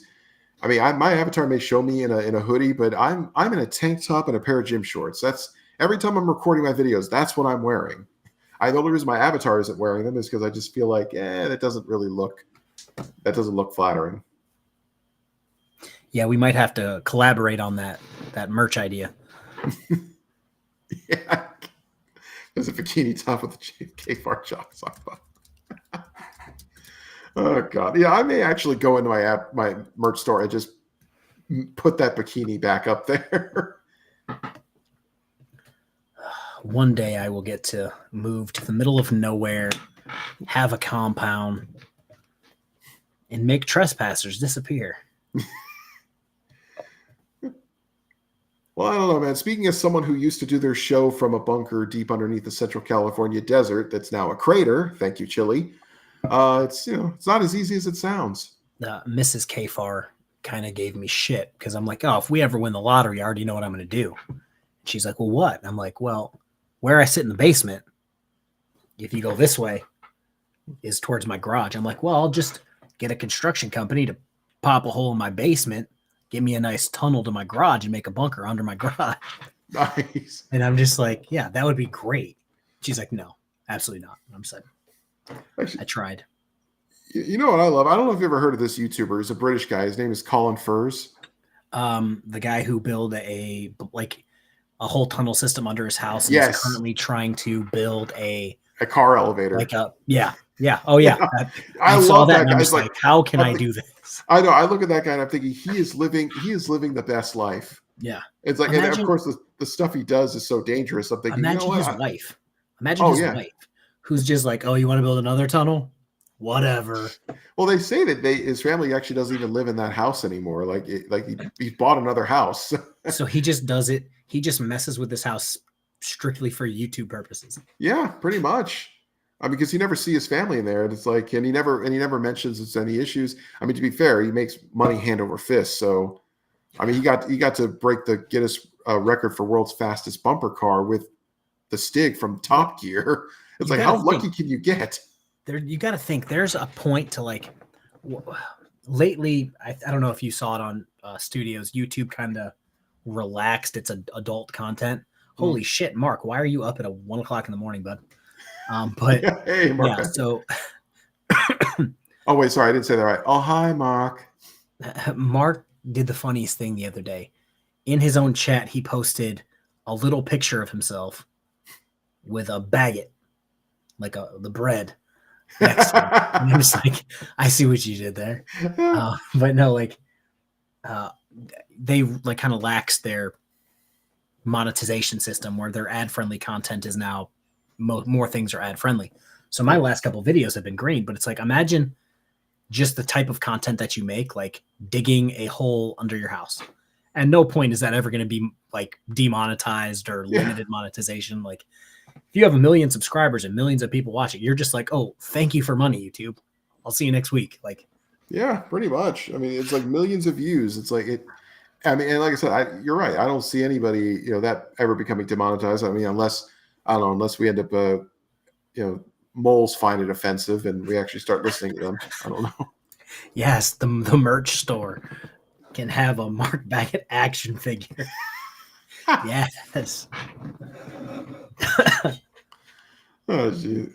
I gotta say, when you compare our air quotes community to the frauditor community, it's like, yeah, sure, we have our own drama, but as far as I'm concerned, it's like, I don't know. I feel like we get along better than they do. Like I've gone into this before. Now that you bring it up, we're not like after each other's views.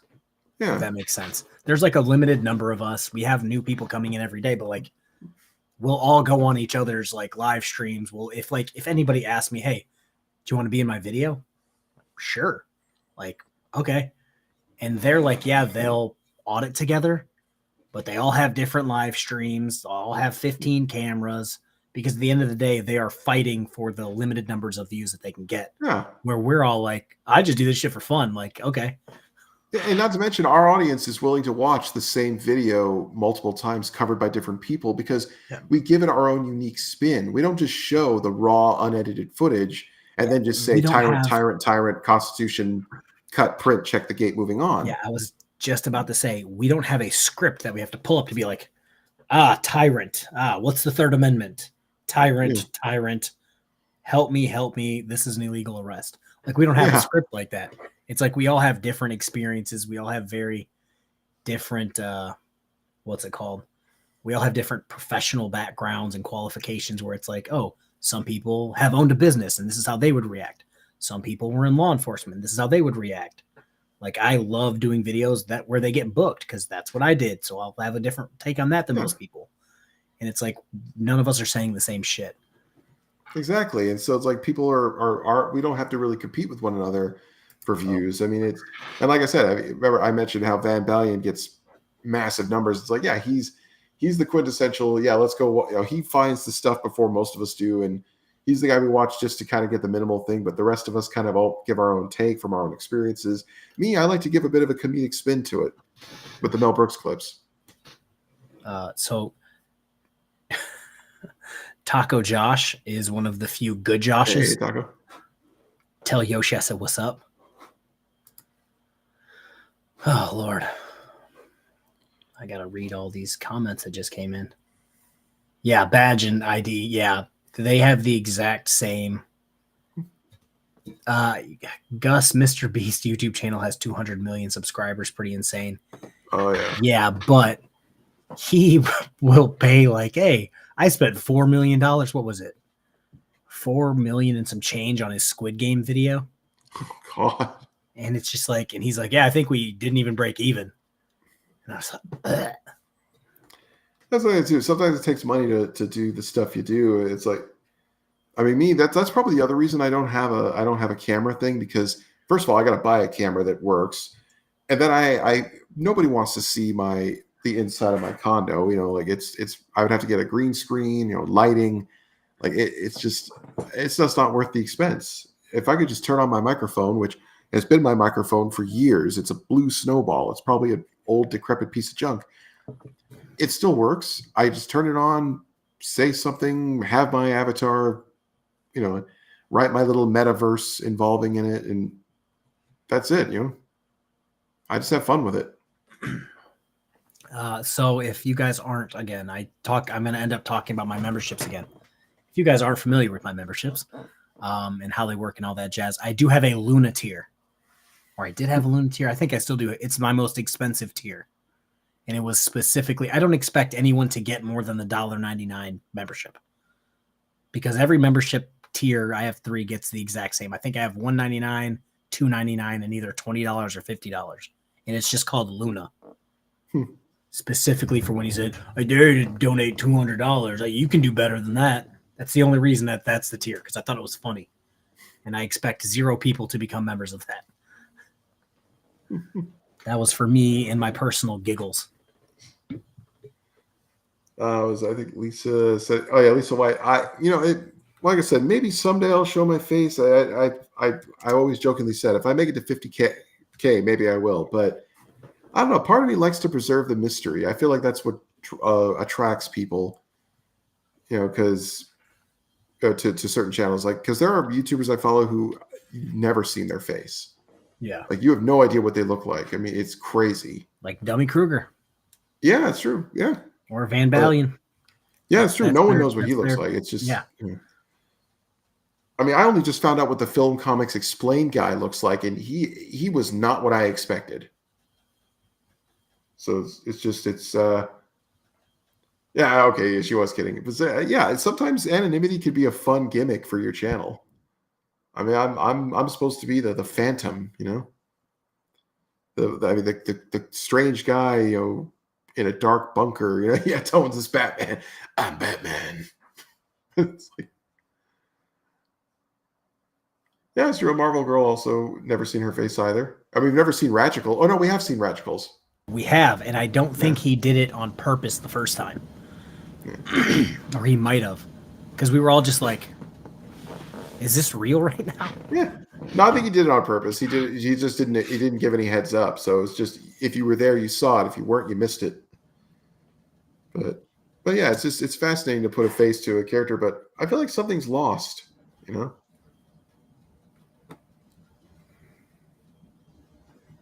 Mitch, I've been trying to. I know this is going to be so. So Jennifer, told me a while ago, because I used to do my live streams with just playing like Code Blue Cam, narrating a little bit of what's going on instead of just watching the body cam. And she's like, you need to not do that as much and just like hang out more and just talk to people. And I'm just like, I can do that. So I've been trying to tone down my like just sitting here doing nothing and actually like address people and talk to people, because like for the longest time, like you said, I don't go anywhere also because I hate people. And I was taking care of her, Mrs. K-Far's dad, who was dying of cancer up until January of this year. So it's like, this is my outlet to talk to random folks. Hey, whatever helps. By the way, I should point out, you said you're trying to tone things down. Well, you've got me on, so if anything, you're tone up. Oh yeah. Is this you overthinking it? Yeah, it is. Like I make 10 puns a day and 9 of them suck. So what? Ironton Auditor is calling it quits. He's doing a farewell stream on Saturday night. I'm sorry to see him go, but to be fair, he probably audited the heck out of Ironton and realized that the corruption is not as extensive as Chile said it was, and he is probably satisfied. Yeah. There's only so much of Ironton, Ohio you can audit. And he probably went, okay. And he doesn't want to turn in one of those, I don't want to say posers, but like one of those people who are just hammering down the same nonsense. Yeah, because that's what frauditors do. Let me see here. Because that's actually a question I've always wanted to ask frauditors. Like, what does the world have to be like for you to hang up your camera and not do this anymore? Like, like what would it take? Like, what's the utopia you hope for? And I don't think they could ever answer that question. Sorry, Mrs. K-Far. Yeah, they had a weird relationship. So like I don't even want to get into it, but they weren't really close until like 2019. And then let me see here. Yeah, he passed January 26th. He went into the hospital December 23rd. And then, passed on the 26th. And me and baby girl's birthday were right in that time frame. Like my birthday's on the 19th, so it was just weird to be. Well, I don't celebrate my birthdays anyway, but it was just weird. People trying to be happy, and I was like, oh, the guy that I talk to every single day is like in the hospital. It's weird. Man, I'm sorry about that, man. Who has more principles? Oh, that's a good question. I wouldn't even call soft-sittery, is that even the word we could use? I wouldn't even call soft-sit ideology an ideology. It's just a fantasy they want to live in. I don't know. I feel like they have more. It's really weird because there's not very many large channels that are sovereign citizen. Does that make sense? I'd say they have more conviction and more convictions. But yeah. Because you look at, I boil it down to, what's his name? He's like the shining example right now for me of a sovereign citizen, not a frauditor sovereign citizen, just a sovereign citizen. Rebel Studio 2, who sits in his unfinished wherever, spews absolute nonsense and laws that he can't comprehend, and has 113 subscribers, gets no views, but he's there every day. So he's basically the anti-Juan Galt. I don't know. Yeah, it's like they do this. They do it because they think they're right and they think they have to, and they think they're right, and they don't care who agrees with them. They don't care about getting famous for it. They don't care about making money off of it. Where auditors are like, oh, I need to intentionally edit out this certain part of the video so that I can lie about it. I guess I'll do that because it'll make me $200. Yeah, I would say soft sits are up there with flat earthers. Like it's a belief system that yields no positive results at all. Like they are 100% wrong. There is no question, at all whether or not they're wrong. Like with frauditors, on the other hand, they dabble in a gray area. Like they're literally, to me, what frauditors pissed me off the most on is there are people who have found a legal loophole to bully other people. Like that's all it is. They found legalized bullying. Like they figured out, like, how do I be the worst person I could possibly be, but not have to face consequences for it, at least not legal ones. I mean, society, like the smart people won't punch them in the face, but I really do wish that they would run into someone who wouldn't have any problem kicking their ass. Well, we always talk about why don't you ever audit a biker bar? Yeah. Because we all know what would happen. It would be like one of these guys, the guy from the stupid oil change place. He'd be like, oh, can we help you? And they'd be like, oh, no, I'm just recording. I'm going to politely ask you to fuck off. He'd be like, huh, okay. And then they'd proceed to just beat them to a pulp. Oh, yeah. He'd be like, oh, cool, thanks for the camera. And just leave you in a ditch. And it's like, that's why Sean Paul Reyes isn't auditing the Hells Angels, like, because he'd get his shit rocked and not be able to do anything about it. He'd be the only person with less teeth than BSBT. So, oh god. Hey, I'm gonna make jokes I'm gonna make jokes of about Josh's teeth, and I'm gonna count how many teeth he has. Guess which one I'm gonna run out of first. Dude, you already know. We've all got the most ridiculous pictures of that man at this point. Oh yeah. Let's see here. But yeah, they use their cameras as a shield. That's the other thing too. They think. I mean, I would love to do more videos to just discussing frauditor logic. Like, for instance, the whole public sidewalk thing. The sidewalk is not a magical safe zone. You could commit a crime on the sidewalk. I always love to say Jack the Ripper murdered unalived. Sorry, I should use the proper words for YouTube. He unalived 4 out of 5 of his canonical victims on sidewalks. And if he was caught, he would still be prosecuted. The sidewalk's not a magical zone where you cannot be charged with a crime. You could break the law on the sidewalk in public. Well, that's like it boils down to broken system, broken trust when they came to my house.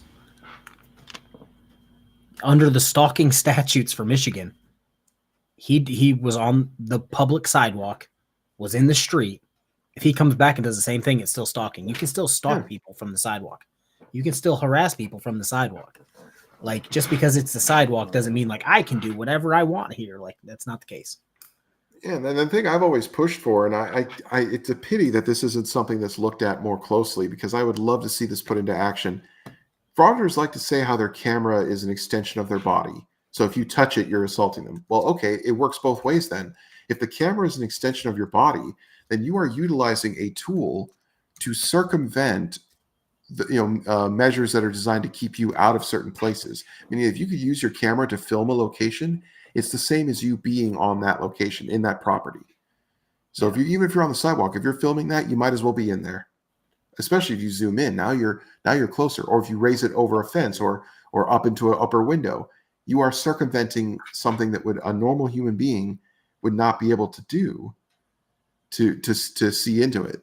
So if it's an extension of your body, it should count as you now violating that property. I'm trying to see. I just realized that I was streaming to fucking 3 different things, and I didn't check Twitter, which has 3 views, which is 3 views more than I was expecting. Hey, there you go. Same thing on Twitch. I gained a follower. Only had like 5 people watching, but it is what it is. It's 5 more people than I thought. Yeah, I haven't touched Twitch or Twitter. I literally just started. So I used to stream on Twitch. Destiny, obviously, you already know that. Which I think, did you give it up? I gave it up. I couldn't afford the well. latest expansion, and I don't know. I just kind of lost interest. It's sad because I did enjoy it. Well, have you been playing it since Destiny 1? Oh, I was playing Destiny 2, yeah. I've been playing since the first. Start back? Yeah, I started back at Destiny 1. Day 1 of D1, I was playing, and I'll take a couple, like a month or 2 break every once in a while. But because of what they did, it's like I played this game for almost a decade, and then right before the end, I'm just like, I can't do this anymore.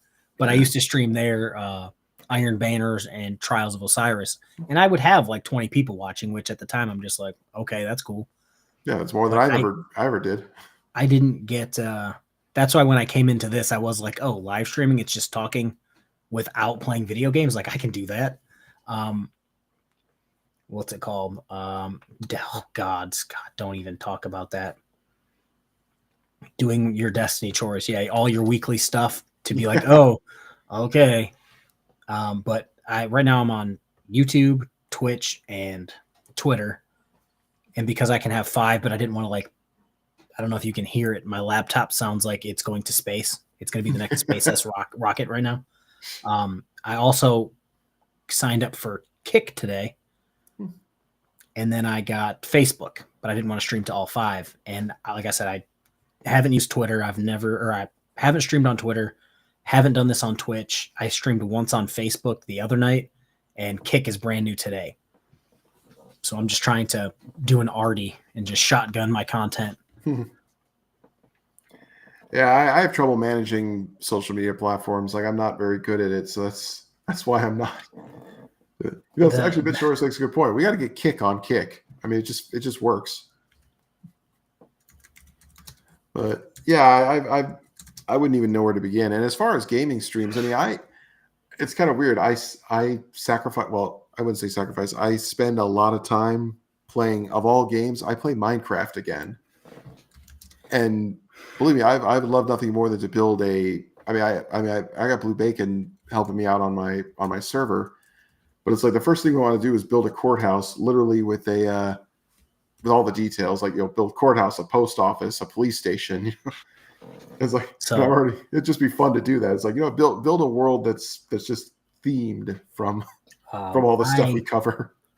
I have an Xbox, and I know you guys are PC people because you guys are fancy. PC so master race. Yeah, so I have the Xbox, the digital one, not the one with the disc drive, the new one, and I'm like, you know what? It's $20 a month for Game Pass with the Xbox Live.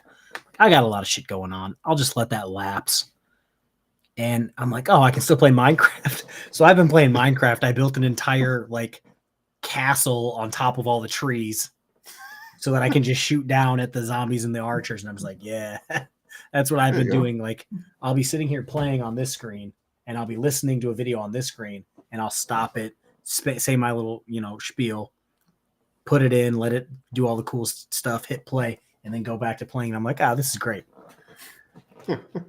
But I missed, oh my God, why am I drawing a blank? Starfield. So I'm like, I guess I'll get it back. Yeah, I never got into that. I mean, I don't know what it is. Games like that, Like, I got bored playing games like Fallout or Skyrim. Like, I don't know what it is. I guess when you're playing a single player game that's not online, even if you can go anywhere and do anything, I don't know what it is. It just feels like I'm more used to playing in a more linear thing. And yet with Minecraft, there's nothing. It's just, you're just free exploring, coming up with anything. Here's your hands. Build something. Yeah. Punch a tree. Now make a wooden pickaxe. Now break stones. Now make a stone pickaxe. And before you know it, you're Andre mining Sloan diamonds. is Now up. go to this twisted dimension to kill a dragon. Nope. I never get that far. Yeah. That's true. I've never been there either. See, so well, I don't hate's a strong word. You can't get into those games. Unfortunately, that's all I had. So I got one of those fancy like gaming boxes when I was in the Navy, the one with like the TV and shit built in that you just plugged in your Xbox to. And I used to have one of those. Obviously, we don't have internet in the high seas, pirate style. So I was playing Fallout 4, just like that's it. And then on duty days when we were in port, I would bring the whole thing in just so I could ignore everyone. So I don't know how Navy talk. So for duty, we had 1 day of duty every 8 days. So there was 8 duty sections. I wasn't high ranking, but I was high enough ranking in my duty section for my lieutenant to be like, "Hey, boats, I ain't gonna be here today. You're in charge." And I'm just like, "You're a lieutenant in the United States Navy. I am a BM3. Okay, I guess you can just leave." So I'd have to go to the officer musters, and me as a BM3, I'd be sitting there with like commanders just like looking at me, and I'm like, "What's up, sir?" And it's just like, okay. But I had my radio, and I said, "I'm going to go up into this office that you guys don't know about because it's technically not our space. I'm going to play video games with the door open so that I can get internet and cell phone service. Don't bother me. Unless the ship's on fire, don't bother me." And that's how I spent my duty days. So that's awesome. What's funny is you just reminded me of a line by Gene Hackman. Short of the outbreak of World War III, the ships sinking or being attacked by a giant octopus, I'd like to remain undisturbed for the next 45 minutes. Yeah. So basically, when you're on duty, you're in port. You can't leave the ship. Yeah. And you're just there just in case. And you don't get paid anymore for being on call for 24 hours. So it's just like, okay, at 5 or 6 at night, you had a giant muster to make sure everyone was still there. You got your, why am I drawing a blank on what it's called? Like the DC team, anybody who's there who's qualified to do firefighting, pipe patching, anything like that. They had to go muster up and be like, "Yep, I'm here. I can do this." They'd probably run a bullshit drill. And then you were free. So it's like, I only want to see you guys at the 6 o'clock a.m. muster and the 6 o'clock p.m. muster. Like, if something happens, the one MC will let me know what's happening. And if I don't care about it, you still won't see me. There you go.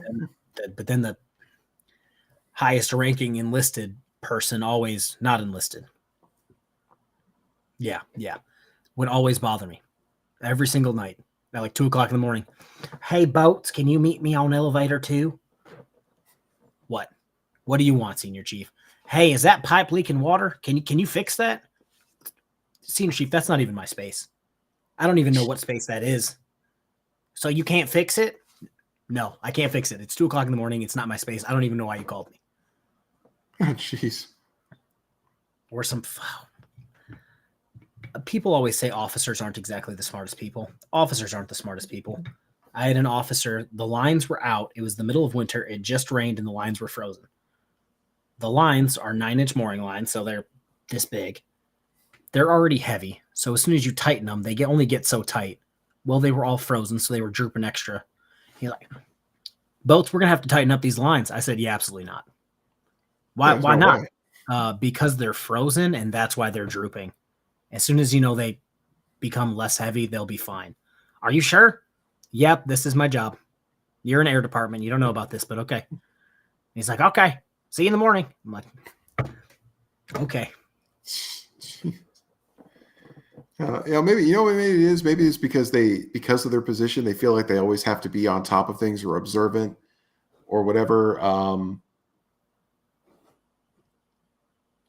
So I'm thinking maybe that's why they got to do it. They just got to feel like they're doing something. Otherwise, then the people are going to wonder, why did we promote you? You're not doing anything.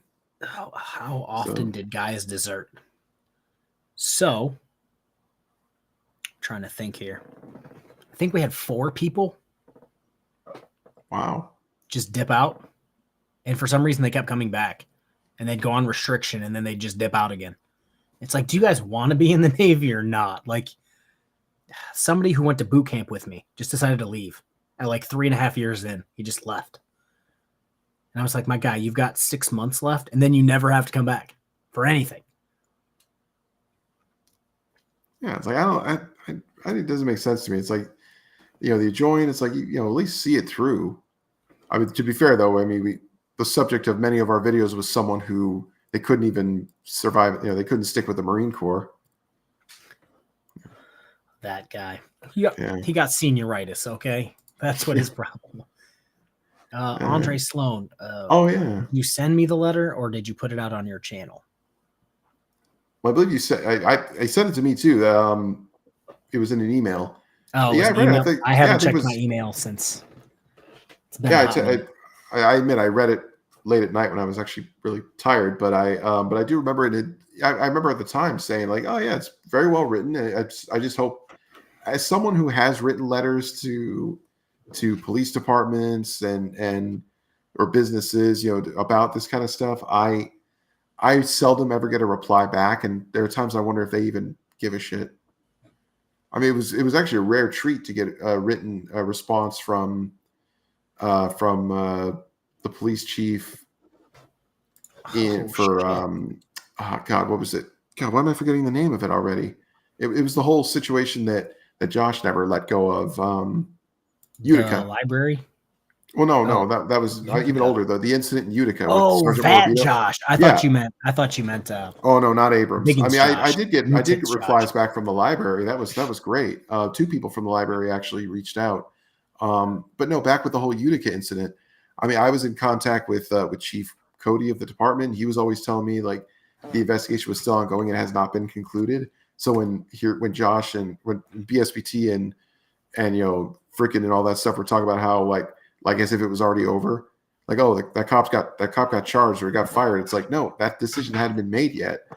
And the fact that Morabito even called, didn't he ultimately just retire? He did, with, and his full pension. The funny thing is, I remember shortly after it happened, and I sent the email, Morabito called me. And it's like, wow, it's like I got a chance to talk to him. And I emailed them the clip of them earlier that day, the hot mic moment, and saying, look, these guys were out looking to provoke a conflict. Like, this is proof that was the case. This wasn't just a random. Those guys in the car leave until the police were called. And it's like they provoked them to call the police and then got mad when the police showed up. Exactly. So it's like I sent that and I just told like, will that help me? And I said, absolutely. It proves that these guys were set out to get reactions. It just doesn't mean like, oh, you guys showed up and you just didn't know you guys weren't acting properly. These people were looking for a fight. And I even told him that phone is still. Yeah, that phone is still flying. But and then when I found out that he had retired, it's like, my guess is because he had been on the force for so long, he was nearing retirement anyway. So they just decided, you'll get to coast to the end of it. You'll man a desk for a bit, and then once you retire, like he had no disciplinary action against him. He still got his pension. I think he was over 20, so it's like at any point he could just been like, I retire. Yeah, and of course I don't want to deal with this. I retire. Yeah, Mitch was saying he was reinstated. Like, yeah, he never lost his job, and he never got a disciplinary action for it. So, yeah, all that stuff. Every time BSPT would talk about it, it's like, oh, you know what happened to that cop in Utica? Like, he doesn't have a job anymore. It's like you're talking out of your ass. He's retired. That's why he doesn't have a job anymore. He'll beat that drum today. Yeah, and he'll put out a short about it. Yeah, he'll put out a video. My video has 4 million views, and it's like, no. The major news network that used a portion of your video, they have 4 million views. You have 2,000 views. Like, pump your brakes. You know what's sad is I sent that clip of the hot mic moment to every one of those news stations, but I guess once they've reported it, they never want to revisit. Oh, you mean where they treated him like a dog, or is that? Well, no, it's just when they're talking in the car and Josh forgot to turn off his camera, like the whole admission, what it's all about. They said, "Oh, give them the silent treatment." That always sets them off. Or like, "Oh, you talked to them. We didn't get any good reactions." It's like it just shows the pattern that they are out looking for trouble, and it completely debunks that they're not here to film police officers in the normal course of their duties. Like, they're out looking to poke a bear. That's all they're doing. And it just saddens me that the media didn't pick up on it, and that's what I'm hoping. I'm hoping that clip did something, and it's why Morabito didn't get in trouble for it. Because I'm sorry, the media does a terrible job when it comes to supporting law enforcement. Okay, I'm glad you said it, and I didn't have to say it. Because even today, I see on YouTube there was a story out on like a freeway, I think in LA or whatever. A guy was walking on the freeway, and the cop approached him, and a scuffle occurred. The guy used a taser on the police officer, and then everyone's criticizing that the officer took out his gun and shot the guy while he was down on the ground on his back. It's like, so I'll break this down for anyone who's willing to listen to me break this down. So the first thought, I was about to pick up my gun and use that as an example, but that would probably get me demonetized. Yeah. So if you're an officer and you have your service weapon and you have a taser or you have pepper spray or you have handcuffs, this is what should go through your mind. If you are facing a taser or pepper spray, they are doing this to get my weapon. Because I know if you're tased, you're down, they can just go, "I would like your gun now." And what are they going to do with that gun? They might steal it to go unalive someone else. They may unalive you before they take off. Sorry, I'm going to drop you before anything crazy happens. Exactly. It's like, and it killed me that the news is spinning it like, "Oh yeah, this looks bad," or "Oh, there's going to be a formal investigation. Oh, this was a deadly incident." And this expert who doesn't know jack shit, in my opinion, says like all angry, like "You do not approach guns drawn." It's like, first of all, he didn't approach guns drawn, which that didn't happen. And no one's addressing the fact that this guy attacked the officer. Well, they always leave that part out. And it's like, because the whole victim thing sells a lot better than, well, the police legally and lawfully dispatched someone who did X, Y, and Z. Yeah, it's like, I'm thinking, are we going to penalize officers for the mere crime of wanting to go home alive? Well, it's funny that we were actually talking about this. I just watched a video last night because I couldn't sleep. Shocker. I watched a video last night where New York is about to be screwed because they did a class for retirement. And like so many people showed up that they're like, shit, we're going to have a second class because so many people want to come and retire. They're about to have like no officers left because of shit like that. It's like, I'm going to put my life on the line just for when something happens and I have to defend my life. You're going to blame me and make the person I shot the victim. Yeah, nobody's going to want to be a law enforcement because of it's not only a thankless job, it's a job where you're thrown under the bus so easily. That's why I feel like cops here in California are too timid. Like they're afraid to do their job because they could just get completely railroaded by everyone. At any point, they're like, "Oh, we're going to charge you with XYZ. Your qualified immunity is gone for whatever reason, and now you'll never be able to work again, and your life's going to be in the shitter." Yeah. Sorry. We wanted to appease the civilians. Sorry. It's ridiculous. That's why I had to throw it in there during the Florida soft-sit video. It's like for Fezzing to say, you know what, I don't think we show enough appreciation because these people have to deal with people on their worst day, and they deal with some of the people that the rest of us, God forbid, we had to. Yeah. It's like police do not have it easy at all, and I could never do their job. Believe me, I couldn't, because there are so many soft sit videos where it's like with Amagansett Press, it's like, you know what, one kneecap is enough for you. Pop. It's like it would just piss me off to that point where I just wouldn't hesitate to do it. Like you don't want to. I have to say this very carefully because at this point, people are just taking my videos and uploading random clips. You don't want officers to be dirty. Yeah. But sometimes sitting back, you'll be like, I'll give them this one. You know what I mean? Like, well, I mean, I told you, I'm a firm person. I wish we could put FAFO as a law, like the FAFO Act. If it's determined that someone has literally put themselves in that situation, like they were literally asking for it, then the consequences are theirs and theirs alone. Like if someone literally went into a bar full of drunk people and started spitting out racial slurs and they got their ass kicked as a result, sorry, I wouldn't hold any of those patrons liable for that. Yeah. Like, like no one should get charged with assault. This guy literally walked in and did something stupid, and he got hurt as a result. Yeah, it's one of those things where like maybe I don't know why I like have it out for Wolverine transparency. I just hate his guts. He talks so much shit for what he is. Like some of the times he talks shit to officers, like specifically in Taylor. I wish one of them would just come up and push his hover round over. Yeah. And be like, ha ha, and then that would be it. Just because it's like sometimes you got to get what you deserve. I agree. Some states have those mutual. So yeah, mutual combat. Because he came to your house to harass you. That could be why I don't like him.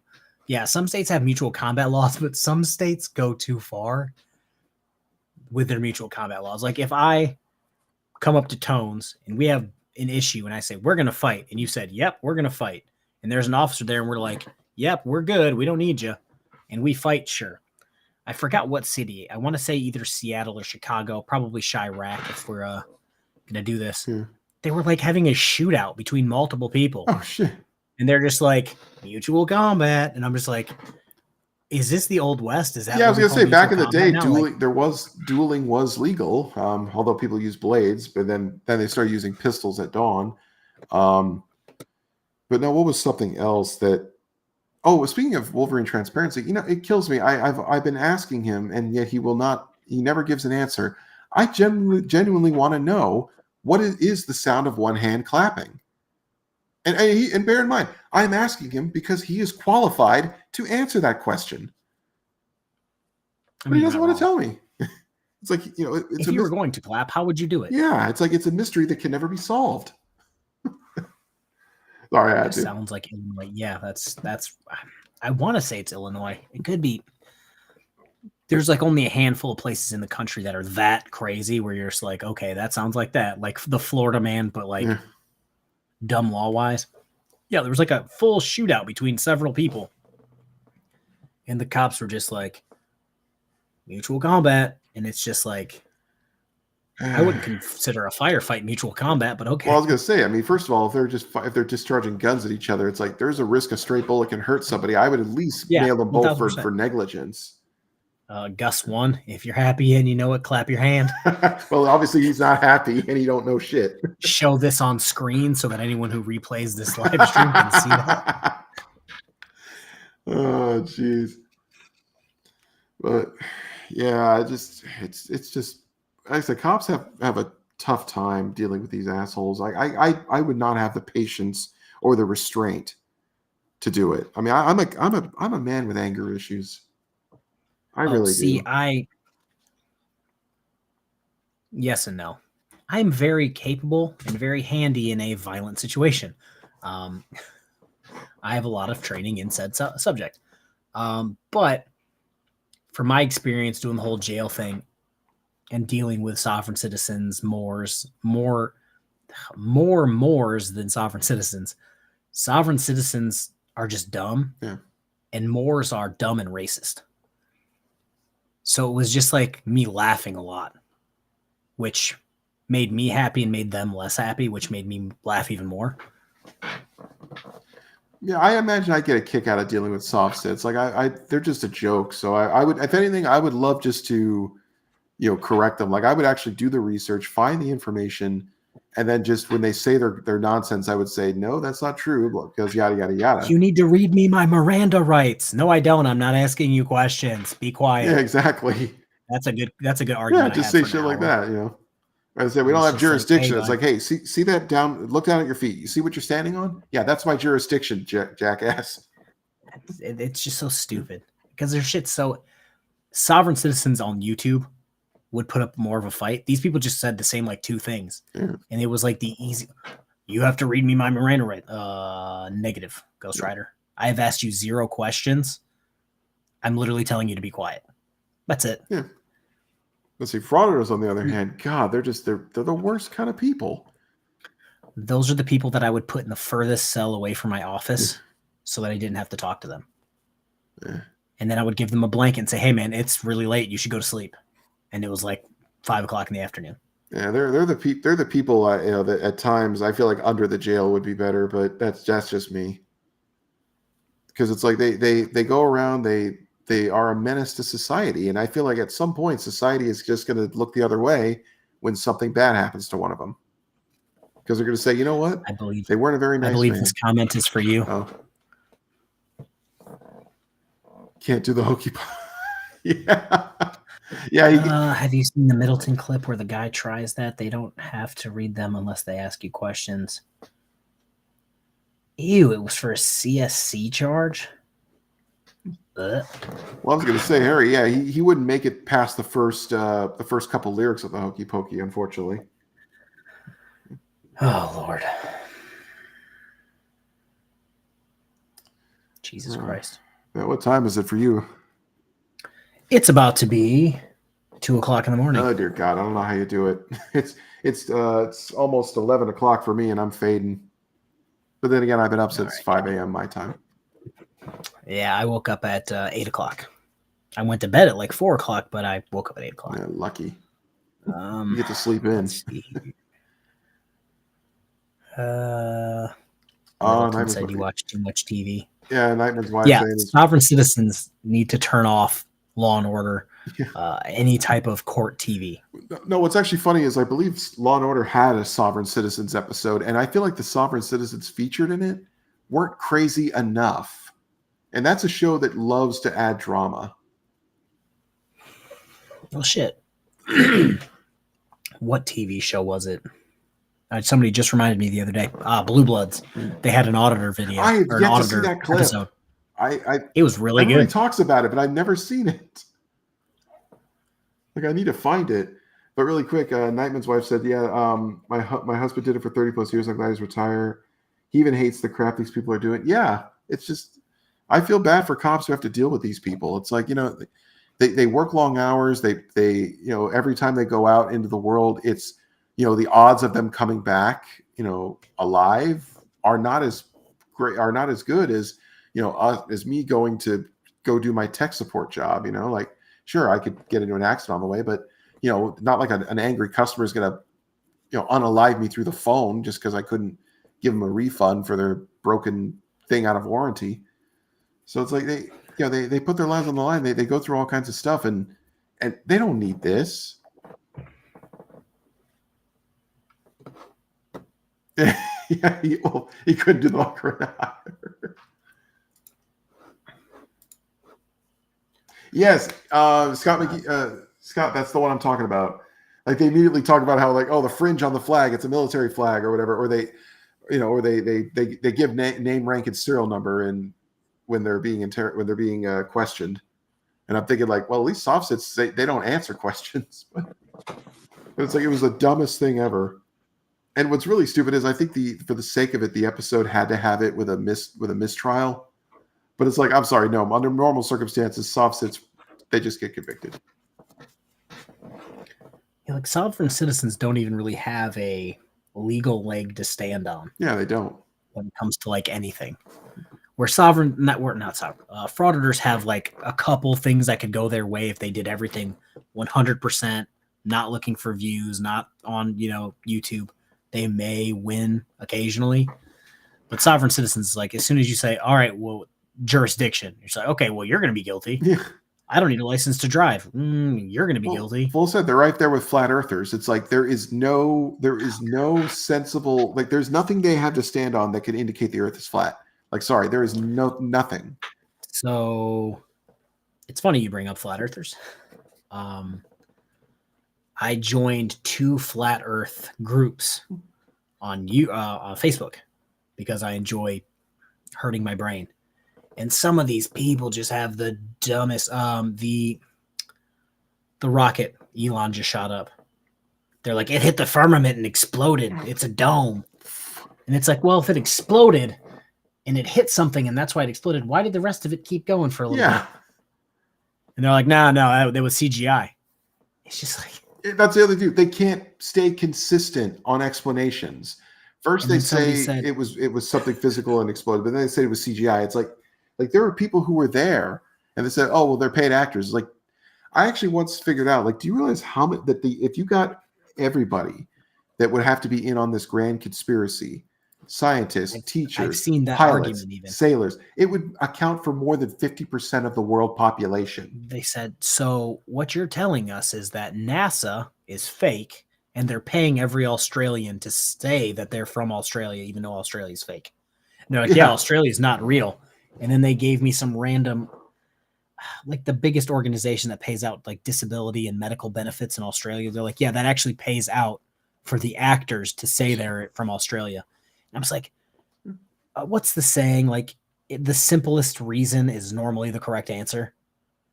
Yeah. It's like, if you have to build this entire new conspiracy theory for your logic to make sense, maybe that's not correct. And by the way, Scott also brings up another point. This was my other issue. Like, we're talking about millions of people over thousands of years. You're telling me that in that time, nobody thought to blow the whistle?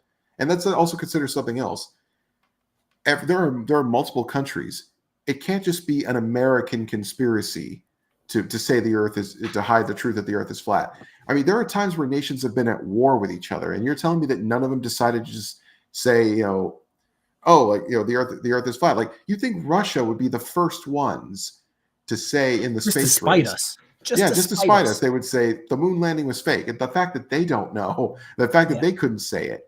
But the other thing also that I find fascinating is, during the whole turmoil of religion versus science, like when there was these purging of stuff, like they said, oh, we're going to throw out. Like, we're going to throw out the first prototype steam engine developed in ancient Greece. It was like, but that idea that the Earth being round, oh no, we're going to keep that. It's like, what was it? Somebody actually said something. Oh, well, when did we find out that the Earth was round? Or not the Earth was round, that the Earth wasn't the center of the universe. I think the flat Earth is the center of the universe. I said, like, Copernicus figured this out in like the 1500s. Well, were you there? It's just like, were you? I wasn't there when they developed the nuke, but I'm pretty sure that's real.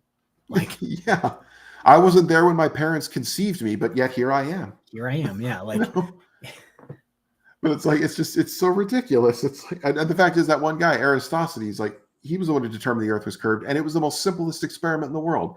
2 locations, 2 obelisks of equal height, and they casted different shadows at the same time of day. And the only way that could be possible is if the Earth was curved. What's the other one? Let me look this up. Oh God, the flat Earth with ice wall.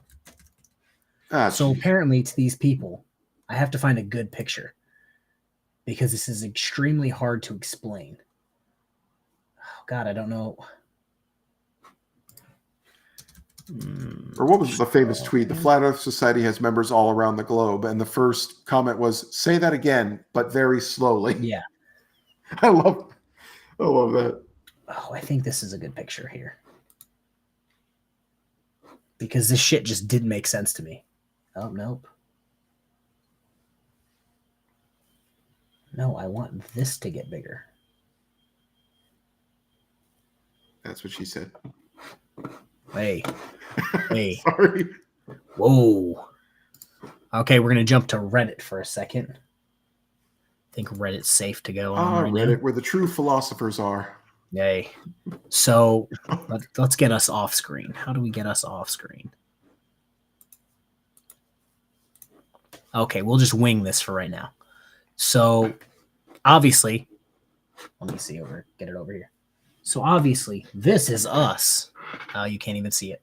Obviously, we're in the middle, right? Yep. So according to some of these flat earthers, there's an ice wall. And after the ice wall, there's more land.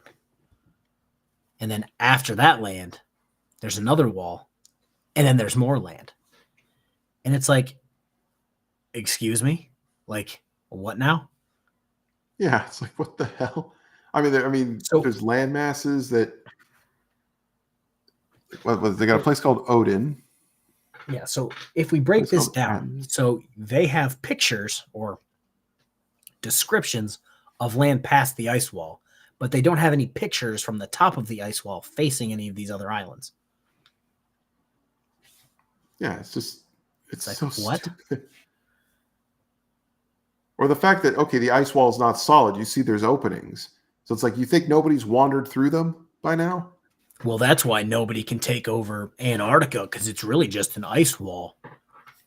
That's because you know how no country can like. Yeah, nobody wants it. There's nothing there. Yeah, it's okay. The penguins can govern themselves. The penguins currently don't have taxes, so they're better off than us. So it's like, let them do their thing. And God, yeah, I run in some weird circles on Facebook looking for content for this stupid YouTube page. The things I do for you guys. Oh yeah. That's still like, I mean, I think the only reason I haven't covered flat earthers is I just feel like they're low hanging fruit.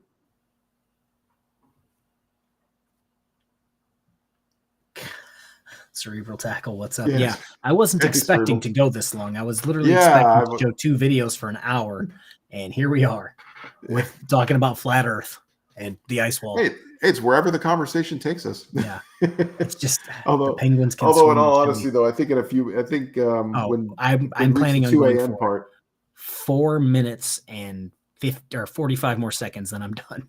Oh yeah, for sure. I was going to say put us at exactly 4 hours, and I can feel good about that. Yeah.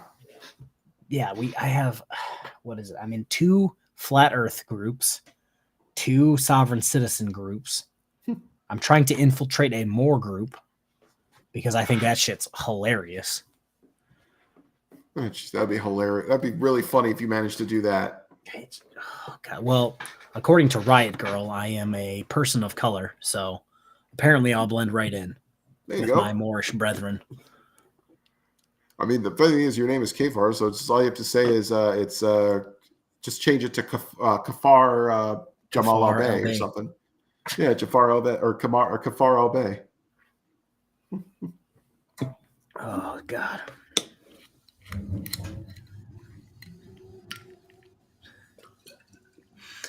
Oh God.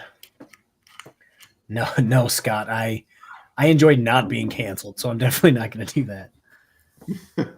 I know I get a little more tan during the summertime when I go outside, but I've passed for Arabic before, but I've never been able to go full person of color.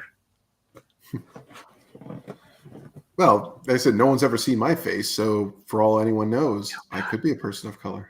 So this is a great story to end on because it was just that funny.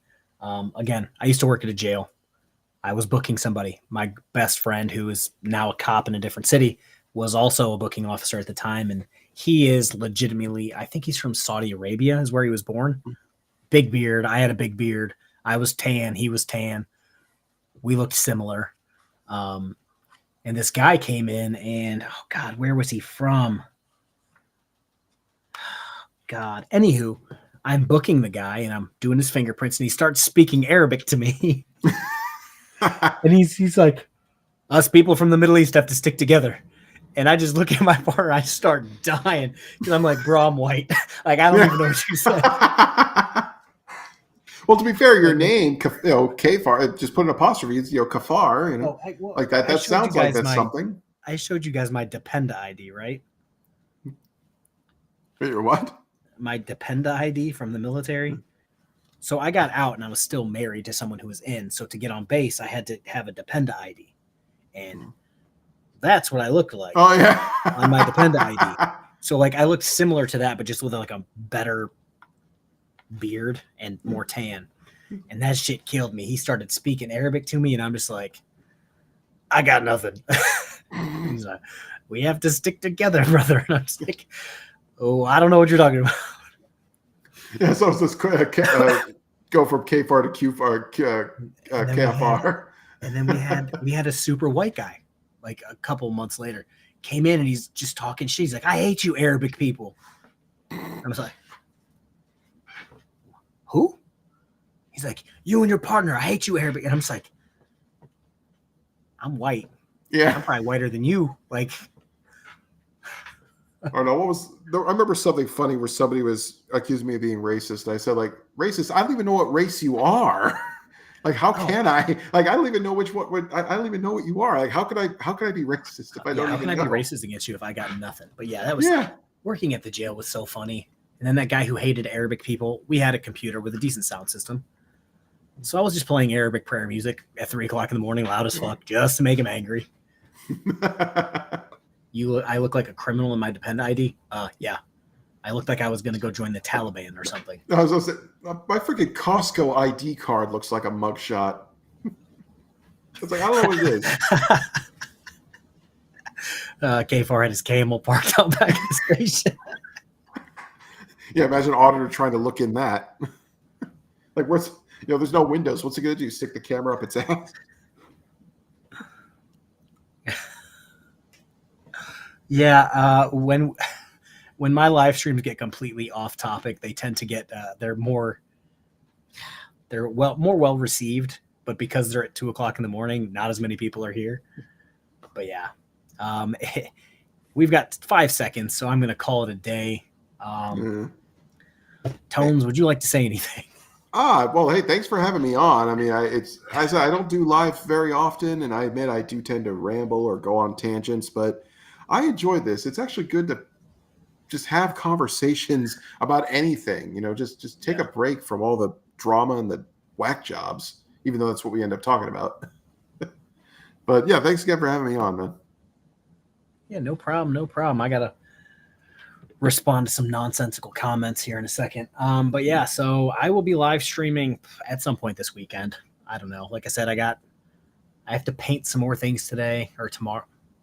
Today, yeah, because it's 2 o'clock in the morning. And then do stuff. So I don't know when the actual content will be coming out for me, but I will live stream probably sometime this weekend. Everybody have a good, Wednesday? Be safe. Don't let any crazy people get you. If you find yourself in a Moorish Republic court, run because you've been kidnapped. Anywho, Tones, thanks for stopping by and hanging out. It's my pleasure. Bye, everyone.